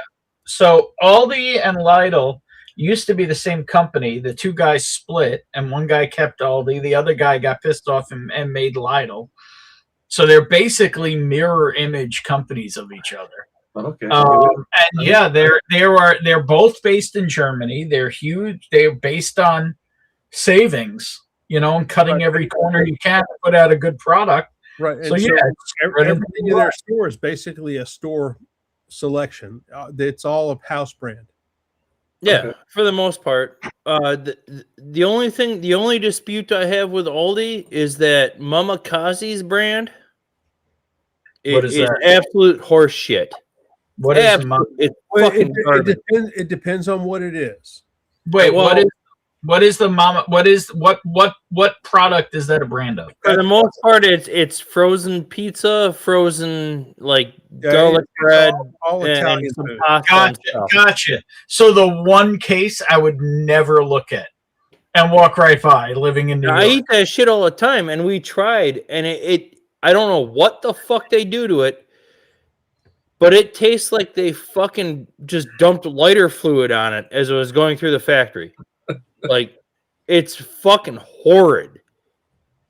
Like, and we've got quite the selection of frozen pizzas up here in Wisconsin. Like, whatever that fucking Mamakaze shit is, it's bad.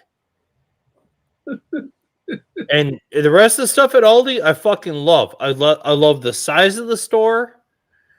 The price obviously is fantastic on fucking everything. The salmon, the cedar plank salmon stuff they do, that's pretty good.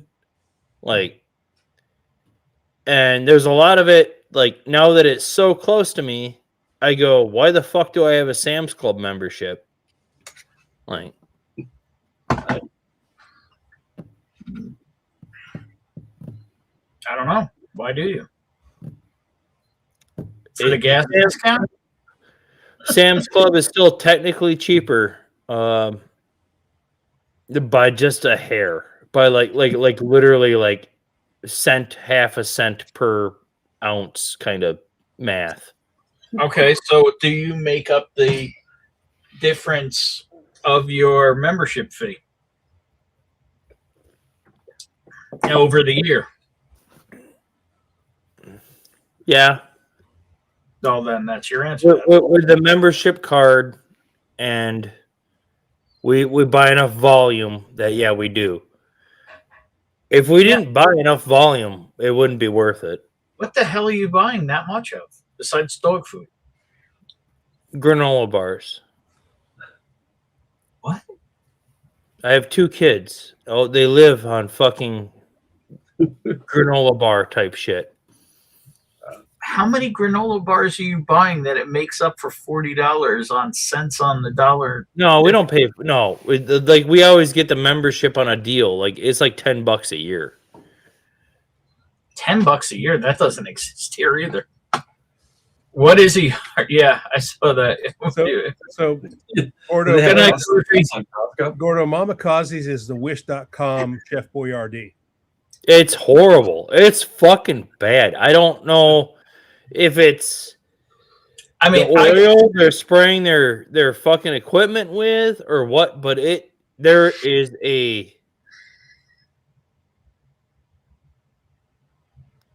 oh god, how do I put it? Like it is like if you've ever gotten like lighter fluid on your fingers and fucking got that taste, like it's fucking in there. Like there's some petrochemical thing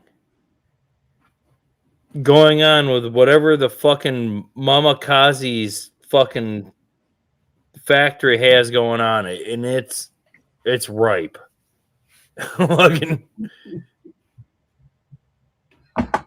I don't know. I could tell you I'll never try that stuff because the last place living in New York last thing I'm ever doing living in New York is buying frozen pizza. Frozen garlic bread or anything. Like I didn't even know that stuff exists. Now it makes sense. The case is frozen pizza is actually pretty huge in Wisconsin. I mean, I could imagine, yeah, because you can make better shit at home than you're gonna buy at a pizza place. Right. Especially if you have like a wood-fired oven, like a wood-fired one of those new like pellet ones or gas ones or whatever. You got 1,000 whatever. Dude, yeah, you can make some pretty killer shit, but that's one of the good things about Florida is we've got enough of you assholes from New York that moved down here that we actually get good pizza. No, but we have like Groupon pizza, matzo. Charles, you still have to search it out. It's not every and there are about 5 places in Florida that I know that I can go and get a good slice. Nice. Well, and you're doing better here, slice, and that's the key.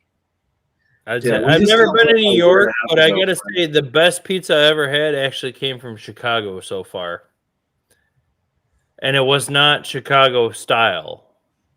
But they have good sauce. They have their tavern style pizza is great in Chicago. Well, in this was a deep dish crust stuff. pizza, and it was a $30 fucking pizza. Yeah. But holy shit! Like I was like, what God Chicago does damn. have is good hot dogs, but it doesn't beat Grace Papaya. It was this weird. All right, man. The weird thing is even Grace Papaya is getting expensive now. This fucking pizza, like it was deep dish pizza. 15 years ago when I was up there. Deep dish pizza, lots of sauce, but it was good. Mm-hmm. And you had the cheese layer, but this thing, like the sauce, like it was this. The sausage was the entire layer of the pizza. Pabst and Village Pub and a Dr. McGillicuddy. Well, that's sort of the Chicago deep dish style, is where that blob of And sauce it was fucking amazing. Like it wasn't like it was deep dish, but it wasn't soggy. You have to cook them a long time. And so in Florida, what we have here is we have danger dogs at Voodoo Hot Dogs. And they take a hot dog and they wrap it in bacon and they deep fry it. You're not at the Minnesota State Fair? Because that sounds like something they would do. Yeah, but you can get it every day here. You don't have to wait for the fair. Nice. Just the bacon wrap deep fried Twinkie. You gotta wait for it. And you can get that. You can get that. Wait. Deep fried Twinkie I've had. Did you see bacon ranch deep fried Twinkie? Bacon wrapped. So they will do the Voodoo dog, and then they will do the danger dog, which is where they do that and they make it like a Monte Cristo, and they take the hot dog in the bun with all the toppings, dip it in batter, and then deep fry that. Sounds like I need about one of those in my life. Yeah. That sounds pretty good, especially right about now when you're this much in. Well, it'll be followed by arthroscopic surgery in a couple of years. But alrighty. Well, Ben, thank you so much for having me on. I think I'm going to turn in, but good. I know it might be a little past your bedtime, even 3 hours behind me. Well, you guys are the ones who are late. It's only 10 o'clock here. And Tim, great job with giving Ben the lineup of scotches that you did. That was fantastic to watch. And I will sorry, go ahead, Charles. No, I'm done. Okay, I was just gonna say, and I'll apologize for going so sideways on your first appearance of Whiskey Tube. Oh. Unfortunately, I just don't have a filter. Oh, no worries. That's Tim, part of this this is your channel. first time on hopping online? Ever. Yeah. Tim, I'll probably see you tomorrow night on the Bakers. I will. Yeah. So no worries. And the way the weather's looking, I may not have my days off next week, but maybe the week after we can do another flight of the samples. But feel free to partake in wherever you'd like. When it snows, I have to work all the time. I gotta curate something for you. Well, I've got ideas. Bro. Oh yeah, Mark- take your time. mark because this day.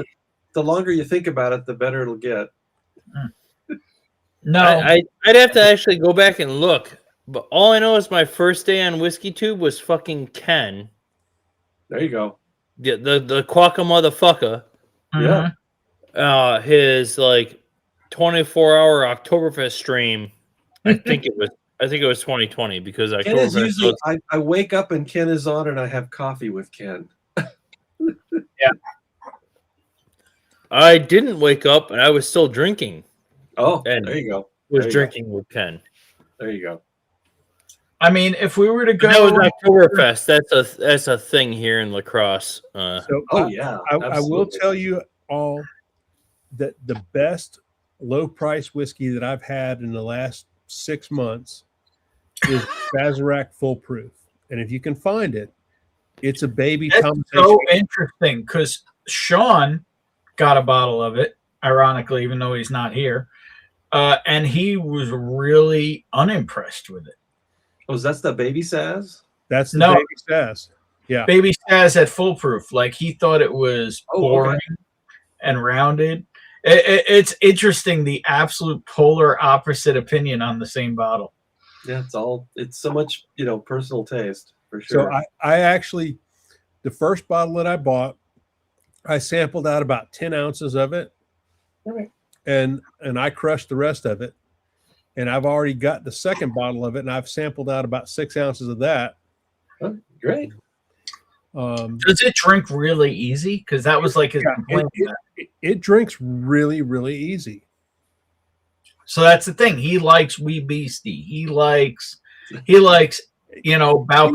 He likes stuff that punches you in the mouth. Yeah, So it's loud, shouty stuff. Smack. But here's the thing, Ben. I like balcones as well.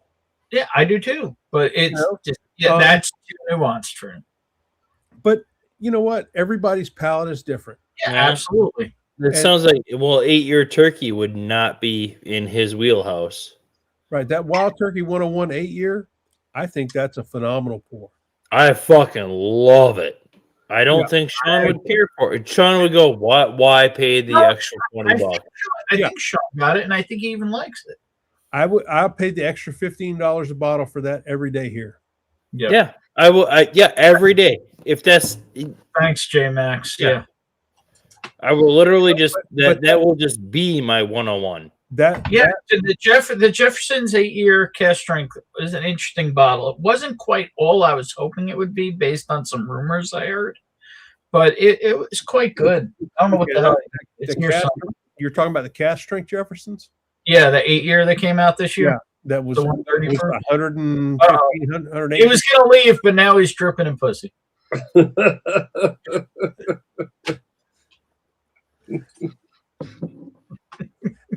Yeah, that Jefferson's was pretty good too. I'm on my second bottle of that. Yeah, I gotta find it. It's here somewhere. Yeah. And it's been a funny year this year. There's been a lot of really good low cost products that came out this year, but there's also been a lot of really good stuff that came out that was high dollar. Mm-hmm. The Knob Creek 21, the Russell's Rickhouse single Rickhouse C&E. That's a phenomenal pour. I got that, the Beacon, and the Russell's 13, and that C&E is the best of the Russells this year for me. Wow, you think the C&E is better than the Beacon? Absolutely. Wow. I know I had F. The problem is they've made it just cost prohibitive to have all of it. It's turkey. We love turkey. And so you know who's doing it the best of every single producer of whiskey out there is Jack Daniels. If you look at the MSRP price of their products, everything's cheap. I totally agree. Absolutely agree. Everything but the stupid Sinatra. Right. Fuck the Sinatra. But here's the thing: Sinatra has a name, and they're paying for the Sinatra name. Sinatra name, yeah, that's true. So I'm okay with that because I don't have to buy it. Yeah. No, but it's literally everything else is like literally and that is reasonable whiskey price. Yeah. Like JD14 was $149. JD12 was $99. JD10 was not here. It wasn't. Well, what's weird is the one whiskey I can't get any kind of fair deal on in New York is Jack. Right. If it says LE on it and it's Jack, right. It's the cheapest I saw a bottle of 12. I think this year was $179. I paid $109 for my Jack 12. Yeah, the cheapest I saw a 10, I think, was $150, and the cheapest I saw a 14 for was $300, or $350. Yeah, and the Jack Daniel's Tanyard Hill is $80. He's back. What's going on, fellas? What's up, Z? What's up, Z man? What's going on, brothers? Cheers, everyone. You missed all the Sean stuff. So what did Sean do this time? There's a thing. There's always a thing with Sean. That's okay. Yeah. What's up, Shredward, you prick? Oh, Shred. Hey, there we go. The city of brotherly love, Portland, Oregon. Or is it the city of human feces and 300 genders? I can He's never. on the road. Oh my goodness. Yeah, what are you doing up there? Are you playing up there? 3,000. No, he's playing up there. Gotta love those state taxes on whiskey. He's playing with Joan Jett. Da-da. Da-da. Get on here, Shredward. Oh, you can't get on here. For having me on, and I'm Everybody in Florida is hoping that the governor puts that on the bill that they do away with the property tax on your home. And I'm not sure that I really want that, because I don't want a bunch of people moving from other states to Florida because they don't have to pay property tax on their house. And that's what's going to happen. Exactly. I wouldn't mind not paying property tax. Come on. Well, I think you can move to Vegas and do the same thing. Yeah, there needs to be caveats to it. Playing shows on our way to Washington tomorrow. Does Troy Man know you're coming up to Washington? Where in Washington are you going? Does Bourbon Baller Lee know you're going up to Washington? Are you gonna go? Are you gonna go bother the bowler? No, he's playing in a strip club. Shredward, when you hit in the Midwest, come on. Never. He can't play the Midwest. No, he'll never headline for Guar. Yeah, well, he is a Valley boy, though. And he loves that phrase. I'm not a Valley boy.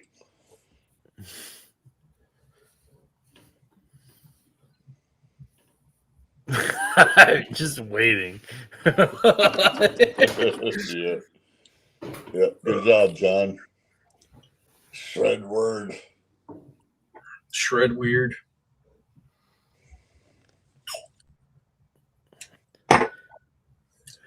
Anybody else drinking Scotch?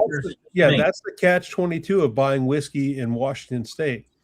Is it's state controlled and you get a good price on the whiskey, but then you got to pay 20% tax on it. Yeah, which is no state control in Washington. No, you're just paying taxes there. Yeah, well, excuse me, it's a 20% tax. Yeah. Well, you got 20%. You got sales tax, then a 20% sin tax. Right. On top of the sales tax. The what? Yeah, they literally have a sin tax. Yeah. Because you're sinning by buying alcohol. Yeah. Hey, what the fuck did you do with my name, Ben? Jesus. What are you talking about? You know what I'm talking about. I have no idea. Don't change my name. Guitar. How in the fuck is that not going through the Supreme Court right now? What? The sin tax. Why? Because politicians don't really give a fuck. That's why. No, they the only thing don't care about your drinking habits. They get insider trading information, and that they're going to make money.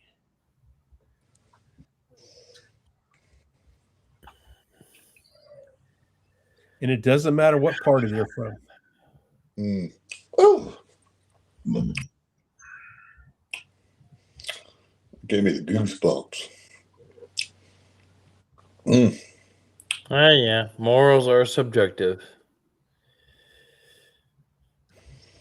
Apparently, politicians' morals are subjective and indifferent to society. So I'm gonna put this out there. If any of you follow Cask 529, and I don't know that anybody here does. I do. Brian lost his mother yesterday. She lost her life to cancer. Right. And so if you happen to follow them and you want to, wish them, some condolences or good wishes, I'm sure they can use it. Let's do that here. Get out here with a pour. What are you pouring there? I got some Early Times bottle of bun, man. I can do that. Anything you want, man. I got Heaven Hill bottle of bun on the bar. Ooh. I got 3 bottles up there. Should have done that OGD B&B. Yeah, I got one, but that's buried in a bunker. I'm waiting for next year. They're going to drop that OGD 114 7-year age stated single barrel. Yeah, that'll be great. I hope it's still under $30, but probably not. I'm thinking it's going to be about $40 to $50 a bottle. Well, I'll stick with the OGD 114 then. Well, the OGD 7-year bottle and bond was about $39. So I'm going to think that's going to be close to 50. For a single barrel OGD 114, I don't know. It might be worth it. At least once. Oh, well, I'll do it once. I have to. You do it once, and if it's worth it, then you continue to buy it. If it's not, you don't buy it anymore. Correct. That's a good idea. So, I mean, that's the upside and downside of whiskey is they keep putting stuff out every year. You buy it, and if it's not good, you don't buy it again. But you never know till you try it, unless you got somebody that you can get a sample from. Oh yeah, and that's one of the great things of the whiskey tube community and the whiskey community in general is most people are willing to share samples. Yes. No.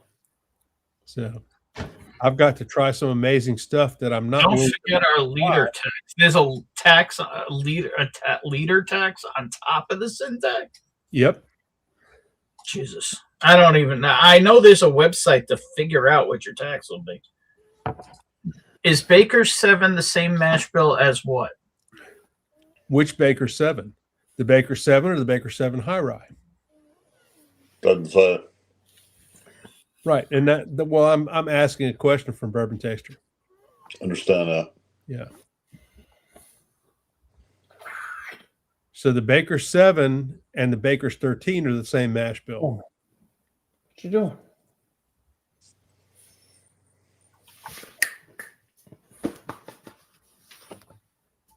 But the Baker 7 High Rye is the same mash bill as OGD 114.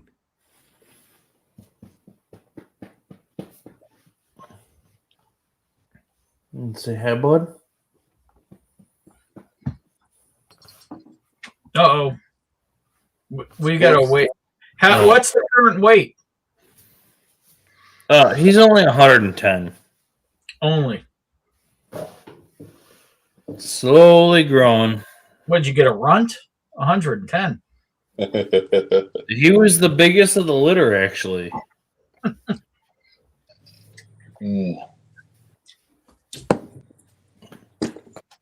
Takes him about 2 years.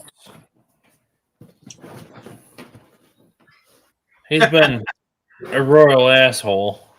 Why? He just is. How's he been being a royal asshole? Jumps on the kids. Terrible on the lead. Just that sounds like a trainer issue. Puppy stuff that we're still going through at a year. Is he a year old already? He's 10 months, actually. Yeah, so he got some time. Still a puppy. You got time with a. The problem is you have 110-pound puppy. That's the problem. Well, no. We fully acknowledge this, but we have not gone through this with a wolfhound yet.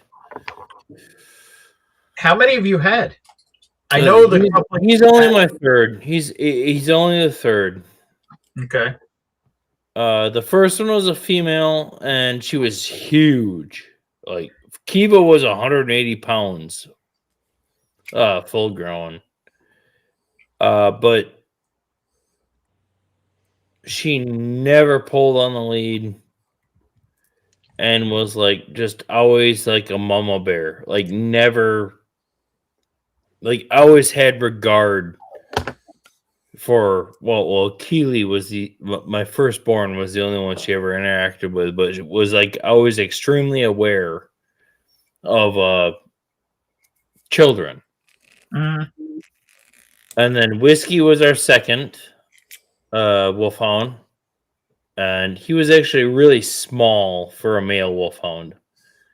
He only got to 130 pounds. But he was a weird dog. Like, all he wanted to do was like make sure he was obedient. It was the weirdest fucking thing. Like that dog was like almost like almost like a servant that you didn't want there. Like, stop asking me how my fucking food is. Go the fuck away. Like, and then he's gone. Him and Kiva died within 6 months of each other, and that was pretty rough. And then we went back to the same breeder as Whiskey, and we got Conan as a pick of the litter. I randomly, well, not randomly. I want a male, and I want like the darkest color you have, and that happened to be Conan. Conan was also the largest of the brood. But yep, 10 months later, we're at Conan. Still just a puppy, man. Yep. And he is an asshole. Just wants to play. Yeah. And doesn't give a fuck. Well, yeah.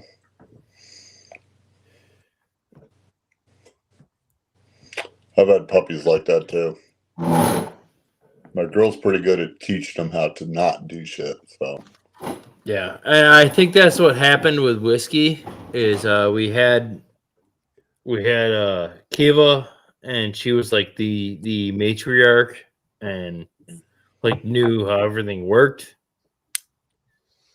and he just fell in line with her. And now we have this one, and he's solo, and he's just an asshole still. Like. I wouldn't care about the lead. I would care about the kids for sure. That's and frankly, it's the other way around. He's good on the lead and has zero space recognition or gives a fuck about the kids. Yeah, and that's a problem. That's a big problem. Like I grabbed him by the fucking head and threw him into his kennel last night because the 4-year-old was laying on the couch and he just jumped on the couch and laid right fucking on her. Oh my god. And I was like, are you fucking serious? Like I've been trying to beat this into your fucking head since you were 30 pounds. And it's still just not registering. Like,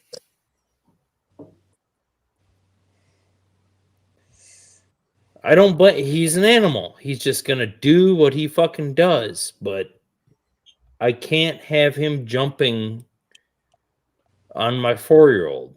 Like, yeah, no.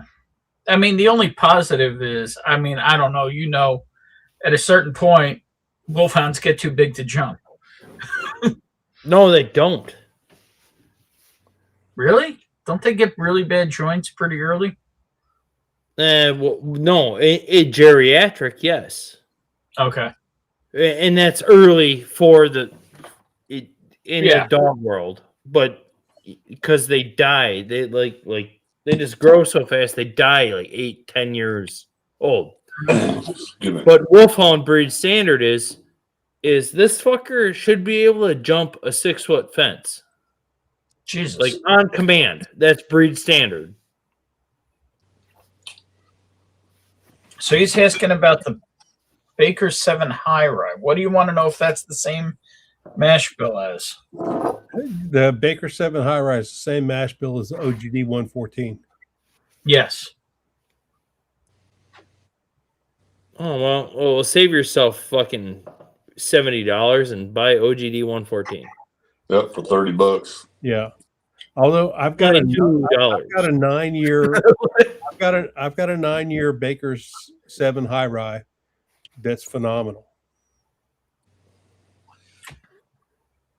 9 years and 3 months. I love. Well, it's gone because I like it. But yeah, OGD 114. Yeah, OGD 114 is that's a hard good to one. beat. For $30. It's hard to beat. I mean, it's the same mash bill as OGD 100. It's the same mash bill as OGD. It's an OGD mash bill. There you go. Right. Yeah, anything that's old granddad is the same mash bill. It's the same mash bill as this lame ass bottle. And I like that bottle, but I don't think it's worth the money. No, the $20 bottle is just as good. Right. And 114 is better. And the $30 114 is better. Yeah. I was gonna say, like, is there anything really wrong with it besides that it's horribly consistent? Like, yeah, it is absolutely consistent. It is what it is. It's old granddad old granddad high rye bourbon. It's bottle and bond. It's 100 proof. It's better than a standard bottle and bond. It's better than the standard old granddad, but it's not better than 114.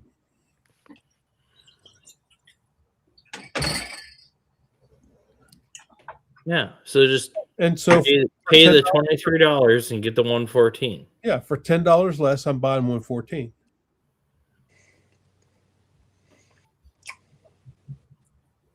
Yeah, that's the issue.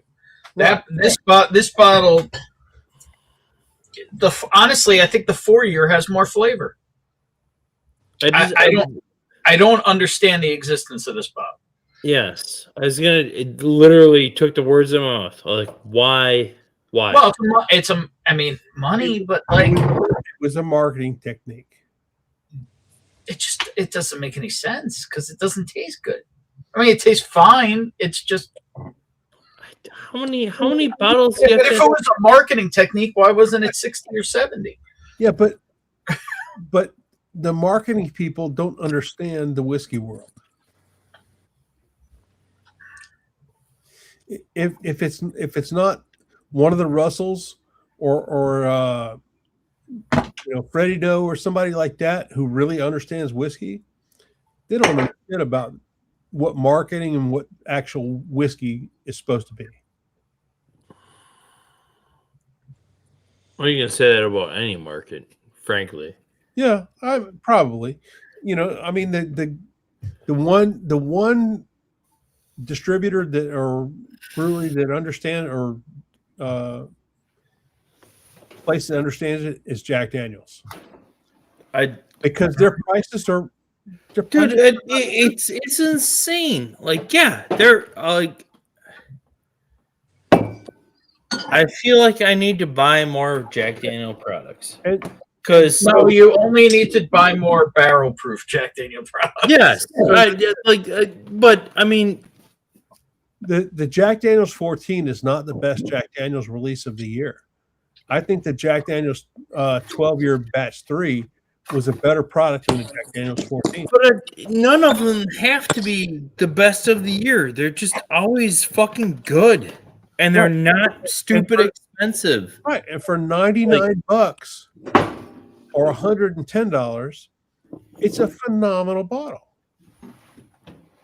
Every time, too. It's not like, oh, yeah, well, fucking ECBP at $80 is fucking exactly whatever.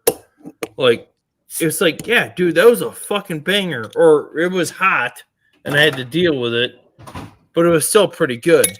Right. Like, and even the Jack 14 at $149 was not a bad bottle of whiskey. Yes, it was a little over oaky compared to the 12-year. I think the 12-year was the best of those age-stated Jack Daniels. I can't compare. I haven't had it. But every single barrel rye, barrel proof or not, has been. And if you're lucky enough to get a barrel proof hero selection, those are even better than the standard barrel selections. Yep. Yes, they are.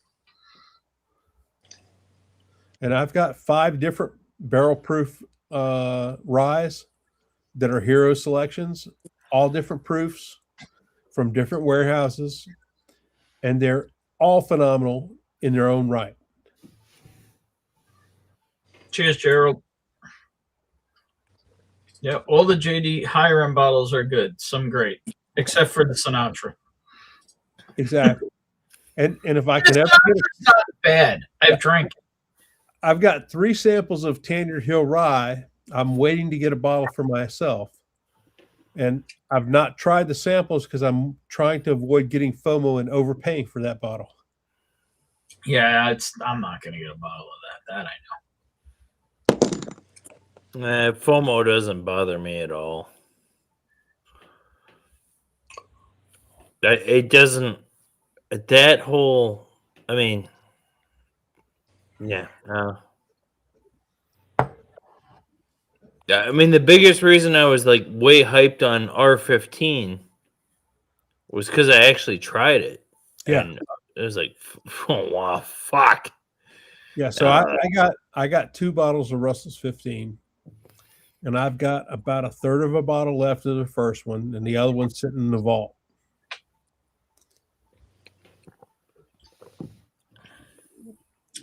And why would I not be surprised if you had an actual vault? Probably an actual vault. Well, it's not a vault necessarily. It's just a china cabinet. He's down there fucking clink, Yeah. clink, clink, Yeah. pink, pink. Like, Man, I got stare whiskey, Ben. I don't know what you're talking about. Yeah, I ran out of floor space, so I had to take it up the stairwell. I don't know what you're talking about. Ben's gonna start filming from a storage unit pretty soon here. Now, I can't afford a storage unit here. It's too much money. Yeah, Ben has to send all of his whiskey to the upper Midwest. Unit money on the whiskey. Just to piss Sean off for nothing else. The fuck did Sean do this time? Nothing. He got ornery. Leave it at that. There was a Ben thing with people and mad. Politics and religion for Sean usually. And No, the politics and religion had nothing to do with it. The Old Forester 100 proof stuff is phenomenal. I need to bite into that. See, this bottle, I agree with you. The 100 proof bourbon, I agree with you. Now, I've only had 1 bottle of Old Faux Rye, but it was bought back when everybody was loving the Old Faux Rye, and it did absolutely nothing for me. I love the barrel proof rye, but the Old Faux 100 rye, I don't know if my bottle just sucks, but it is boring as fuck. Was that the 1 liter? No, 750. Okay. I don't even know where it is. It's here somewhere. Like I bought it probably 4 or 5 years ago. I like the old probably 2/3. It's probably 2/3 or more of the way full. Yeah, and I think they need to come out with a different version of the rye. They've got the 1897. They've got all the different Whiskey Row versions of the bourbon. I think they need to come out with a different version of the rye. Do you think it's just hard to fucking jerk around with a rye in itself because of its rye? Well, rye is it's either very, very difficult or it's very, very good. Yeah. And so there's no in between space in the good versus difficult. Correct. Difficult tastes terrible, whereas really good tastes good. The Elijah Craig did a fantastic job with their barrel proof rye versus their standard rye or their toasted rye. Do you think Heaven Hill has made a crappy whiskey? I think different versions of Elijah Craig have been kind of crappy. Okay. I think different versions of the Heaven Hill products have been crappy. What's your opinion of C920 of A925? A925 of the bourbon or the rye? A925. Only an A925 only exists in the rye. That's the rye. I think it's good. I think it misses a little bit, but for what it is, I don't have a problem with it. I bought a second bottle today. Do you think it's better than Pikesville? Ooh, shit. Yes, I think it's better than Pikesville, and I love Pikesville. Much better than Pikesville or marginally better? Marginally better. Right. Do you think it's the #1 whiskey in the world? No. Okay. Just checking. What I would say is if you put that up against the first ever Elijah Craig barrel proof bourbon, now it's not fair pirate bottle. So I would say put it up against, I don't know, A120 or something like that. You know what I mean? Like, I don't even care. Anything before 17, Yeah. or excuse me, anything before 22, it doesn't beat. No. My thing is like, how do you come out with the gate, pay to be #1 in the world, and that's what it tastes like? I understand where you're coming from. Mm-hmm. To me, it was a letdown. I was thinking Elijah Craig barrel proof rye, 12 years old. Let's go. Right, and you would have thought that, Mm-hmm. but it is what it is. And when you compare it to stuff like a Woodford Distiller Select barrel proof rye, it beats that. Okay, I haven't had that one, but and I'll be happy to send you a sample of that, Ben. I appreciate it. It beats. It does not beat the Sazerac Foolproof 125. Okay, I'll give you a question. Does it beat a Michter's barrel strength $40 on non-Michter's barrel strength? A Michter's $40 on the shelf single barrel rye? Absolutely, beats shit out of it. You think so? Yes. I don't know if I would agree. Well, you know, and that's okay. I have to try it again. It was the fresh crack, but like it just, I found it so meh. And I will give you this: I am not a Michter's fan. I find most all of the Michter's products to be mid. I do like the 10-year rye, and I do like the 10-year bourbon, and I do like the barrel proof rye.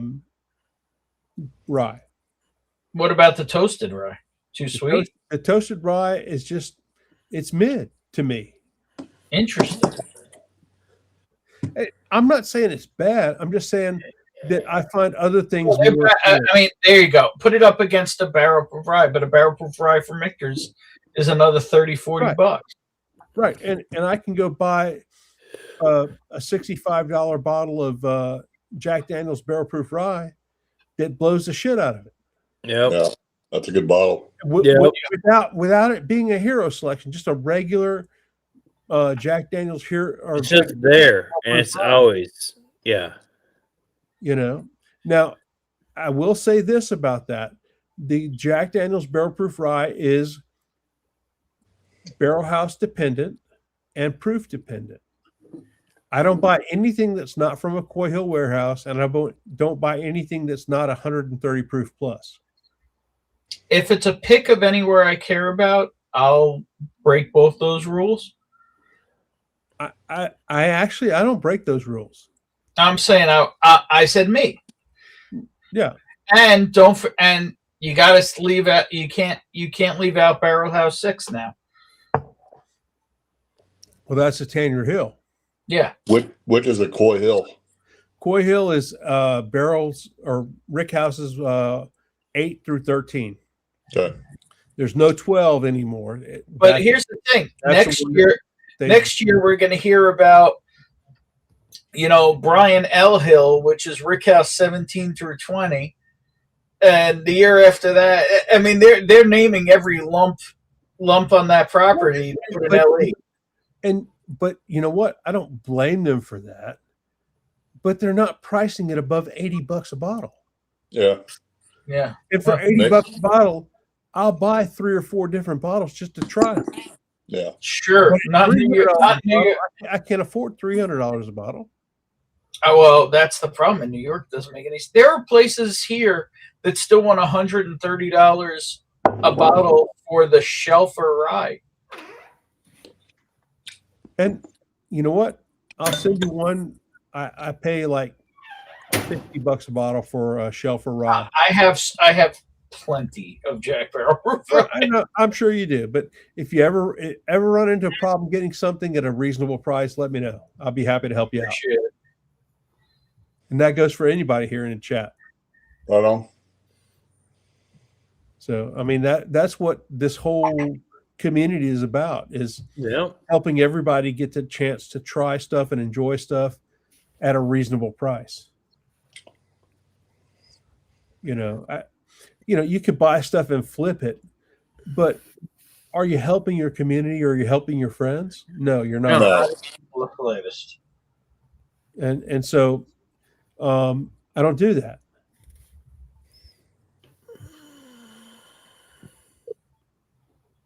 And that being said, I'm watching a duck race right now for Old Fitz VVS 13 from 2024, and I bought 1 duck in the race.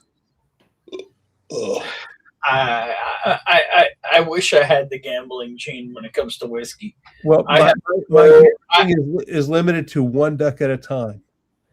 I can spend $10 or $12 on 1 duck and not worry about if I lose $10 or $12, because it's like buying a lottery ticket. Yeah, my problem is I'm the guy who can go up to a nickel slot machine, put in a $20 bill, and pull it 1 handle at a time, and not win once. Yeah, I've been there. I think everybody likes the Jack Barrel Proof Rye over the 100 proof. Yeah, the bottle. Yeah, And bottle's so, good. and so there's a new version coming out. Oh, really? Next year. That's interesting. Raging Cajun likes the 100 better. There's a new version. It's a barrel proof single batch rye coming out, and it's supposed to be at Coy Hill warehouses. It's a batch product, probably at like 139 to 140 proof. I saw this stuff on Coming Whiskey today. What's single batch mean? There will be like 100 barrels. Yeah, but there's no legal bounds on. Right. But here's Wait, it was on Coming do you Whiskey. really care when it comes to Jack Daniels, because all the shit they put out is pretty good, pretty good. The Jack Daniel's special release rye. Is that what you're talking Right, about? it's a special release rye. So the thing is none of those numbers matter. The batch size, the proof, and percentage, that's all placeholders. So they're just making more special releases. Great. Right, and you know what? Why can't you blame them for that? Because I can't. that's when Especially they not make New York, money. where- And you know what? To be honest, none of their special releases have not hit.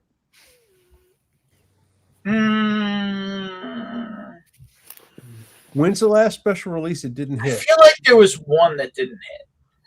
Well, the one that was divisive, but I enjoyed, was the single one. Yeah, that's what, 22?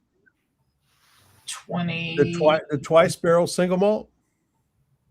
Well, I'll tell you which one wasn't phenomenal. Was the twice barrel rye? What was that? 20. That was 20. That was 23. And I didn't think that was. I want to say I got at least 4 bottles of that. I think it was fine, but I don't think it was. I don't think it's better than a barrel proof rye. Yeah, I love that bottle. Really? Okay. Yeah. I think it's good, but I don't think it's better than a shelf or barrel proof rye. I don't think. And the 2021 barrel proof rye that came out. Oh, that was the last one. No bullshit. Yeah, that was freaking phenomenal. That was the last time you could get a deal on you could get an MSRP or a fair deal right on a Jack product in New York. I hand delivered probably 2 cases of that around this community. I bought a case of it. I have 1 left, I think. I got 4 left. I'm on my second one right now. However, do I think that there's been picks as good, if not better? Absolutely. Yeah. Yeah, that's the thing with the pick. And you could trade one of those for a case of a single barrel pick. True.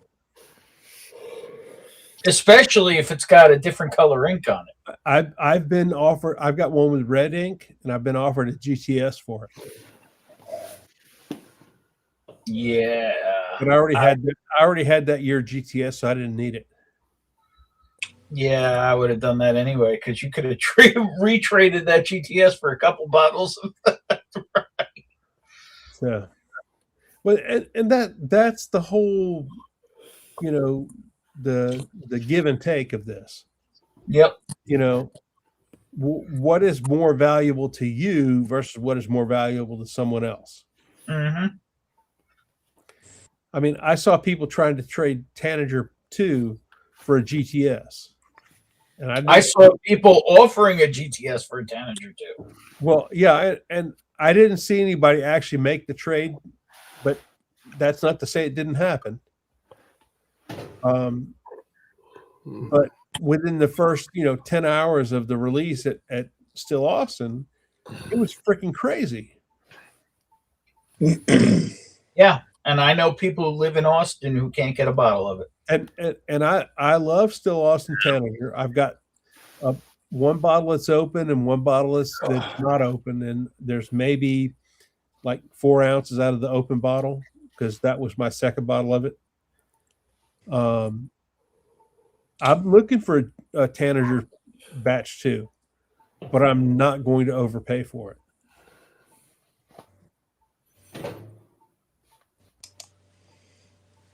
So, yeah. All right. I'm signing off for the night. Later, guys. Good night, All right, Gordo. Cheers, brother. Cheers, Gordo.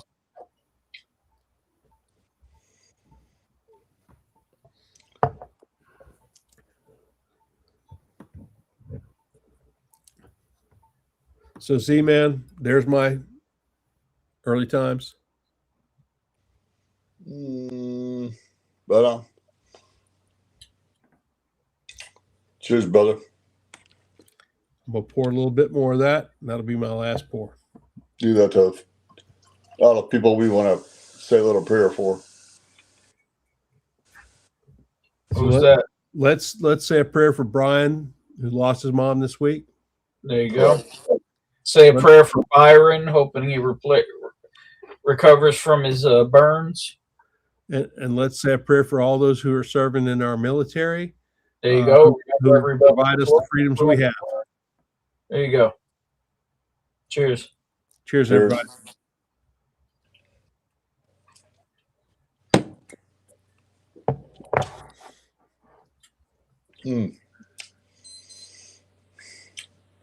Damn, Ben, this is early for you. Yeah, well. It's only been midnight. going for Sean's not here to provide the controversy. Is what it is. Yeah. Oh, and then at 4 hours and 50 minutes into the stream, Dan shows up. What's up, Dan? Just poured the last of my country ham. R.I.P. to a real one. Right on. Cheers, Dan. Cheers, Dan.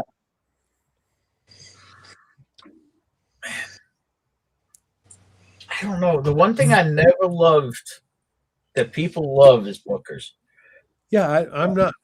I've never met a. I don't hate Bookers, but Yeah, I don't hate them either. But I've never met a Bookers that a Knob Creek pick couldn't beat. Right. Funny. And there's not a Knob Creek age stated product that doesn't beat a Booker's. That well, 100 proofers. No, I said age stated. No, I'm talking about the 9-year age stated, the regular shelfer. But I'm not talking about 9-year. I'm talking about the 12, the 15. Oh, yeah, sure. I mean, but I don't hate on the people who love it. I'm glad they love it. I just honestly, I bought the Jimmy's batch, really having high hopes because they put Jimmy on it. Right. And they put Jimmy's Jimmy on it. Yeah. I gotta say that the 21 is pretty damn good. The 21? Yeah, Knob Creek 21. Oh, is it? Yeah. The only place I've seen it here was Total Wine so far, and it was $257 plus almost 9% tax. And yeah, I got it for $199 at Sam's Club. There you go. I love Bookers, but I don't like Country Ham like everyone else did. But I know, like Beaten Biscuits better that year. But I know your true love is bluegill, but you know. But I'm a Knob Creek fanboy, and I'm lacking like 3 bottles from having the entire vertical of Knob Creek. What are you missing? The quarter cask, the anniversary edition, and a 12-year cask strength. Okay, I don't have the anniversary, but I know where they have it. I have the 12-year cask strength, but I only have 1 bottle that's open. You know that's coming back, though, right? Yeah, it is coming back next year. And what was the third one? The anniversary, the quarter cask. Quarter cask. Yeah. I'm not sure if I have a quarter cask anymore. I might have killed it. I have to look. The only other, well, I probably have one that you probably don't have, but I'm not going to even bring it up because it's just a sticker. It's nothing else but a sticker. Right. Well, and I'm not including single barrel picks or. No, I'm not talking about single barrel pick. It was an actual release. Yeah, actual releases. Yeah, it was an actual release. Yeah, I got like 19 bottles of Knob Creek. Do you have the Belmont Steaks? Yes. Okay, that was the one I was thinking of. Because, like, if you don't have that, getting that at this point was oof. Yeah, and it's stupid, ridiculously expensive. Yep. That's a Country Ham beats the brakes off of all batches since 2020. Yeah, like I said, I didn't buy a single one between Country Ham and Jimmy's. I got one Booker's batch, and it's the pigskin edition. Mm-hmm. And I bought a bottle of Beaten Biscuits, and I sat on it forever. And then one night, I decided to. Did that hurt? Oh, it was great. Yeah, and the only reason I have that bottle is I won it in the duck race as part of a package. No, I mean, did it hurt when you sat on it? See? Yes, sir. Great fucking bottle. He's not gonna get a rise out of me, dude. I don't know. If anybody wants a pigskin edition and have a reason to get it, let me know. Yeah. Is pigskin the new one? No, this is from 2020, I think. Yeah, it's 3 or 4 years ago. Yeah, it's like the 2020-03. I remember it had the little football on it. Yeah. Pigskin was fine. It came in the last of our 2021. Yeah. I don't know. Bookers was never my thing, and that's fine. Exactly. And so, like I said, know plenty of people get it over the years. It was an addition to something that I won other things with. Yeah. But it's not anything that I'm enthralled with or care about.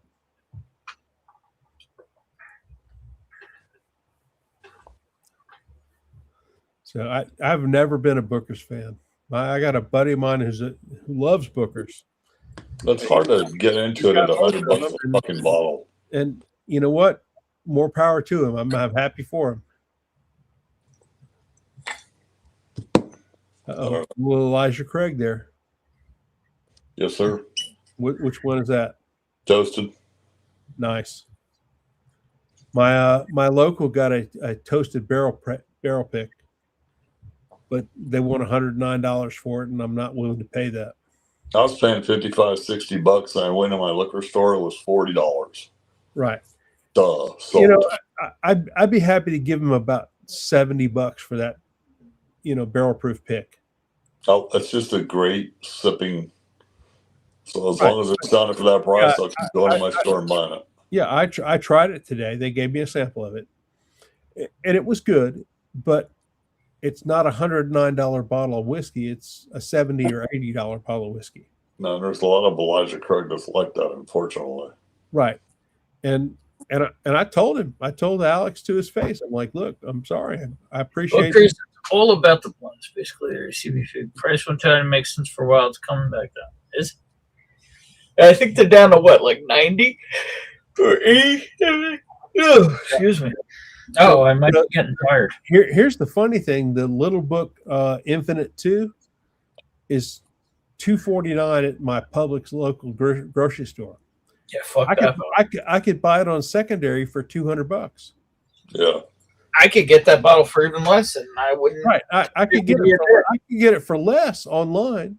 Plus, yeah, shipping. I wouldn't tell you your dick. but like you said, I'm not a Booker's fan. Well, so why would I buy it? I'm not a tequila fan. Right. Who the hell finishes bourbon and tequila? I mean, this year apparently everybody does, but man, what a mistake! Right, and the flavors don't jive. But here's the funny thing: I have the Corazon tequila finished in WLW, finished in the Elmer T. Lee, and finished in the Eagle Rare cask, and those are all great. I can understand that tequila can pull some good notes from bourbon. Right. But it doesn't work the other way around. It doesn't work the other way around. And like I said, those are all great. But I paid $35 a piece for them. But also those, they still taste like tequila. And all they do, and that it's great if you like it. I'm not somebody who does. But I bought it to have something on the bar for some people that don't like it. And that's fine. I just don't enjoy agave. Yeah, but the thing is all it does is it's got more potent flavor, so it just drowns the bourbon and makes the bourbon taste like tequila. Which William Heaven Hill did you try? So, but no, you said Was that the William Heaven Hill 19? I got all the hitters I wanted this year for the most part on the William Heaven Hill 19, which will never hit here now. It's distillery only. Tried William Heaven Hill Distillery's Whiskey of the Year in St. Paul. The 19. Right, and I have the 17, and I have the 13, and they're phenomenal bottles. Mm-hmm. I had the 13. It's gone. Yeah, I probably have like 3 pours left of the 17 and maybe 10 pours left of the 13. Yeah.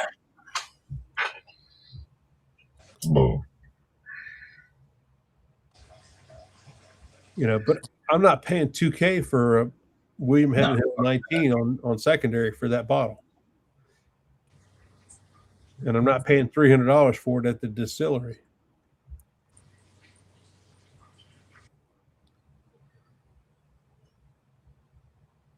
So, it's just the 3 of us here left, Ben. Apparently so. Yeah. Maybe it's time to go to the after party. We did just hit 5 hours. But we just got 23 people watching for some reason. Well, if we got 23 people watching, we'd still need to give them some content. Or they could just come and hang out in the after party. Well, that's true.